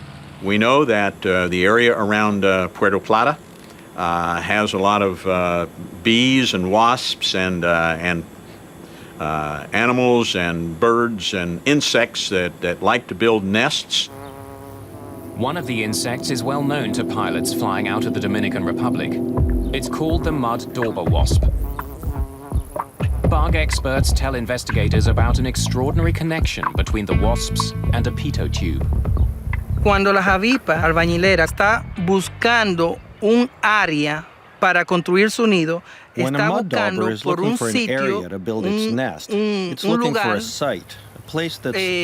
más o menos que tenga algo tubular. Cuando las avispas albañileras construyen sus nidos de barro, el barro cuando se seca o la arcilla se endurece y se compacta, es dura. Mud dauber wasps are squatters that make their nests in available places, like crevices in homes, or even the pitot tubes of planes.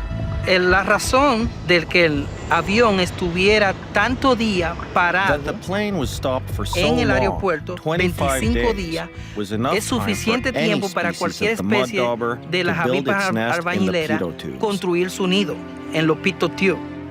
Investigators can only conclude that mud dauber wasps blocked the uncovered pitot tubes that fed the captain's airspeed indicator, which caused it to malfunction.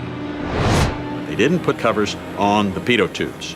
So at some point in time, extended time, there was an opportunity to get something like a mud dauber in that pitot tube. Investigators have their answer. On February the 6th, 1996, a tiny insect led to a series of mistakes that brought down an airplane and changed the design of the world's most successful series of airliners.